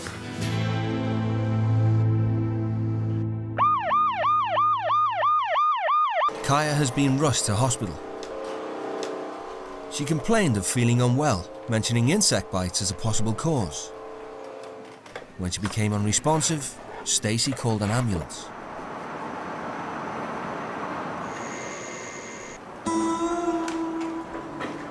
After extensive tests, Kaya is discharged. The doctors who saw her described her episode as most likely malingering. I'm just gonna go home and get some sleep before I act upon anything. You know, it's never a good idea to act when you're angry and tired.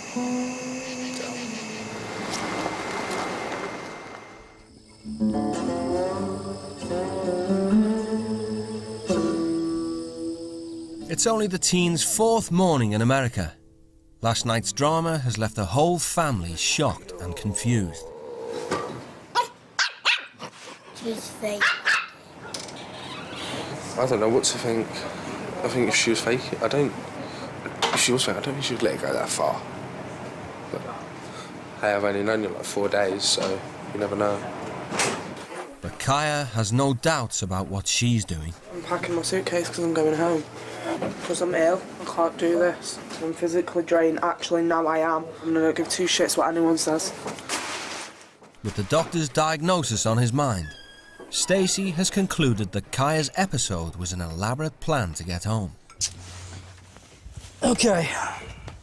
First of all, how are you feeling? I mean, are you still feeling pretty sickly? Are you? I feel a little bit better, but what it is I feel I need to go to sleep, but I can't sleep because I've already slept enough. If you had to go back through everything that happened, do you think it would have been a little different than what had happened last night? No, not at all, because that was the way I felt. If I felt ill, I couldn't open my eyes properly. It was how I was feeling.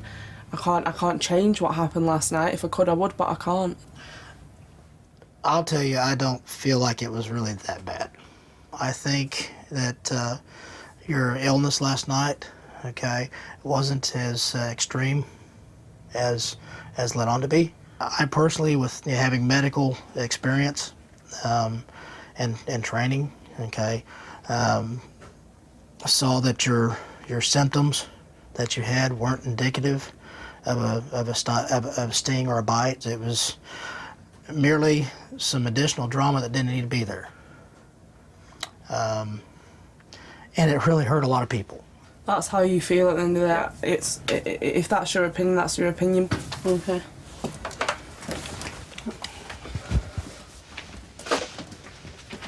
I'm not bothered. Because at the end of the day, I'm going home and that's it, it's finished. Excuse me. The conversation has confirmed Stacey's suspicions. All I want is an admission, but that's not going to happen. I tried. If this is the type of ethics that she's going to have, I think she needs to be sent home. I've gone as far as I'm prepared to go. He wants to inform Kaya's parents of the situation. Can I ask you, sir, have we had similar incidents to what happened last night in the past with her? She has played up and play acted, but not to that degree. But yeah, I'm smart by the way she's doing things, and it's ridiculous, So I think this is drama. She wants a reaction out of people. That's what she pushes for. I've come close to banging my head off a wall with her at some point. And, you can only go so far. I was ready to send her home today, but now I'm upset. So I'm now inclined to make her stick it out and not make it easy on her. Well, you'd be doing me a little favour if you did that. Okay. Say bye. Bye-bye. These people truly are at their wits' end. I mean, in my line of work, when you absolutely refuse someone asking for your help, that's called negligence of duty. And I have a parent here asking for my help, you know. I've already made that mistake of turning my back once, you know. I just can't do it again.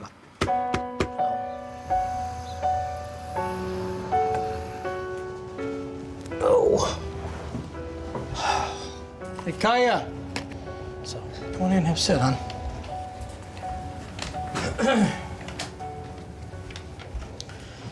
Okay. Your father made it very clear to me that he and your mother have endured unsurmountable pain, but that they love you so dearly, okay, that this was what they felt you needed. Yeah, I know that, but I'm still not staying. I know how my mum and dad feel. I know what I've done wrong. I'm not staying, I can't. Sorry. Your father nearly begged me to make you see this through. And with cracked voice, and I could tell what was beginning to be tears, was asking me to help. He doesn't need the help because he doesn't know what I'm going to be like when I get back. My mum and my dad don't know. What do you mean, how you're going to be? What do you mean? Like, this has obviously changed me a lot. What do you think you've learned? I feel like I've learned enough. They're expecting you to see it through. I don't care what anyone says, I need to go home. I can't do it. I just can't. Stop and think about it for a second for the words that you're saying, though. I can't. You can do anything you want to do. Yeah, but I don't want to. That's as simple as that. I don't want to stay.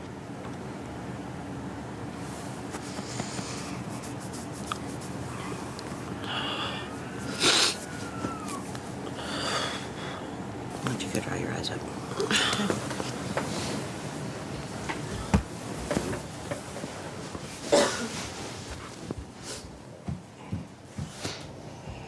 She's done.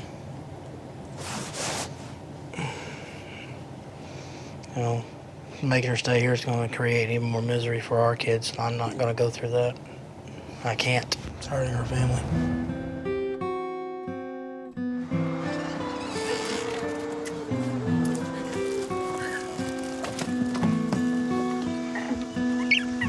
No biting me.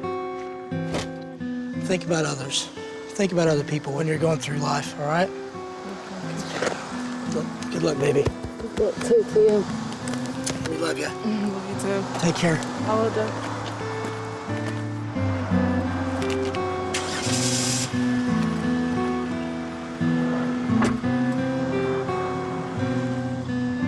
I'm sure she has, you know, in her mind, gotten what she wanted, which was to be away from here and back home where she can act however she wants.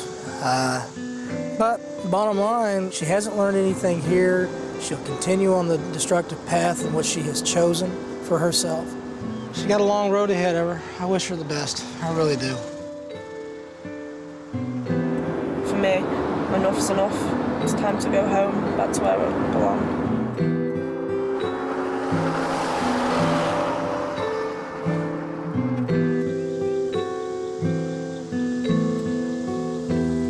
As Kaya starts her journey home, in Manchester, her parents are left to contemplate their family's future. Well, I was devastated when I found out she was coming home. I couldn't even speak. Completely numb. I can't believe she's not followed it through till the end. You know, I said to her before she went away, I said, look, you've got to meet middle ground with people. You can't just have everything your way. Annoying thing is, she knows she could have done it. Oh, yeah. She just chose not to. And the point is, if that doesn't work, what is going to? Right. Yeah.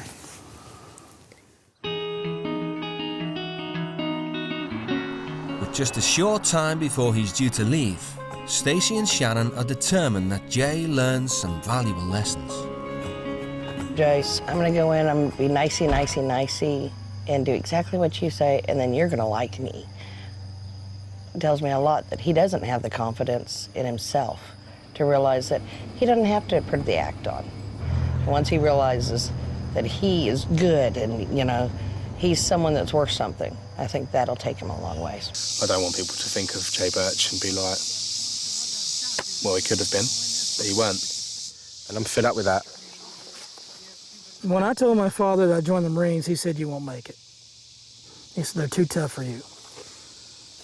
Well, I was going to prove him wrong, and I did prove him wrong. It's just a matter of, you know, mentally telling yourself, "I'm going to do this." That's all it takes. I mean, there's always the fear of failure. I mean, always the fear.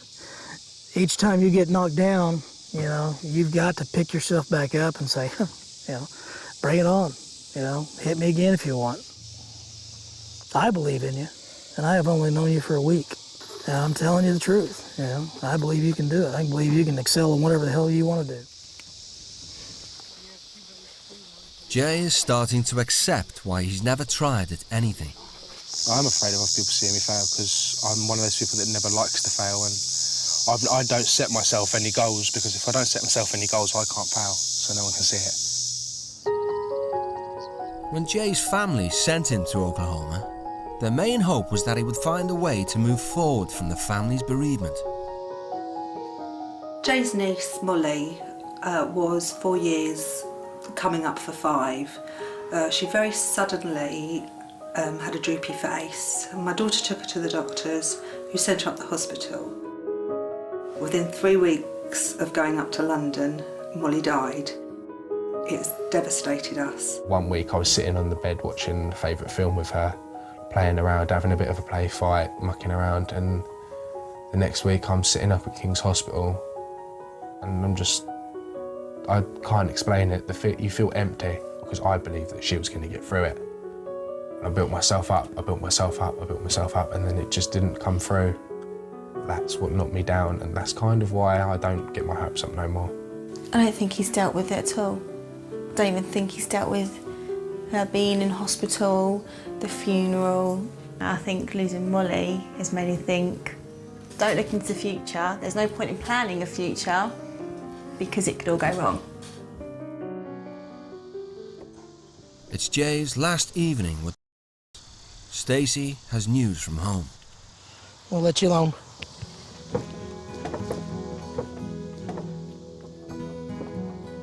My darling Jay, where you're going with your life now, we do not know.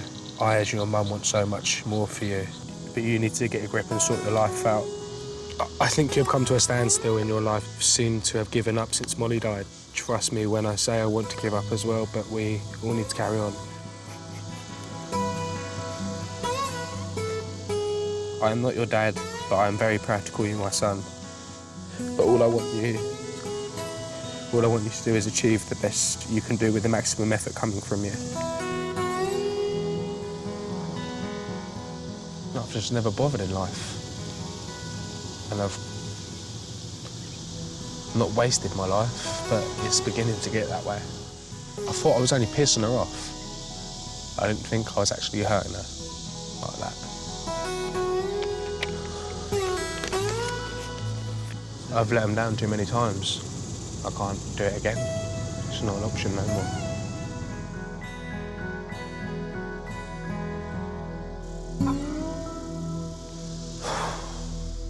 Jay must now return to his own parents back in England.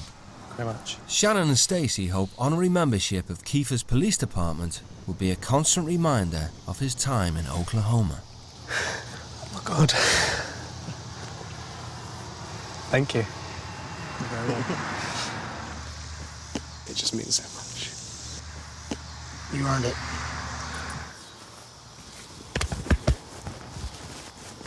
Thank you for coming into our lives.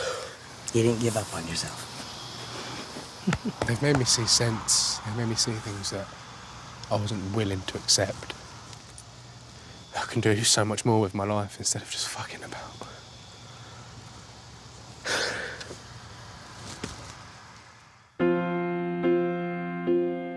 Kaya's parents have had 3 days to get over the shock of her early departure. I'd like an acknowledgement, really, more than an apology. Just for her to know that what she did was wrong. They both know the future is uncertain. For your sake, more than anyone's. Not mine, not your mum's, for your sake. I hope you've brought back with you from where you've been some good points that's going to help you. It just seems you bailed out. It's just disappointing after putting as much as you put in, your mum put in and me. I'm sorry for what I've put you through in the past because I know it was wrong.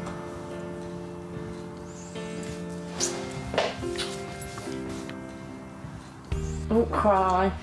I need to learn by it, that's all. Just learn by it, can't you?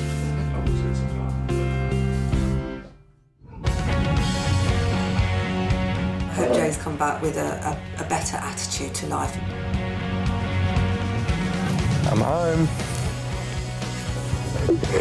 Yeah, big bit, how you big?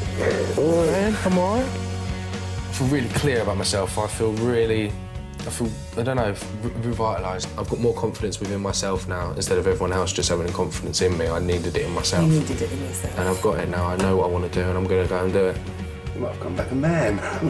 Yeah. Yeah, I've never heard that you say that before, Joe. No, I've not heard him say that before. You don't know how proud and how much love my heart holds.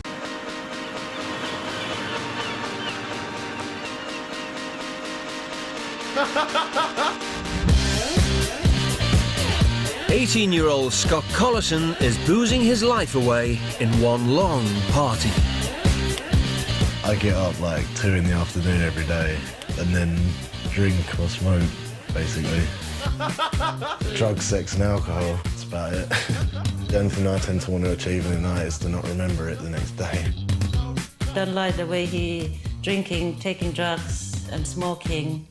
I just like him to be mature a bit about what he's doing. Scott is wasting his life. No ambitions to do anything apart from go out with his mates and have fun, that's it. Scott's parents divorced when he was 5, but his mother scrimped and saved to send him to a top private school. My mum spent so much money on my education, but I discovered alcohol and drugs and things that I thought they're more important.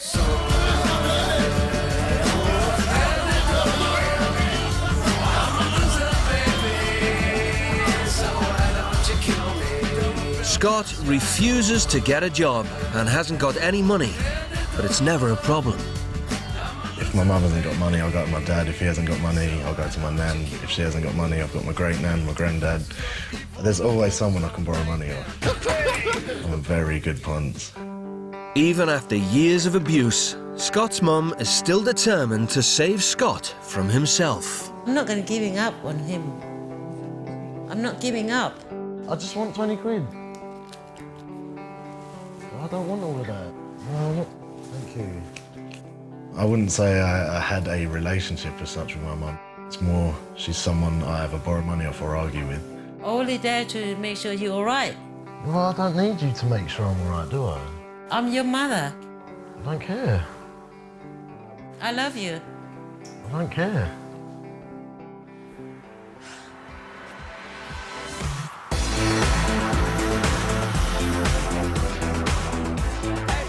"17-year-old Billy Spencer thinks she's living the dream."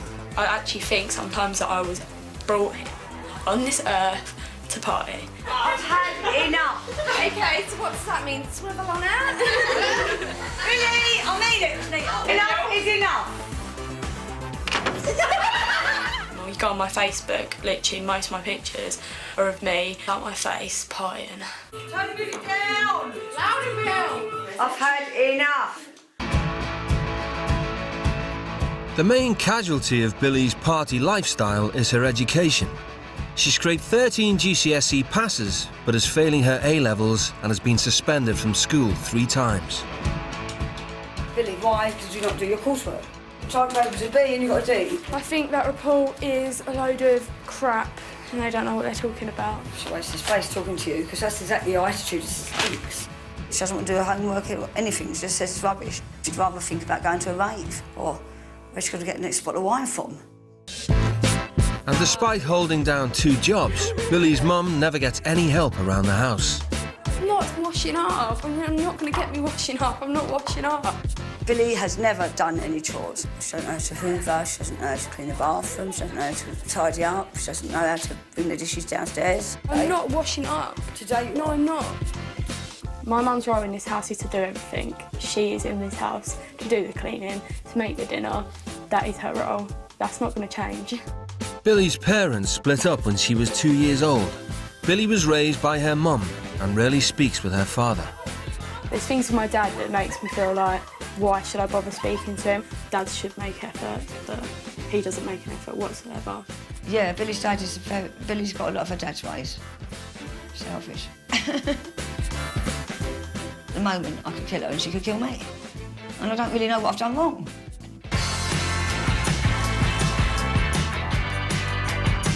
To try and get their lives back on track, both teens have agreed to spend a week living with new parents on the other side of the world. You got everything? Yep. Everything. Money? Yep. Passport? Yes. All right. Okay. Bye. Love you. Bye. I would like him to go up and have responsibility.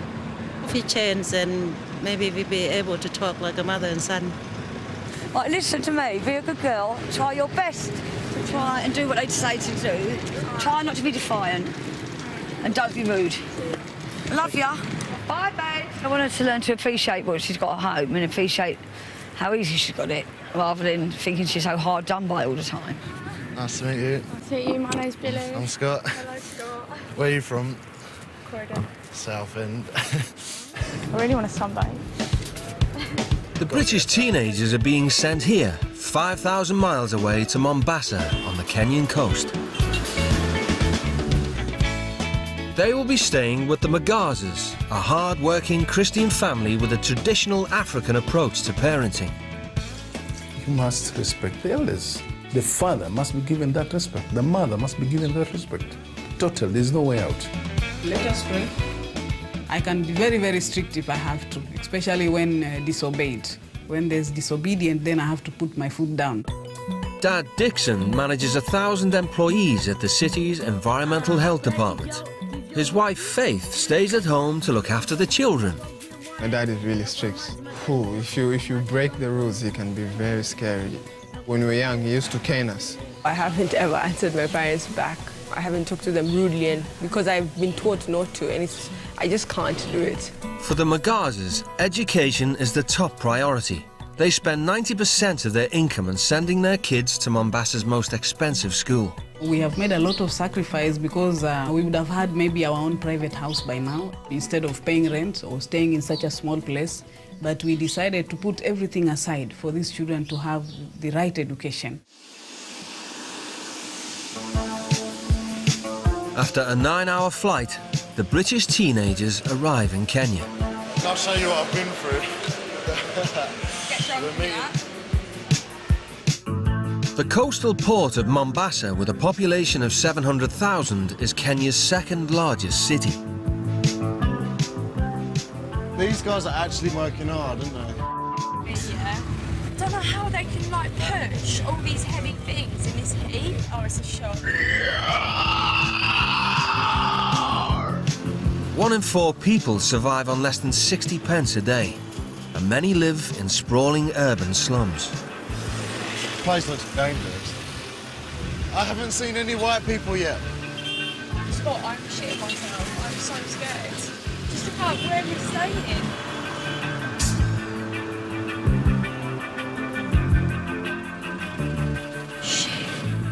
Yeah, I'm not staying here.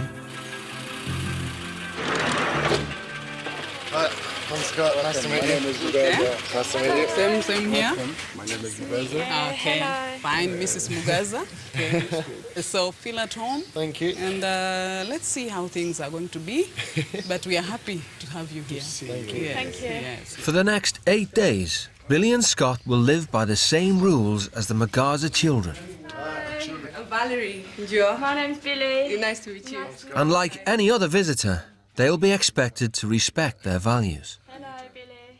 I think the first thing we have to do as Christians is to pray, to thank God that you are here safely.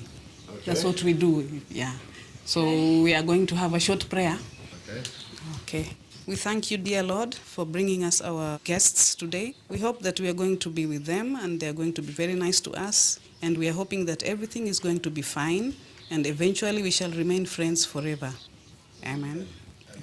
So then we'll just show you to your rooms. Okay. Yeah. This is the boys' room. Okay. That's the bed. John and you are going to share. Okay. Yes. The ladies' room. Choose any bed. Anyone that you like. You'll share with Valerie. Okay. Just like home, okay? All right. All right. So this is our kitchen. It's small, but this is how we manage. So this is the washroom. Fewer than half of all Kenyans have access to clean running water in their homes. So by Kenyan standards, the Magaza's 3-bed apartment is luxurious. It's a total slum, isn't it? I don't know why people would want to live here. I really like their bathroom, and they've got rationed like water. I call my family poor, and then you come here. I couldn't live so comfortably great. here, I don't think, at all. No, I couldn't either. No way. Not by any standards. No way. The teens aren't the only ones taken aback. The kids are a bit shocking, let me say. The first sight, especially of Scott, is quite surprising to us because we don't expect it from a teenager in our country. The tattoos are just too many, and the piercings also not allowed. Really, it's the whole body, somebody's putting the tattoo in that. I don't know what he's thinking of. I'm shocked. If they are removable, we'll remove them. That's my feelings.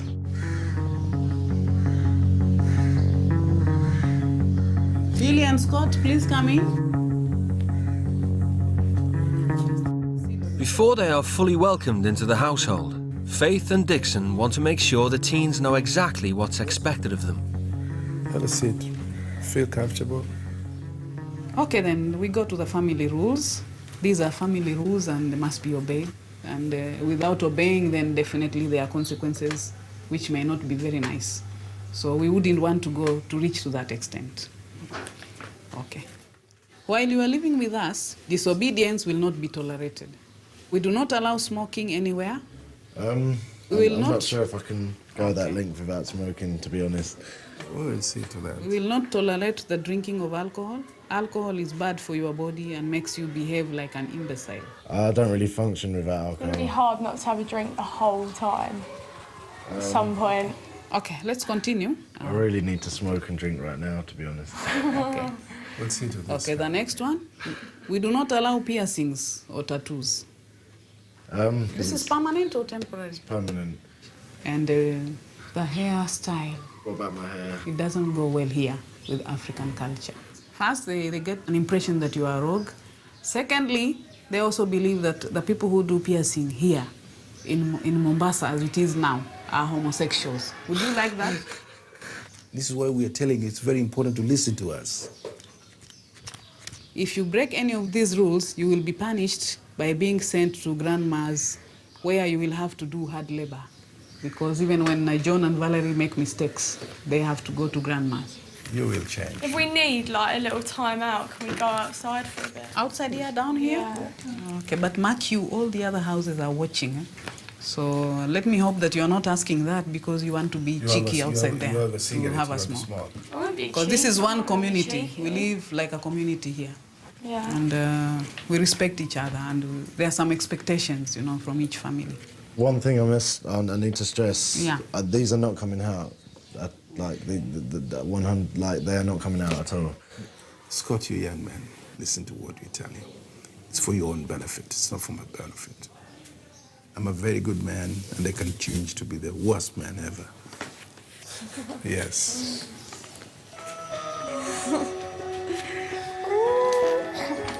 It's killing my life already. Despite Dixon's warning, Billy and Scott react to the rules in the only way they know how. I ain't going a whole week without drinking. Go back in pissed, stink of smoke. He seems scary. Like, I can't wait till he starts raising his voice. That'll be a funny argument. When he raises his voice, I'll just tell him to swivel on it and get out of my face and walk out. Got to totally hide my arm, my ears. I've got to cut my hair. Yeah, you've What's got wrong it. with my hair? Me. My hair's totally fine. Apparently I'm going to get followed around by a load of gays in a big group and they're going to try and rape me. Billy is okay. She may be hiding a few things which we are yet to discover, but she's not that badly off. She's a nice girl. But Scott is an issue. Quite shocking, and because in our culture I would not expect him to answer back, to tell me that he's going to do this. He must smoke, he must drink. So, and you know, in African culture sometimes people would resort to even caning, thoroughly.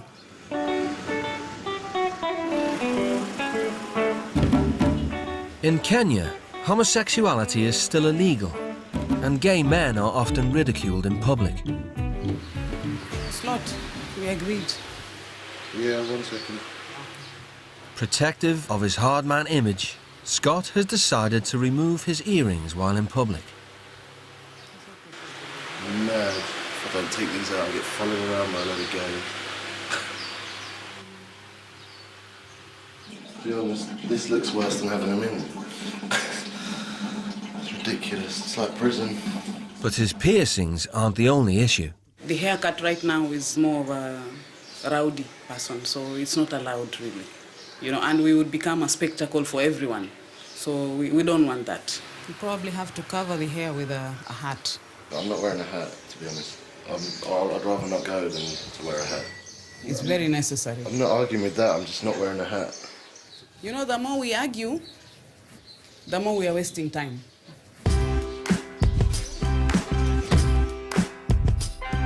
There's only one solution that's going to keep both parties happy.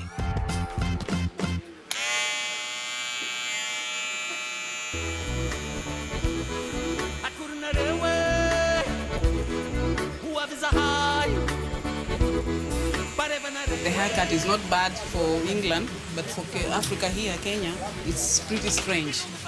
We don't want them to mistake you for a bad person.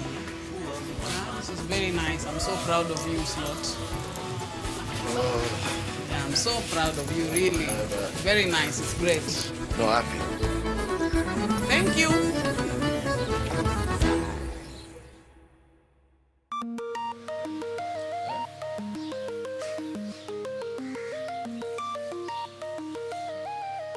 It's what? Just gone 5 o'clock and we're up for school. No, this is a joke. Kenya has one of the highest literacy rates in Africa, but education is still considered a privilege. I hope it's like a half-decent school. I reckon it's going to be strict. Scott had an exclusive private education. He's confident he can handle anything Kenyan school has to throw at him. Kind of assuming I'll be the smartest kid there. I mean, fairly certain I was in the top sort of like 1% of the world, like nation or whatever, I don't know. Like, I think I'm really, really smart. Education is at the heart of the Magaza's priorities, and Faith wants to make sure the teens know it. Education is very, very important in your lives and for your future. So please take it seriously and be cooperative because you are representing our family. So I don't expect Billy to start arguing with teachers, you know. And Scott as well, please behave at your best.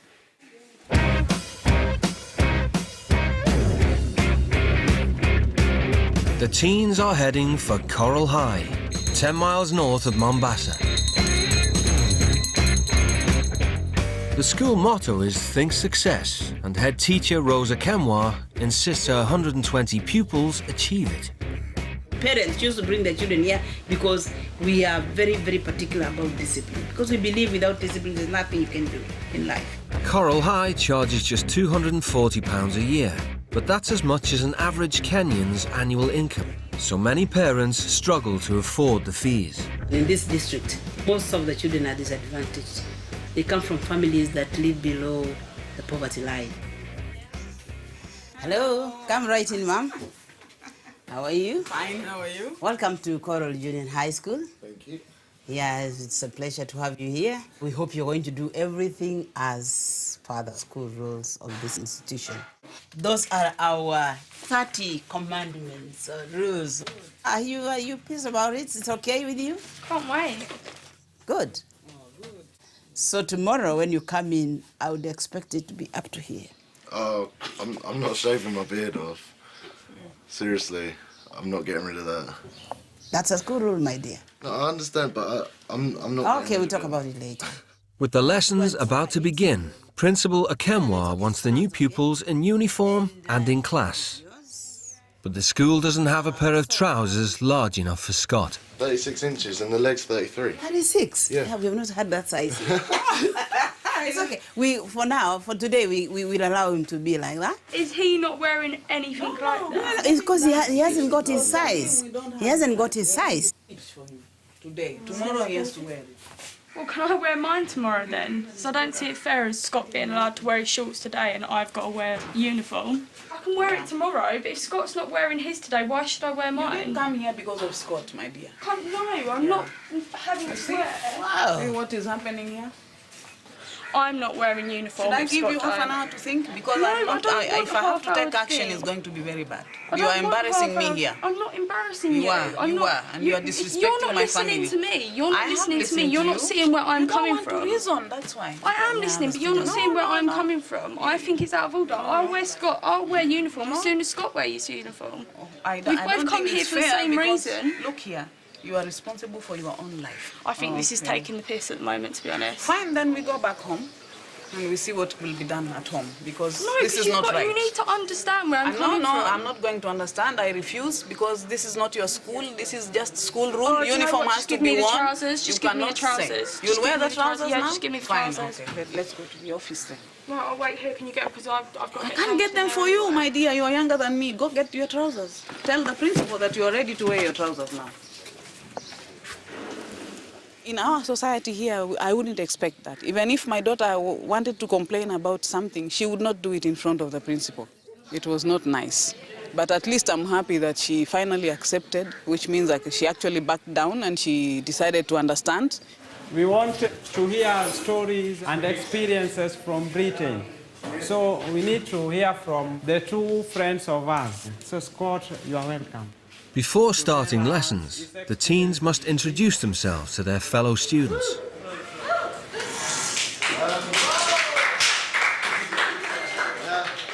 Hi everyone, I'm Scott. I'm 18 from England in the UK. Yeah, I went to a very good school in Britain, but I had a really low attendance. Like, I came in like 2 or 3 times a week. I failed all my grades. I drink a lot and I do a lot. And basically, I just like to party and I don't like to work. What's the worst thing you've ever done? I don't know, the worst things I've done, like steal money from my family, do drugs and then smash cars up on the way home, and I've been to hospital for drinking too much. Things like that. I get into a lot of fights at home. Hello, my name's Dilly. I'm from England as well. At home, I usually just sit on my computer, go out drinking. I've done a lot of drugs, from ecstasy to cocaine, everything. I've been in a lot of trouble with the police for fights, drinking. I hit a policeman before, and then I got arrested for it. And I went home, and my mum went mad. While Scott and Billy are feeling pleased with themselves, the bragging about their lifestyles has shocked their Kenyan classmates. What I heard about them was shocking because to parents, they feel hurt when they see their children stealing their money, taking drugs, abusing them. Them taking drugs like cocaine, right? It's just like, wow, are you serious? The life in England, it is not good. If you have been given a lot of money, you will go and drink and do whatever you want and you'll forget about education. Kenyan teenagers spend 4 years studying for a certificate of secondary education.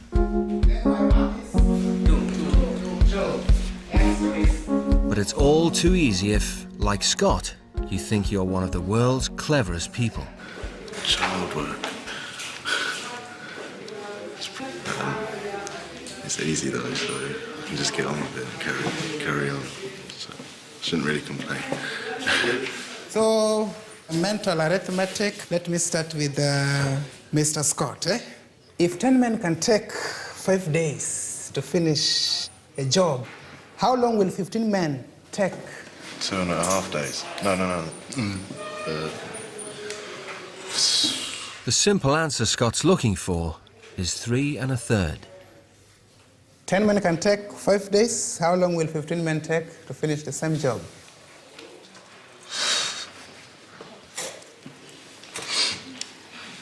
I can't put it into a calculation in my head. Okay, thank you, Scott. Literally like 10 seconds after he went away, I remembered how to do things, but it weren't really important, so I'm not too bothered. It's like primary school stuff. There's no point. It's boring. After lunch, Scott is called into the head teacher's office to discuss his non-regulation facial hair. So you're not going to do anything about your beard? I'm just not getting rid of it. Have you seen any boy in class with beards? No, not like mine. I don't want to be the same as everyone else. Even if I gave you a big razor here, you cannot do it? I'm not changing my mind. Don't want to change your mind? No. You are made up? Yep. Then I'm not going to have you in class? Okay, just get out.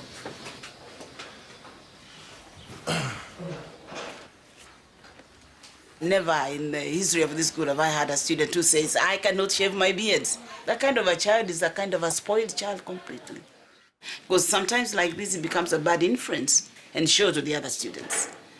So the only alternative I'm left with is to have him out of the school compound completely.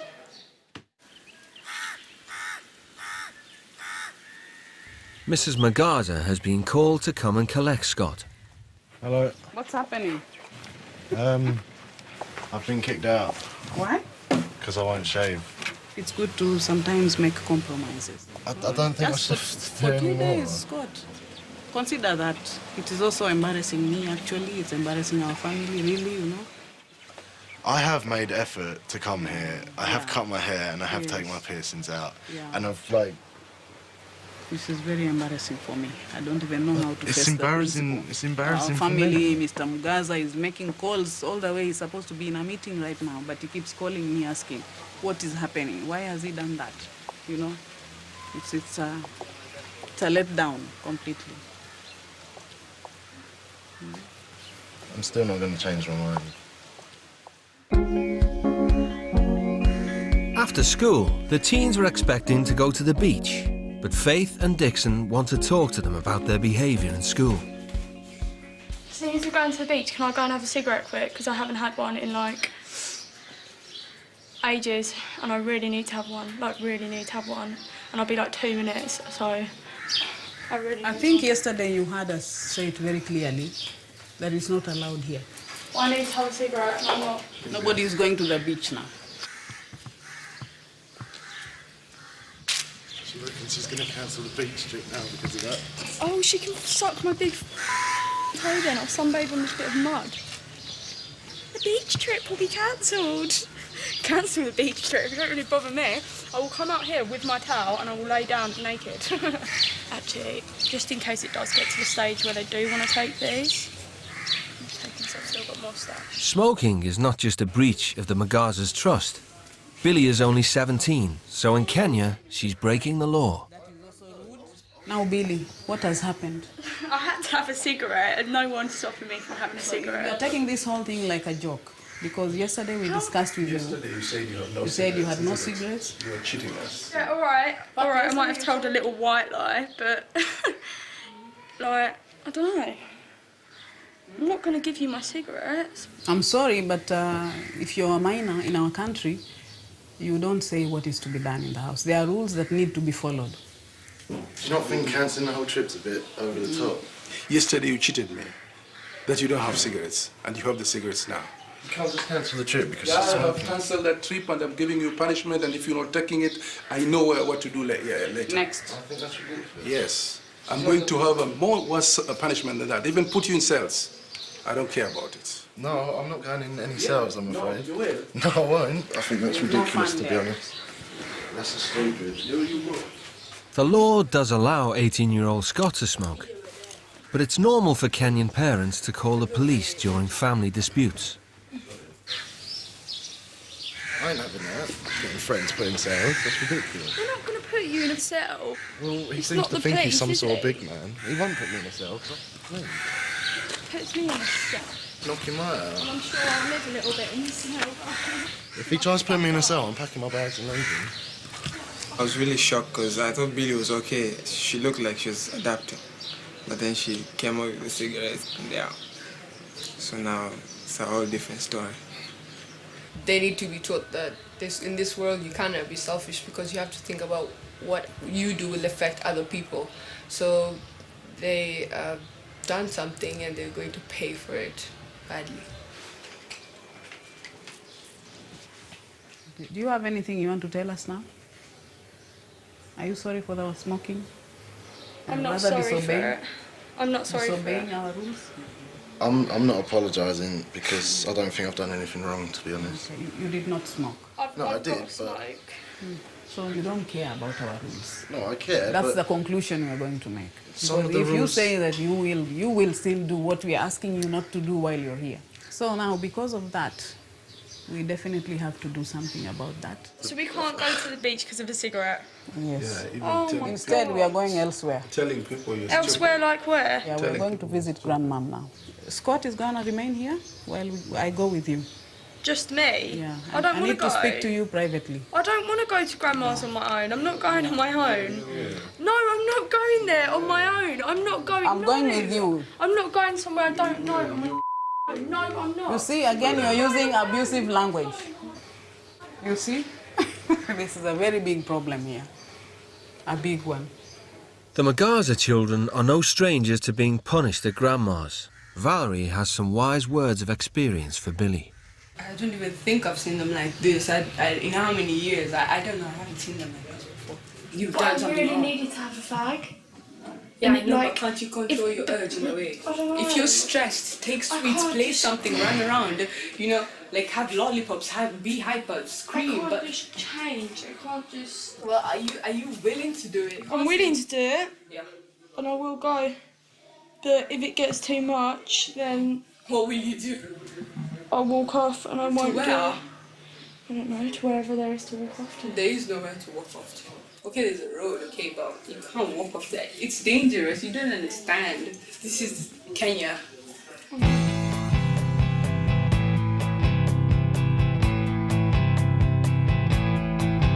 Grandma's village is 30 miles from Mombasa. Without any modern amenities, she's raised 9 children here on her own. Discipline is good because children obey their parents, respect the people, older people. Drinking and smoking, we don't allow them. Okay. Here we are in Mazera's grandma's place. In Kenya, the word of elders is law. Sit down. So what Grandma says, goes.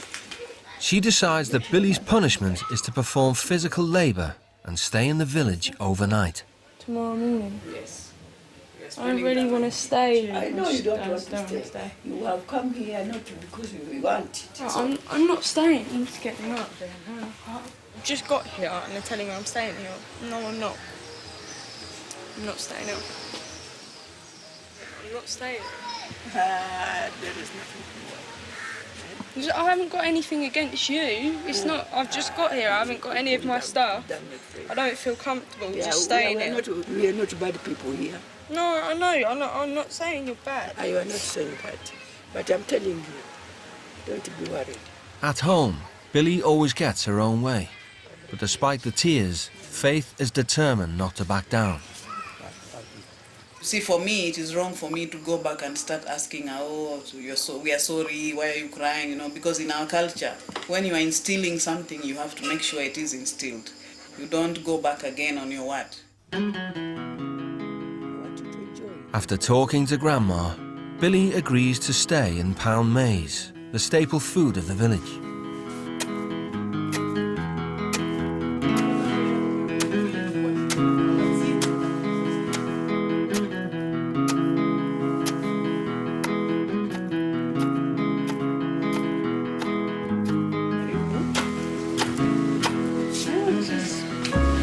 Good work. Almost done. See? It's changing. She's a good girl. Grandma was born in 1920 and still pounds maize every day. Her humble approach to life has touched Billy. Not that way. Can't you see me to face yourself this side?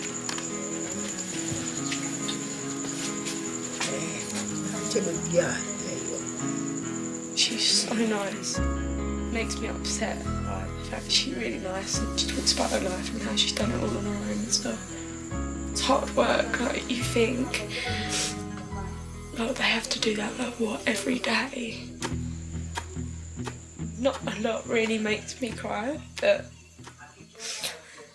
when you see things like this, it probably makes you realise what we've got. After 4 hours' solid effort, Billy has earned fate's forgiveness. Let me tell you that I'm very proud of you. I am, because you took that initiative, you came and pounded the maize, which is a very hard task for you. You've never done it in your life. So I do understand why you can feel quite upset. It's tiring also. But just take it as part of life, growing up. It's an experience. Yeah. Yes. So don't think that these people don't like me or they hate me. No. We like you. Just like Valerie, the way I love my daughter is the way I love you now. Yeah.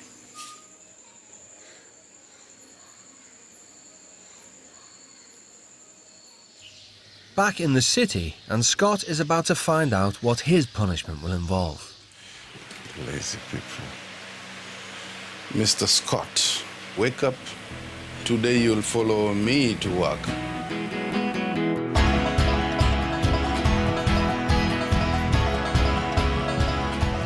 As part of his job, Dixon manages the city's rubbish collection department.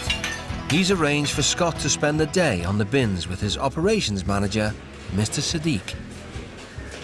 I just wanted to brief Scott that this is Mr. Sadiq. So you and I today are going to be rubbish men. Please? Since dropping out of college, work-shy Scott has never held down a job. Dixon thinks it's about time he learned the value of hard work. He's never done anything before.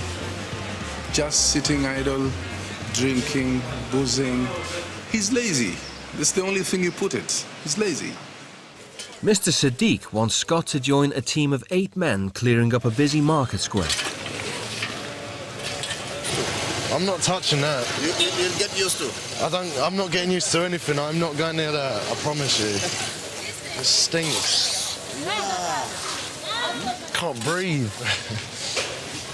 The whole street's just full of rubbish. I'm not going near any of this. It's disgusting. It's minging. I thought Southend was a shithole, but Southend's like Hilton compared to this place. Almost half of all Kenyans are out of work. And with no welfare state, a job can be the difference between life and death. He doesn't want to work, even if it means to earn a living. So we must actually try to take him away from that attitude. He must have an attitude change. Appalled by Scott's behaviour, Mr. Sadiq marches him back to the pound to explain himself to Dixon. The smell just made me really ill. I couldn't touch the rubbish. It just made me feel sick, to be honest. Unhygienic. The way it looks, you just want to have an easy life. You sleep, you get money. How do you get money like that? Stealing? No, I borrow from my family. That's nonsense, really. Look at me, I'm coming to work. I'm not here to wait for my mama to give me money to buy my things. This is very simple, yeah? Scott, decide for yourself, decide for your life. This is it. What kind of boy is this? He's useless. I've never been to Britain, But I'm surprised, I'm shocked. If this is how they are, I'm sorry for Britain. Dixon could have given Scott's shift to one of the locals who come to the pound every day desperate for work. He wants Scott to realise what it would have meant to one of them. The situation by now is very bad, you know, because we all people who don't have job and we have nowhere to look after our family. In fact, we have to come here only because there is no any other job outside this place. But now we have nothing to do. So, Scott, you can understand now, he wants the job so that he could feed the family, he could look after the family. And here you are, refusing the job. Is that fair? Scott, is that fair, really? No, it's not fair. It's not fair. I feel horrible. I've taken his job and now he's got no money to feed his family or whatever. So if they don't eat tonight, it's my fault.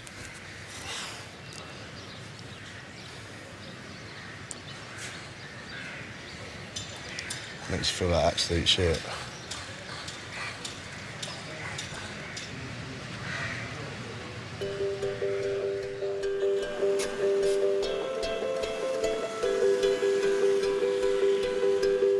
Their punishment's over, and the school have agreed to accept the teens back, despite Scott's facial hair.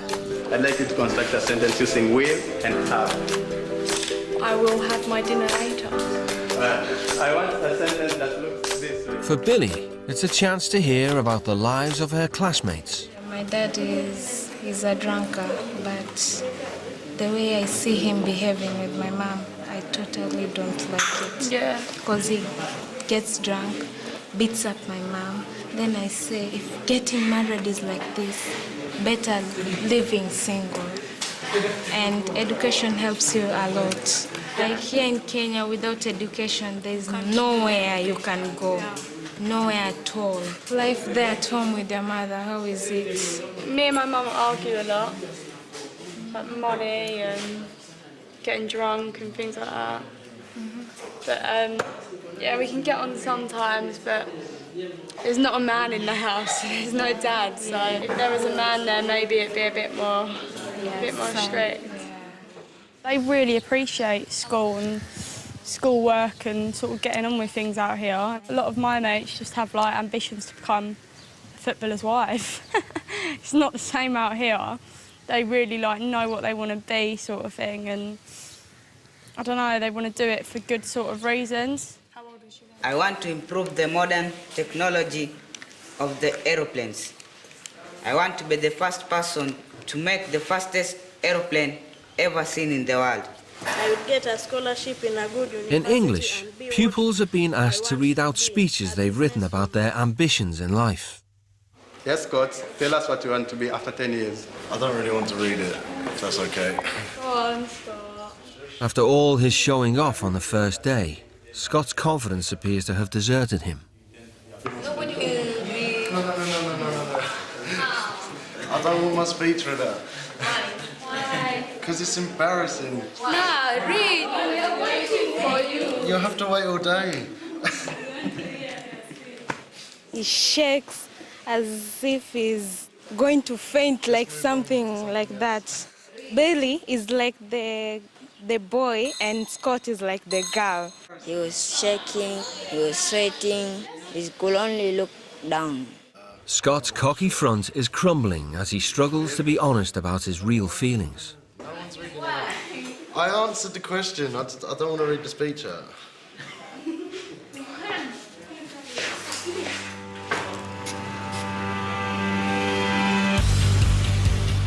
After school, Mr. McGarza decides to give Scott a second chance to prove himself at work.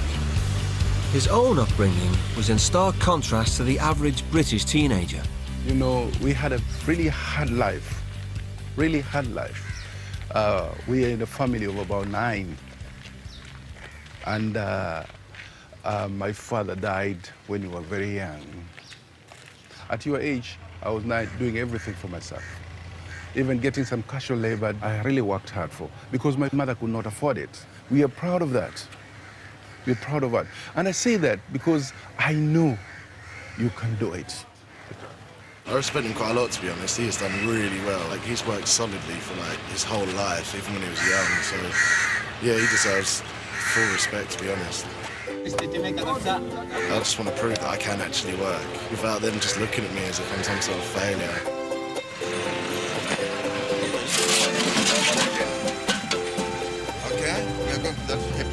Mr. Sadiq put Scott to work clearing piles of rubbish off the streets.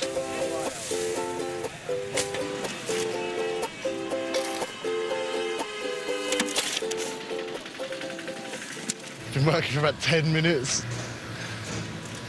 Knackered. I haven't done a full day's work for about a year. I haven't done half a day's work for about a year, so there's dust everywhere. Oh, Mr. Scott is doing tremendously now. Today he has proved that he can perform and he's doing it skillfully. Congratulations for that change of heart. Yeah? Always have a change of heart. Always think that you can do good, you can do perfect. Yeah? And that one will give you a drive to do any job on earth here. After seeing the people here and that, and working and that, I feel like I really should get a job and work and earn my own living instead of sponging off people. Because, yeah, I think I'll get more of an achievement out of that, the fact that I can earn my own money rather than having to borrow and take from people.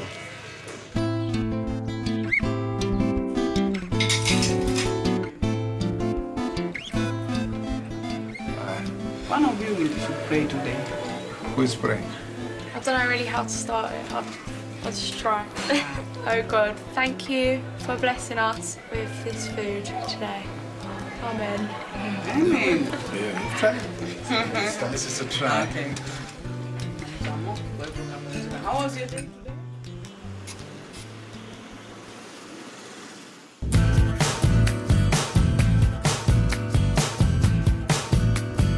It's Scott and Billy's last day at Coral High, and Principal Okemwa has entered them into the school poetry competition.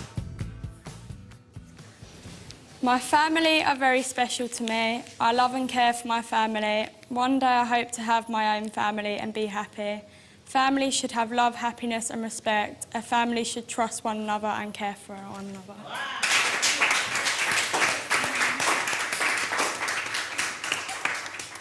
Scott's never read a poem out in public before, but with his confidence boosted, he has an opportunity to show he's matured. I find it difficult to talk about emotions in front of people, especially when you're trying to portray like an arrogant sort of blokey image, and then you're reading out like emotional poems or just anything about yourself. I find it difficult. Last but not least is Scott. Can you clap for him? It's not very good, by the way. What my family means to me. I don't see much of my family, but they still mean the world to me. Sometimes I think I drive them crazy because I take their money because I'm lazy. I spend it on alcohol that makes me sick, and they all think that I'm a dick. Then we argue for a while, but in the end we always smile. And there's nothing for me that they wouldn't do, and I feel the same way about them too.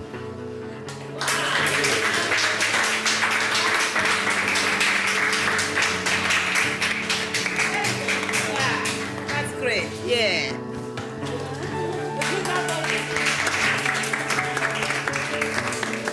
It was great. I think the two students did perfectly well. But the best of the best was Scott's, because there was all that we needed in a poem.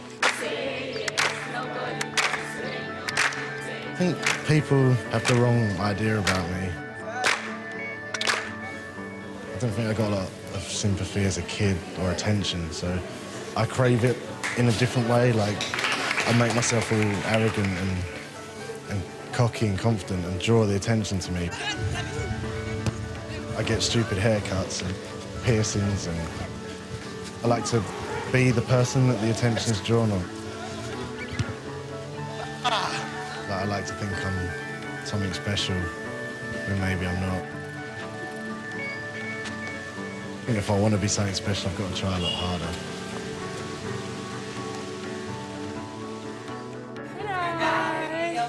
I'm right, thank you. You alright? Back home, Billy and Scott are eager to show off their achievements to the Magazas. I've seen what you've done. This is very good, don't you think? Yeah. Yeah, we are it so is. proud of you. We are really very happy. I hope you guys are proud of yourselves too for achieving such. Yeah. Such a short time. I want to go back to school and sort of like focus on my work, try and get my A-levels so I can go to university.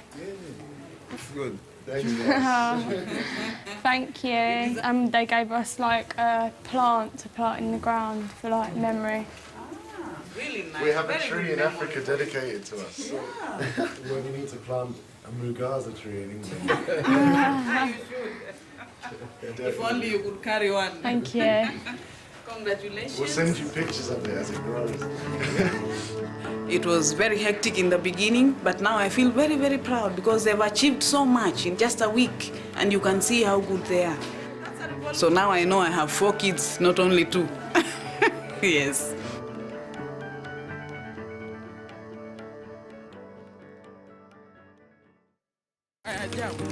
The time has come for the British teens to leave Kenya and return to their families back home. Thank you for coming on. Wow. Miss you. Hopefully Wish see you you all again. the best. Thank you. Thank you. You're teary now. You've seen how my kids are really gonna miss you. It's not going to be easy. Yeah, it's been a hard battle and we fought and we won together. So please, let's keep in touch. Very, very proud of you. I just want to see achievements in you. Thank you very much. You're a great family. Thank you. You've learned what you've learned here. You've seen what you've seen here. Please, don't let us down. Bye-bye, see you. Always going to remember this week in Kenya. Always. And although I've argued with Mrs. Magaza a lot, I've realised that everything she was doing in the week was for my own good and to help me. It's made me realise like I can do things for myself and that I need to show a bit more respect at home.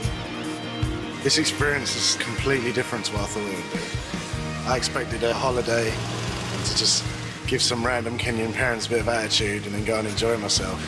But I've widened my perspective on my entire life.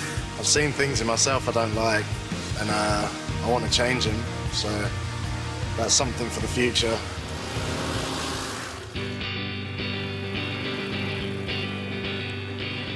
I hope Billy comes back from Kenya with a different attitude to life, basically, and realises that you just don't get anywhere if you don't try.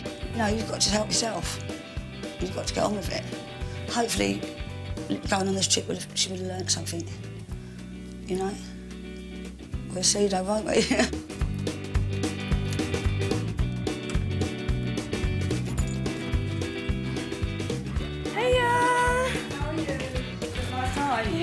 Look at the colour of you. Look at you. How come you're so proud? I'm so happy to be home. Do you want a cup of tea? Yes, please. How come you learned to make tea? I learnt to do a lot in Africa. Here you go, Mum. There's your tea. Thank you, my darling. I can't believe you made me a cup of tea. It's all right, anytime. She went out the door as a child and she's come back as an adult with some manners and everything. It's great. It's really made me realise out there that I've got to show you some more respect and be nice and try and get on with my schoolwork more and spend more time on my education and less on just going out partying and stuff. So yeah, I'm definitely going to try. I'm really sorry, Mum, for before.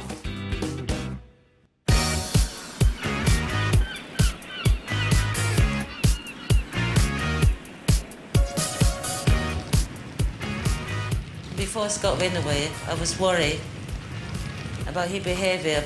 I hope this experience will change him to be a completely different person.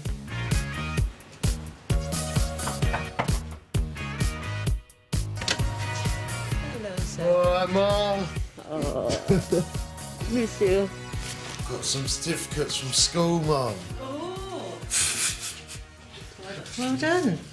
I think it's only fair I apologise for being such a knob for the last few years and stop all my drinking and arguing and moaning and complaining and pouncing money.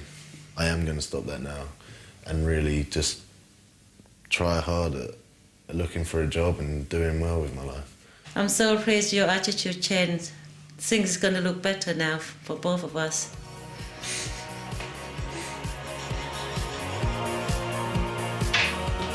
Mum. I feel so proud. I was lost him for like 2 years, but now I'm really pleased. Please, can I have some money to go to town, please? About how much? £5 will do. No. What do you mean no? 16-year-old Calvin always wants his own way. How do you actually expect me to live? And you've not been doing your chores properly, sir. Oh my God. Oh my God. The only thing I think about my mum is financial support. Your mum has done so much for you and you just wreck. No, my mum's done what a mum should do. What's that? Have a roof over my head, give me money, buy me clothes, give me food. Like, if she wouldn't do them things for me, then she wouldn't be my mum. As he's got older, his respect and his manners and a little bit of his behaviour, he's just gone through the door. Single mother Rosie fostered Calvin when he was a baby. She has 3 elder daughters. We all grew to love Calvin. At the age of 5, Calvin adoption came through. It was a very proud moment. But since becoming a teenager, Calvin's relationship with his adoptive mum has completely broken down. My relationship with my mum is non-existent. We have very extreme arguments, just about silly little things, because we're both as stubborn as each other, so we won't back down. You know what my problem is with you? His selfish behaviour is alienating his older sisters. Everyone else is fair with you, you're just selfish. And by kicking down the door or swearing or shouting and stamping his feet, he thinks he's going to get his own way. So if Mum shouts at me, that's not respect, then I don't give her respect back. When have I shouted at you? When? Well, you haven't. You just come across like... This is what you come across like. You come across like you want to start an argument with me. At the end of the day, Calvin, I wouldn't be here if I didn't really love you. You're a complete sometimes, and it does my head in. That's it.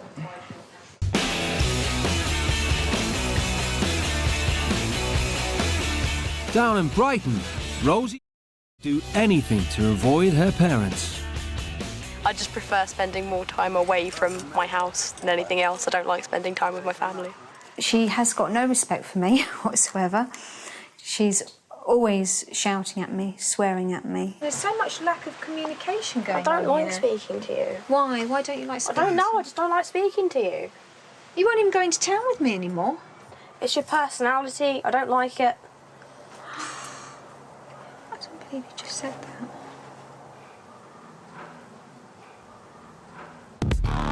Rosie recently left school and is intending to go to art college, but she refuses to lift a finger around the house. I go out as much as possible so that I don't have to do anything. And when I do go out, I'm just sort of sit on the grass somewhere with my friends and laze around anyway. We just don't do very much. If she's asked to do anything around the house, literally anything, Rosie will just refuse to do it, run off to her bedroom, slam the door, turn her music right up, and we're left just scratching our heads. Since Rosie's dad left, her mum has struggled to raise her alone. Rosie's dad left when she was 12 months old. And he didn't see her for the first 4 years of her life, although I kept phoning him up every week, when you're coming down, when you're coming down. I used to see my dad quite often, but now I only see him like once a year, and if I don't see him once a year, he'll like post my presents to me for my birthday and Christmas. She doesn't talk to me about her feelings. I do try and sit with her, but it's always get lost or go away, I hate you, I don't want to speak to you, you will never understand. We don't have this mother and daughter connection anymore, this bond that we used to have. I would like Rosie to, sorry. I think I'd like to have Rosie to love me a bit more.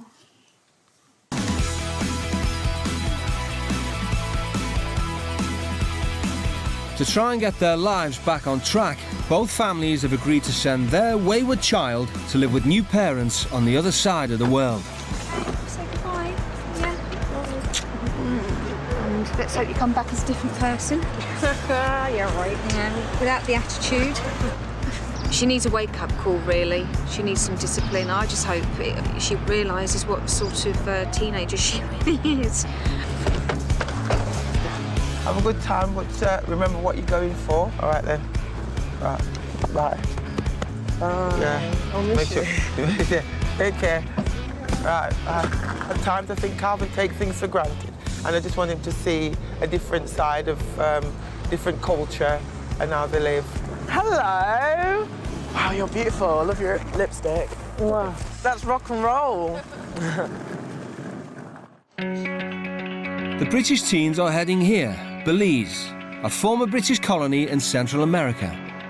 Its population of just 300,000 is a cultural melting pot, including descendants of African slaves, Mayan Indians, and European conquistadors. It's also home to the family.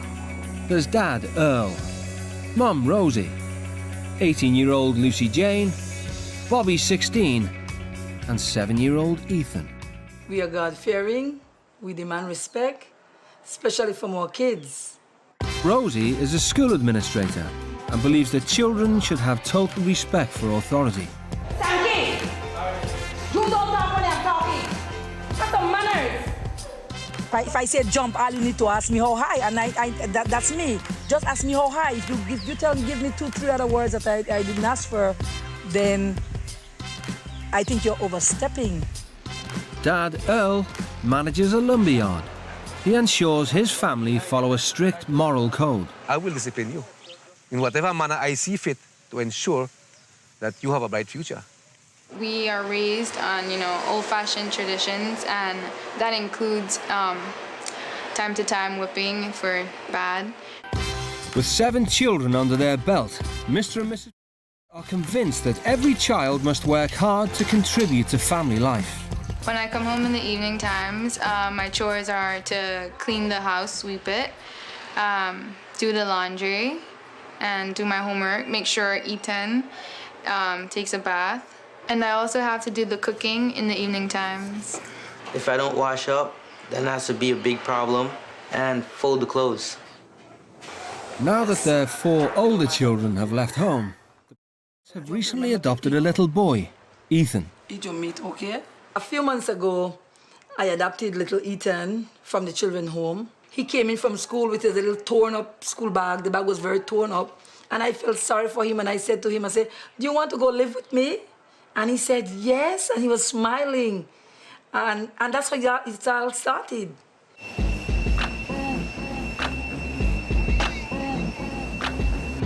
After 15 hours of travelling, Calvin feels a long way from Nottingham. It's so rural. It's not like a town, it's like rivers and trees, and I'm not used to that at all. So I'm getting a bit worried now. The Belizean landscape covers everything from Caribbean beaches to tropical rainforest and jungle. But like half the population, the teens will be staying in the capital city, Belmopan.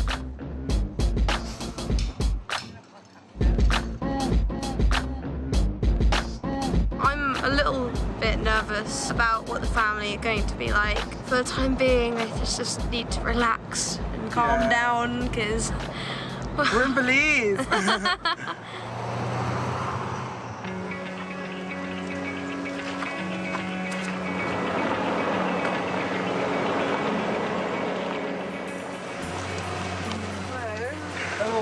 Hello, what do you do? Calvin. I'm Calvin, I'm Bob, I'm my wife. I'm Rosie. Hi, Rosie. Hi. Hi, I'm Rosie. my wife, Angie, Bobby. I'm Rosie. Hi, Bob. Hi, Bobby. Hi. And little Ethan. Hi, I'm Rosie. I'm Rosie. I'm Rosie. What's your name? Rosie. Really? Yeah. For the next 7 days, Rosie and Calvin will live according to the exact same rules as that will be your bed. This room's nice. Okay. You'll be sharing this room with LJ. Okay. I really like your kitchen. You like it? It's very nice. Thank you. How old are you? I'm 16. And you? 16. 16? Oh, same age as Bobby. Bobby's Bobby is 16. 18. How old is? 7. You adopted son. Oh, I'm adopted too. You adopted? Yeah. Where? We just adopted. You're lucky. Yeah. You're lucky. I just hope you achieve your objective and you'll get to see a part of a third world country life, culture. Nothing comes easy. Hard work, son. Wait until you go to the farm. You have a farm? Yeah, I have a farm. I don't like animals. You don't like animals? Do you have to work on the farm? Yeah. Don't be scared. I don't want to be horrible, but I don't like it. It's so different. I'm not used to this at all. I'm scared. They seem like really nice people, and it's just such a together family. Like, their daughter's 18 and she's still living at home. It's like amazing. Calvin and Rosie! Waiting on you guys. Before they fully welcome the teenagers into their home, Mr. and Mrs. want to make their expectations absolutely clear. We have rules. No smoking. I smoke, and so does she. We don't do smoking here. Period. I will smoke if I want to. I'll go outside and do it. You're not doing a wrong here. You have a long way to go. Everyone in the house is supposed to be up in the morning by 6:30. 6:30 is too early. I've never had rules. Everybody supposed to work for the earning, for the food, in this townhouse and on the farm. Very important. Children are not allowed to hang out on the street. There are times where you just need to get away. You just need some space, and if that's on the street, then I'll go. Okay, let's look at it. We've been experiencing a lot of problem here in Belize with our youths. They've been after drugs, they've been alcohol, cigarette. They don't like to go to church. They just want to do what they feel like doing. That's me. And we would like to see our kids not be one of them. Okay. I'm keeping my cigarettes on me at all times. She tries and touches them, I'll actually smack her. I'm definitely keeping my cigarettes. Are you crazy? She's going to take them and destroy them. I'll destroy her. We dealt with wild horses, so we have them eating out our hands in a short period of time, so there's no reason why we can't break them. In the household, the kids are expected to cook the evening meal. You want to help LJ prepare something for us to eat and yourselves? Okay? Okay, let's go, guys. Bye. Calvin, as soon as the girls are ready, you'll be coming along to help as well. But straight away, Rosie is showing her disapproval of family values. It's just some of these rules also I just don't approve at all. Mm-hmm. Just stupid though. Yeah, those are rules. No, it's not stupid because I make my kids them to be very, very strong. Why can't So you can't call my rules stupid because they are not stupid. Well, I raised 6 kids and I adopted a little boy.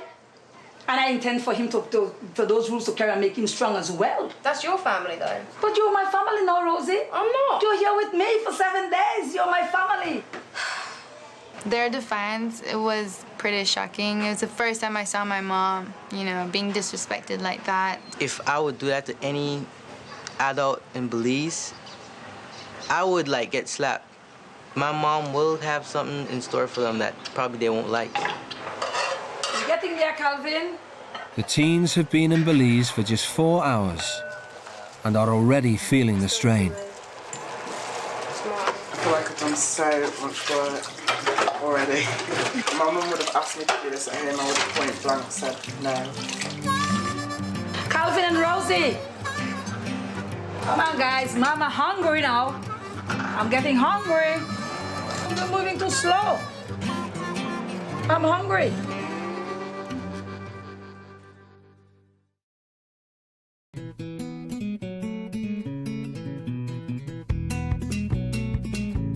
It's 6:30 a.m. Family's regular wake-up time. Mr. and Mrs. expect all their children to work for their keep at the family farm. Rosie and Calvin are no exception. Getting the kids to help me on the farm, I'm up with that.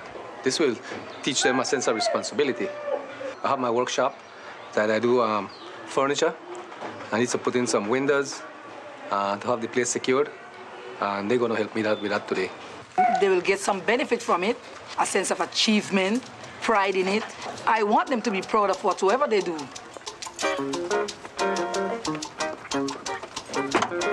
The family's farm is an hour's drive from their townhouse.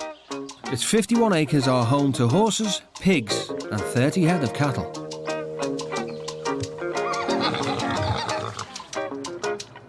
But at a rest stop en route, the kids get the day off to a bad start. You're smoking and she's coming around the corner. Is she coming? Yeah.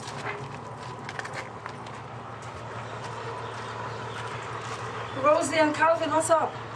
Can I have that much? Can I have a cigarette as well? I don't have any cigarette. Yeah, you do. What do you have in your hands there? A lighter. Ah! So what's this? I'm sorry, but I don't really care. I don't care what you say right now. And I have the lighter, Rosie. No. Yeah, No. I have the lighter. Yes, Well, you're not having it. It's my lighter. I want it. Well, I'm not giving it to you. I want the lighter, No. Rosie. No. Okay? Okay. When we get home, we'll see. All right? Okay. Okay. Who does she think she is? Our mother, apparently. On arrival, Mrs. wastes no time in dishing out her punishment for the teens' defiant behaviour. We're not going in there, are we? Are we going in there? I'm not going in there. Calvin and Rosie will be mucking out the pig pen, but to reach it, they must first navigate a way through a field of cows. No, Calvin, let's go, Calvin. No. Let's go, Calvin. No! They're not coming back. They're not coming back. They're eating. God. Count to 5. 1. Can I do another job? Can I do another job? No, that's what you get for smoking and not adhering to my rules. I don't want you to run, Calvin. Oh, because these there's pigs.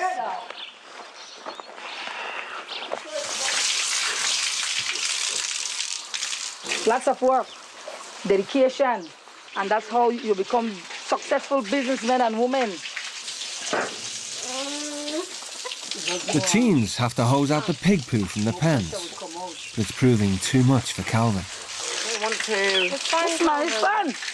It's fun. Just hold the hose and throw the water in there, Calvin. Let's go. Hold it by the stick and the hole in there. 10 minutes and I'm gone. 10 minutes, I'm gone.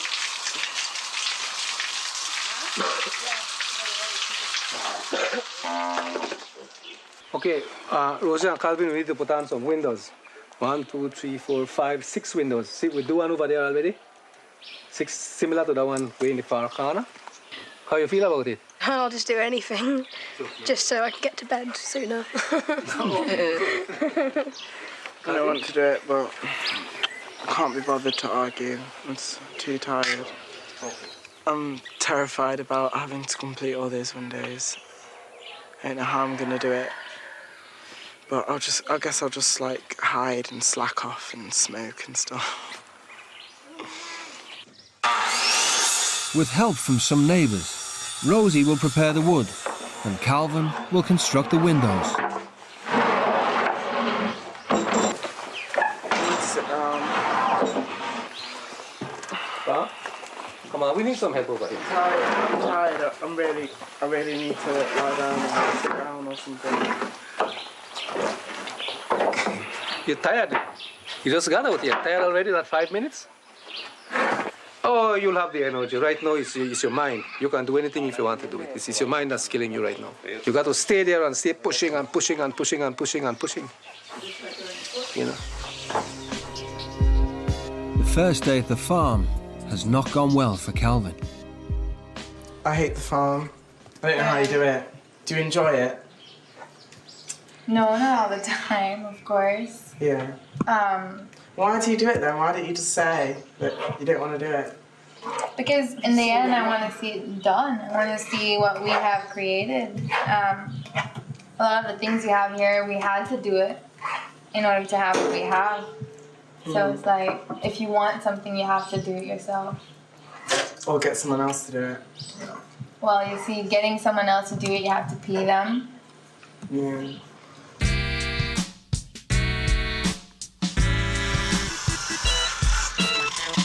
It's day 3. The barn is taking shape, but Calvin's still refusing to help.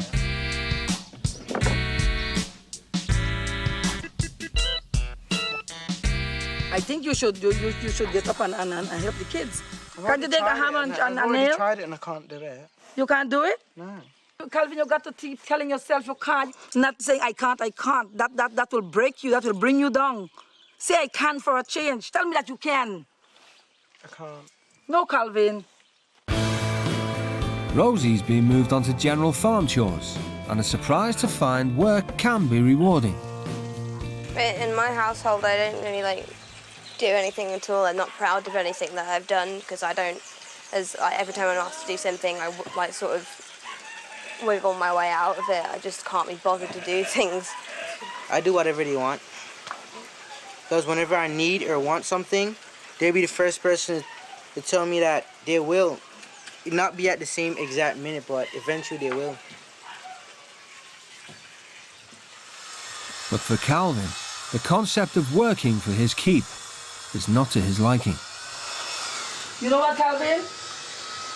I get enough. I get enough. I shouldn't be finding you all the time lying in bed. Look at all the... No. That's not an excuse. I am out there. Yeah, but the boys are out there. Bobby's out there. Yeah, but they're used to it. I'm not. No, but how come you need to get used to it as well? To make you make a little... I'm getting a little embarrassed. All the boys, they're out there working while you're coming in here and be resting like a little girl. Come on. Well, whatever. Nothing has been good living here. I hate every second of it, especially Mrs. She orders me about a lot, and she's an actual... I hate her so much. Like, the way she calls my name, it's always Calvin all the time. Come, Calvin. Let's finish up. Well, I don't want to. Well, I don't want to. Well, you have to because we got to finish the project. Do I have to, though? Yes, you have to. No, it's my choice if I have to. It's not your choice, and I don't want to. So therefore, I'm not going to. I don't know where you're going. Because your houses are locked up. A cigarette. Where's the cigarette? Give me the cigarette, Calvin. No, you're not having the cigarette. Give me the cigarette. I need a cigarette, Calvin. Calvin. Oh my God. I need a cigarette, Calvin. Calvin, I need a cigarette. I'll run away from it. Can I get yours, Rosie? You have cigarette as well? Yeah, but I'm not giving them to you. Why not? Because I bought them with my money. They're from... You will get them back as soon as you're ready to leave. No, I'm not giving you my cigarettes. I need your cigarette. What don't you understand about no? No. You don't need them. No. You don't need them, Rosie. I don't care. You don't need them here. I don't care. Well, you don't take your cigarette in my house. Period. That cigarette, stay outside. Fair enough. The teen's blatant lack of respect has offended everything that the family hold dear. Maybe they will learn something and maybe they'll change a little, but I don't think they're gonna change as much as we all hope they would. I still have a couple more days to work with them, on them. One little baby step is worth a try. Determined that the British teens understand the impact that they've had on her family, Mrs. summons them for a talking to. Rosie and Calvin, you have torn deep in the heart of my kids and myself. I have never, ever have kids talk to me like that before. Never, ever yet. In my whole entire life, including teaching for 29 years. You owe my children an apology. I will apologise to your children, but I'm certainly not apologising to you because not only did I speak with you with disrespect, you spoke to me with disrespect. All I wanted was for you to get on with your work and get something done, and you can see this is my work, I have done something. That's all I wanted you to do. I have been there, done that, and know how to do all those stuff. I am quite above this. I've raised 6 kids, and I never one day I had to confront my kids with this. I'll apologise to your kids, but I'm not apologising to you. It won't work. I'm very sorry that I shouted at your mum like that. you've got to understand that we're not used to this at all. We're sheltered, we're lousy at working. You know, that's us. I'm just not used to this. I'm sorry. At all. I am sorry that I had to go at your mum. It is sad to see my mom, that the person that I love so much, to be treated like that. If I would go to your house and your mom would ask me to do the most ridiculous thing in the world, I would do it with the biggest smile on my face and say, all right, even if I don't like it, even if it's out of the way, I would do it for her because I respect her, not only for myself, but for you because I respect you. And I didn't like it at all. Do you accept our apologies then? I accept your apology. No, accept. I'm sorry. I'm quite upset, actually. I have underestimated the difference between the Belizean culture and the English culture is a lot different. I mean, her kids would never, ever talk to her like that, but I'm sorry. Overstepping the mark is just being pathetic. Fair enough, her kids wouldn't talk to her like that and stuff like that, but it's like, what is the big deal? Mrs. never makes a threat she's not prepared to carry out. She's decided that unless the teens give up their cigarettes, they're not welcome under her roof and can sleep outside.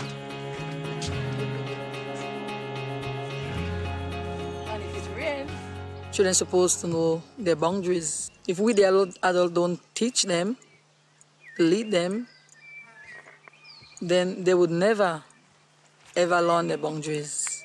It's either them or me. And this is my turf. I know it was hot and you were stressed out, but there was just no need to have a tantrum like that and run away. She's giving us a roof over our head, and she's feeding us with her food. I know it's her choice, but she's feeding us and stuff, you know? She's looking after us while we're here. She doesn't have to. Like, tonight she's going to make us sleep outside. You know what I'm saying? Yeah. I'll apologise. It's hard, isn't it? It'll all be fine. Mm-hmm. Rosie and Calvin, come here. Yeah, we're coming. This is where you'll be sleeping. Calvin and Rosie. We're going to give them over. Huh? We're going to give them over. We give up. You give up? We give up, yes. What? We give up. We're sorry. We're going to give you the cigarettes now. Come go inside. Boy, come on. This was fun. I was... No, it's not. Do the honours, Rosie. You giving it up? I honestly wanted you guys to sleep out here so you could teach you respect for your elders. Okay? Yeah. Sorry. Sorry. Okay, Rosie. Okay, Calvin. I brought these out, and I will not take them back in. Okay, so it's only right that you pick them up and take them. This was on your bed. I'm scared to walk through the grass. Grateful to be back inside, Calvin is making more of an effort. And here is your burger. I feel quite sorry. The fact that I spoke to her with such disrespect. I'm definitely becoming aware of how me being selfish affects others. I guess I should have thought about it at the time, but obviously I was too caught up in my own problems.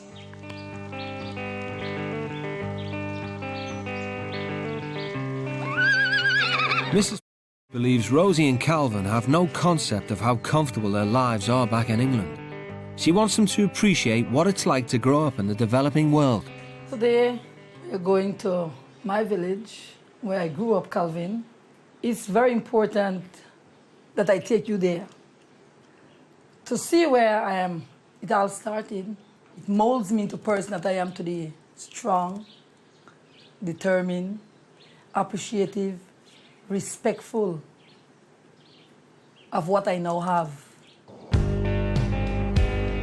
Rural life in Belize is tough. Most families are only able to grow enough food to feed their nearest and dearest. My dad was a farmer. If the weather is good, then we'll get food. If the weather is bad, then we just have to do with what we have. At times, my parent had to take us out of the school to go and do the planting of the corn and the rice. If we didn't do it, we wouldn't get food. So it's a matter of doing it for survival. After a 20-minute drive, they arrive at Mrs. Perez's uncle's house, a place where she spent much of her youth.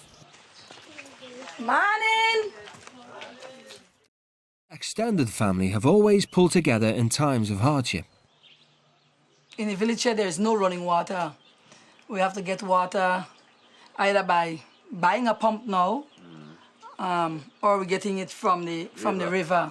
And that river come all the way from Guatemala. Yes. So it's whatsoever Guatemala chose in their river up yonder, we drinks it down here. I couldn't imagine living without running water. Yes. I old, you know, I'm 81 years. And I live right here, Fana. Here we have flood here. Big flood. This house here, water was right up here. How did you cope in the flood? We have to fall and sleep on tree until the flood. Really? Meeting Mrs. family is having a humbling effect on Calvin. There's nothing out here at all. And the fact that you've got 2 homes, a big farm, you love your children are successful. And it's hard to get my head around how you did it all when there's nothing. As the kids prepare the evening meal, the British teens are finally starting to feel part of the family. Chef Calvin, I think he's done. Bobby! Helge! Ethan! How's he got down? Calvin! Come here! That's what she does.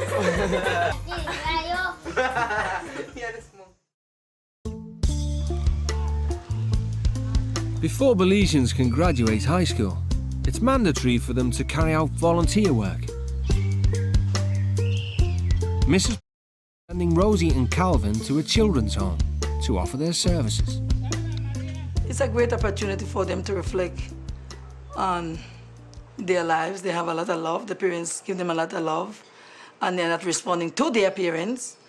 I'm hoping this is an opportunity for them to give some love. Delphina Mitchell is the director of the charity-funded Liberty Children's Home and surrogate mum to 41 children. Good morning. Hi. Hi, how are you? Hello, Calvin. Hi, I'm Rosie. Oh, you're cute, Rosie. Hi. These are my 2 kids. They're yours. Okay, well, thank you, and I'll see you this afternoon. Well, welcome to Liberty, Calvin and Rosie. What backgrounds do most of the kids come from? Most of them that are here, they're here because they've been neglected, abandoned, physically abused, and some of them sexually abused. They can be a handful sometimes. They require a lot of attention. They like attention. Because I understand this is to be a learning experience for you guys. What I expect at the end of the day tomorrow that you guys could kind of give me a report back on how your time was spent. Okay? So let's go on over and meet your baby. Rosie's job is to look after the youngest child in the dormitory, who is just 18 months old. This is Ms. Tashira. Ms. Tashira, this is Rosie, and Rosie is our volunteer. Hello, Leah. Hello. Hi. This is Miss Rosie. You want to say hi to Rosie? I don't know if she liked me. Well, she gotta get used to you. You say hi?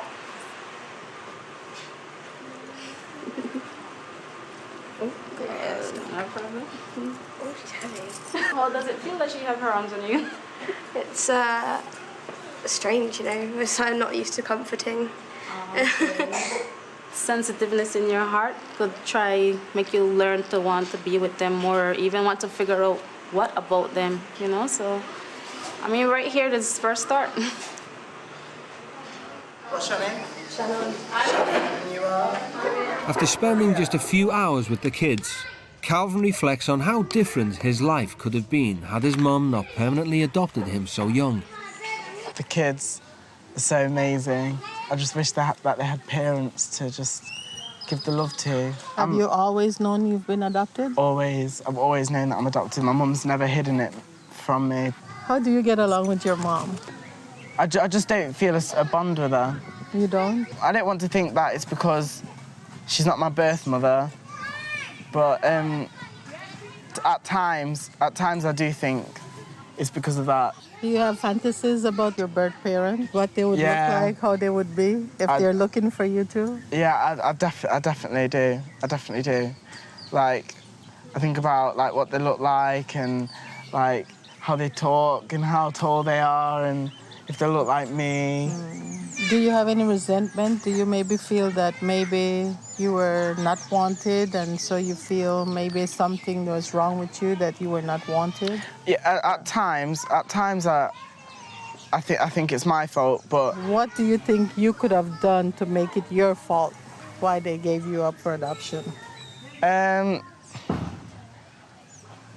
Maybe I was a horrible kid. Like, maybe I wouldn't stop crying or something. Maybe I made it that my mum couldn't cope, or... I think that a lot of time, the parents, they do that when they realize that they don't have the maturity or the economic finances to take care of their child. And I think sometimes it's an act of love when they do decide that I cannot do this for the child and it's best if I place them with someone that can take better care than I can. Yeah. I suppose I never thought of it like that, that maybe it was out of love that I was giving up. And you must know that you're a very special person because your mom, she went looking for you. She picked you to take care of and to love. I would wish for you, Calvin, to find some way back to her. If you just keep things bottled inside you, nothing will ever come of it but destructive behavior and anger. So you need to find a way to be able to communicate and get those feelings out, to talk to your mom and let her understand. I'm sure she would understand a lot more than you give her credit for. Yeah. Thanks. Can I get a hug? Yeah. In the girls' dormitory, Rosie is stepping up to her new responsibilities. You are lucky in that you have your parents still around. Some of these kids that you've talked to, you know, that wish that they could be with their parents and they can't be. That's what being here has taught me. I'm lucky to have family. Being around all these children and stuff, it's taught me like to open up my heart a little bit more. You've got to give a lot of love to these children, a lot of love. I've got love at home, but I've been rejecting it. I think I should really try and accept the love that's given to me and give it back. With her own mum on her mind, Rosie's curious about how LJ keeps such a close bond with Mrs. despite the strict rules. My mom, she never allowed any of my sisters to date. You know, I've been dating ever since I was 17. And it was always 19 they would start, and she would allow it. And so me starting that young, she had to set a rule. So that was the rule, that Bobby had to go with me everywhere. I can't believe that your younger brother has to chaperone you. With your boyfriend, it's like he's younger than you and you're 18 years old. It's just a bit... It kind of creates trust between my mom and me, because if there wasn't that rule, then maybe she would be nagging me a lot. So, LJ, are you still a virgin or not? I'm not. When did you have sex? At what age? I was 18. Does your mum know about that? Yes, she does. I told her. Is that why she makes Bobby come with you now? No, she made Bobby. She has been doing that for a while. I just have a relationship with my mom that I felt like I had to tell her. It's a good reason. It's just nice to see a close family. I love LJ. She's like always cooking and stuff. I think Mr. and Mrs. have set their kids up very well for making it in the world. They know what they're doing, what it's all about. It's nice. With a newfound respect for their family philosophy, Rosie is ready to open up to Mrs. My mum and dad were never married. I used to see him about once every fortnight, but now I hardly ever see him. He spends like all of his money on alcohol and stuff. I've always tried to be close to him, but I've never quite got there. So you feel your feeling towards him is rejection. When I was about 9 or something, or so, he got really, really drunk and left me. No, he collapsed in a field and left me to walk back to the pub that we were at and get the bar staff to come and wake him up.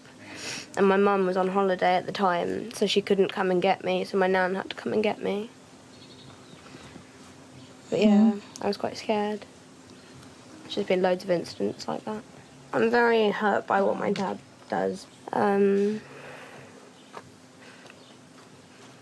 I guess I take it out on my mum, yeah. Who takes care of you after your dad has abandoned you for that short period of time? My mum. Your mom. She's not turning her back on you. Don't let your problem that you have with your dad, you shove it in your mom's corner. Keep the love burning within you and your mom.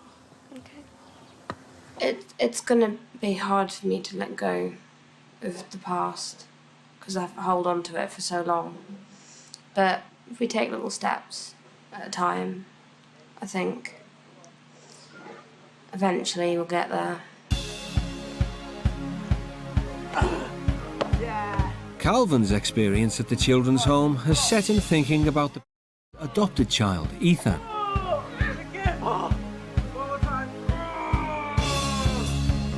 No, Ethan! No, Ethan! Where did you used to live before the presses? Right at the home. At the home? Did you like it?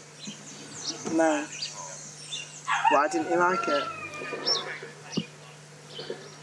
Because we like fights. You break up your toys. They break your toys? I have guns. They have guns? Is it scary? I can see me and him. He still knows that he lived in a home and he knows how hard it was and stuff. I'm glad I made it out. I'm glad I was adopted because I could be in a home somewhere. The teens have been in Belize for almost a week. Tonight, Calvin has his first contact from home. Here I have a letter from my mum. Hi, Calvin. The decision to send you on this trip was very difficult because what has been more difficult for me to deal with is that in the days that you have been away, I've felt more relaxed. I have not come home to be faced by an angry teenager who wants everything done for him after spending the whole day in bed. Demanding money, food and lifts to places is what you do best. I don't recall you ever asking me if I wanted a cup of tea. I do hope that this experience will help you to be calmer and more considerate. I want you to realise your potential and rise to the stars, Calvin, because I know you can do it. Without your own efforts, this will not happen. We cannot fulfil your dream for you, but we can support you in reaching them, as we always have done. I love you, Mum. I've had everything handed to me on a silver platter, and the times that my mum's told me about when they were younger, how they used to survive, like, on nothing. Like, after my sisters finished eating dinner, then she would eat, and she would just eat the leftovers. She would have no food for herself. Like, and I think because I've had everything so easy and I've just treated her so badly, it's bad. I just wish that I could say sorry.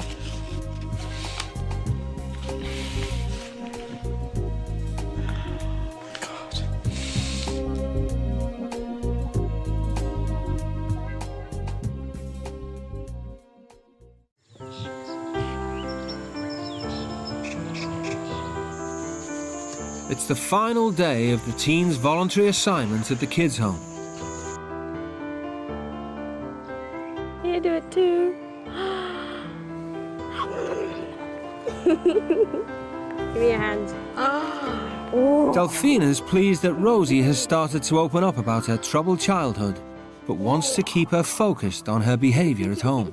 I'm constantly arguing with my mum about petty things, like I want to annoy her constantly, I want to make her angry, I want to argue with her. It's good that you recognize that what your action, that you're really trying to get some emotions out of her. I've got a very short temper.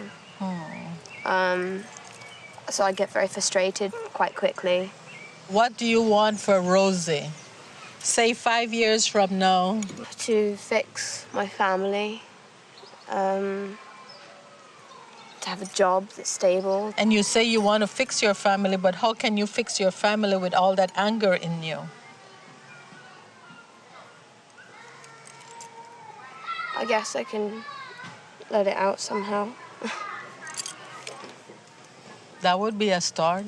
Because if you continue like this, like you are, with all that repressed anger and being short-tempered, disrespectful of authority and all that, you're not going to have a very fulfilled life. You're going to have lots of problems, lots of issues, and lots of heartache. And you're a young, beautiful girl. You deserve to be happy, and you deserve to have a full life, a full, happy life.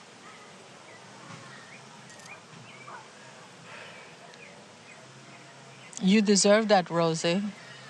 You can make your future better than your past, okay? Okay. Thank you.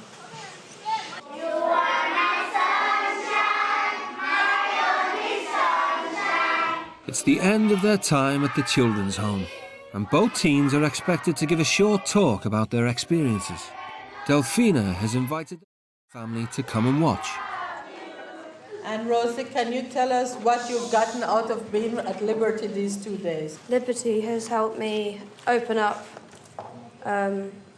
my heart and feelings and wanting to care for other people. And one of your chores here while you were here was to work with Leah?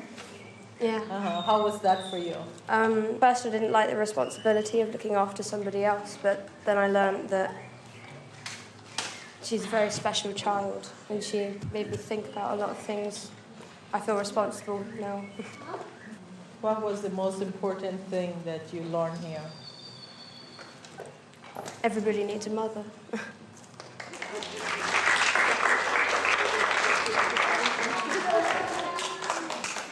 I need you guys to be really quiet and listen to what Calvin has to say, okay? Coming here to the children's home has opened my eyes to a lot of things. I'm adopted, and I've been adopted since I was very young. I have a very privileged, happy life, and seeing the children's home, that could have been me. I could have been in a children's home, I could have been fostered. But I guess I've never thanked my mum, or I've never thanked anyone. I've never thought about it. It makes me feel bad for taking it for granted. Thank you for listening. Proud of you guys.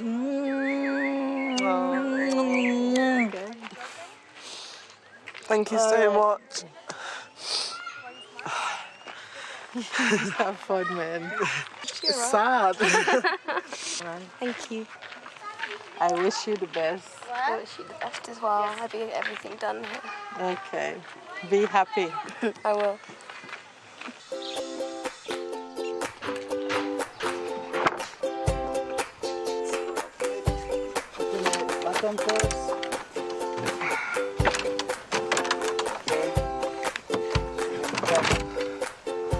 Back on the farm, and Calvin is finally embracing hard work ethic.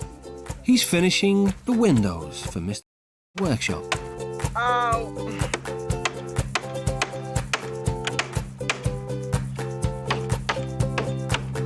Incline, here I come. Yeah, okay.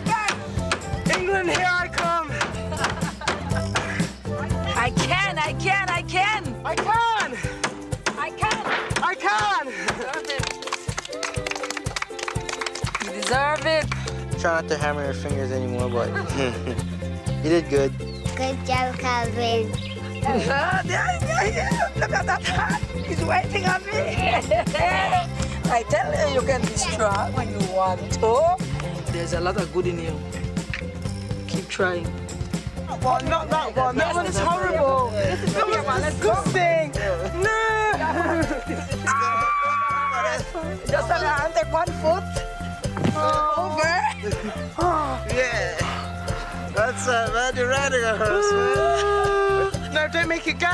Wait. That's all they have there. Wipe a fall and die. I think Calvin has started to have respect for authority. He was doing it, and without no argument, say, I am tired. He didn't say that.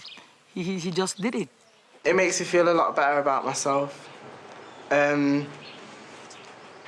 Like, I was glowing inside when I saw, like, the window going up and I saw that I'd had a part in it.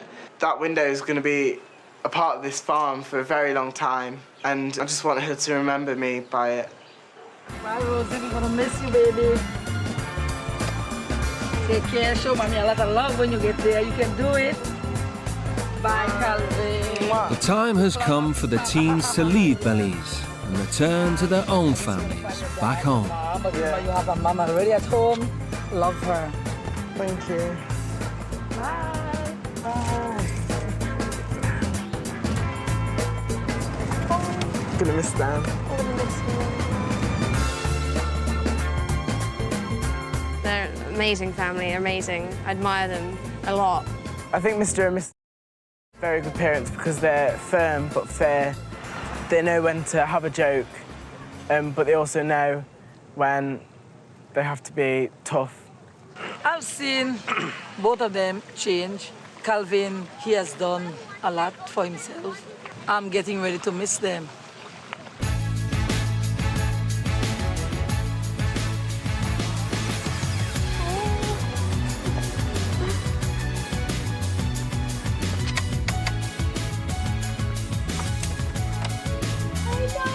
Hi, Mum. Hiya.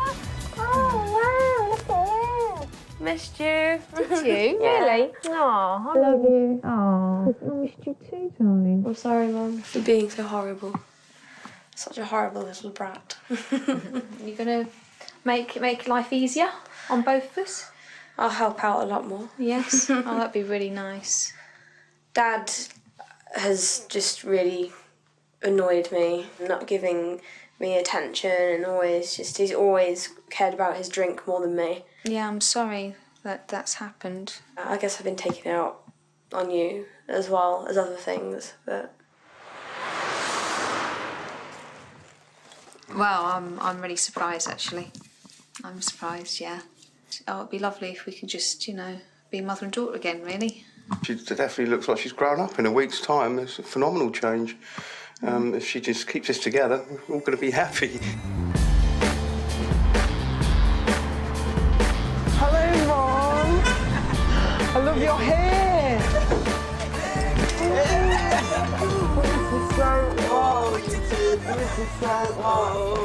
I'm sorry for everything that I've done. Like, this experience made me realise the things you asked me to do are nothing compared to the things that other people do. Throughout my whole childhood, I've been treated as a special one, and I've been handed everything on the silver platter. I did used to take advantage of it.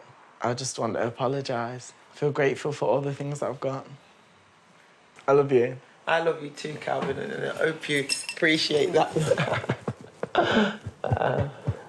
Very happy to have Calvin home. It's been great. I've really missed him, little scallywag. I think he's enjoyed and appreciated what he's seen out there, and coming back home, he's really happy to be back home.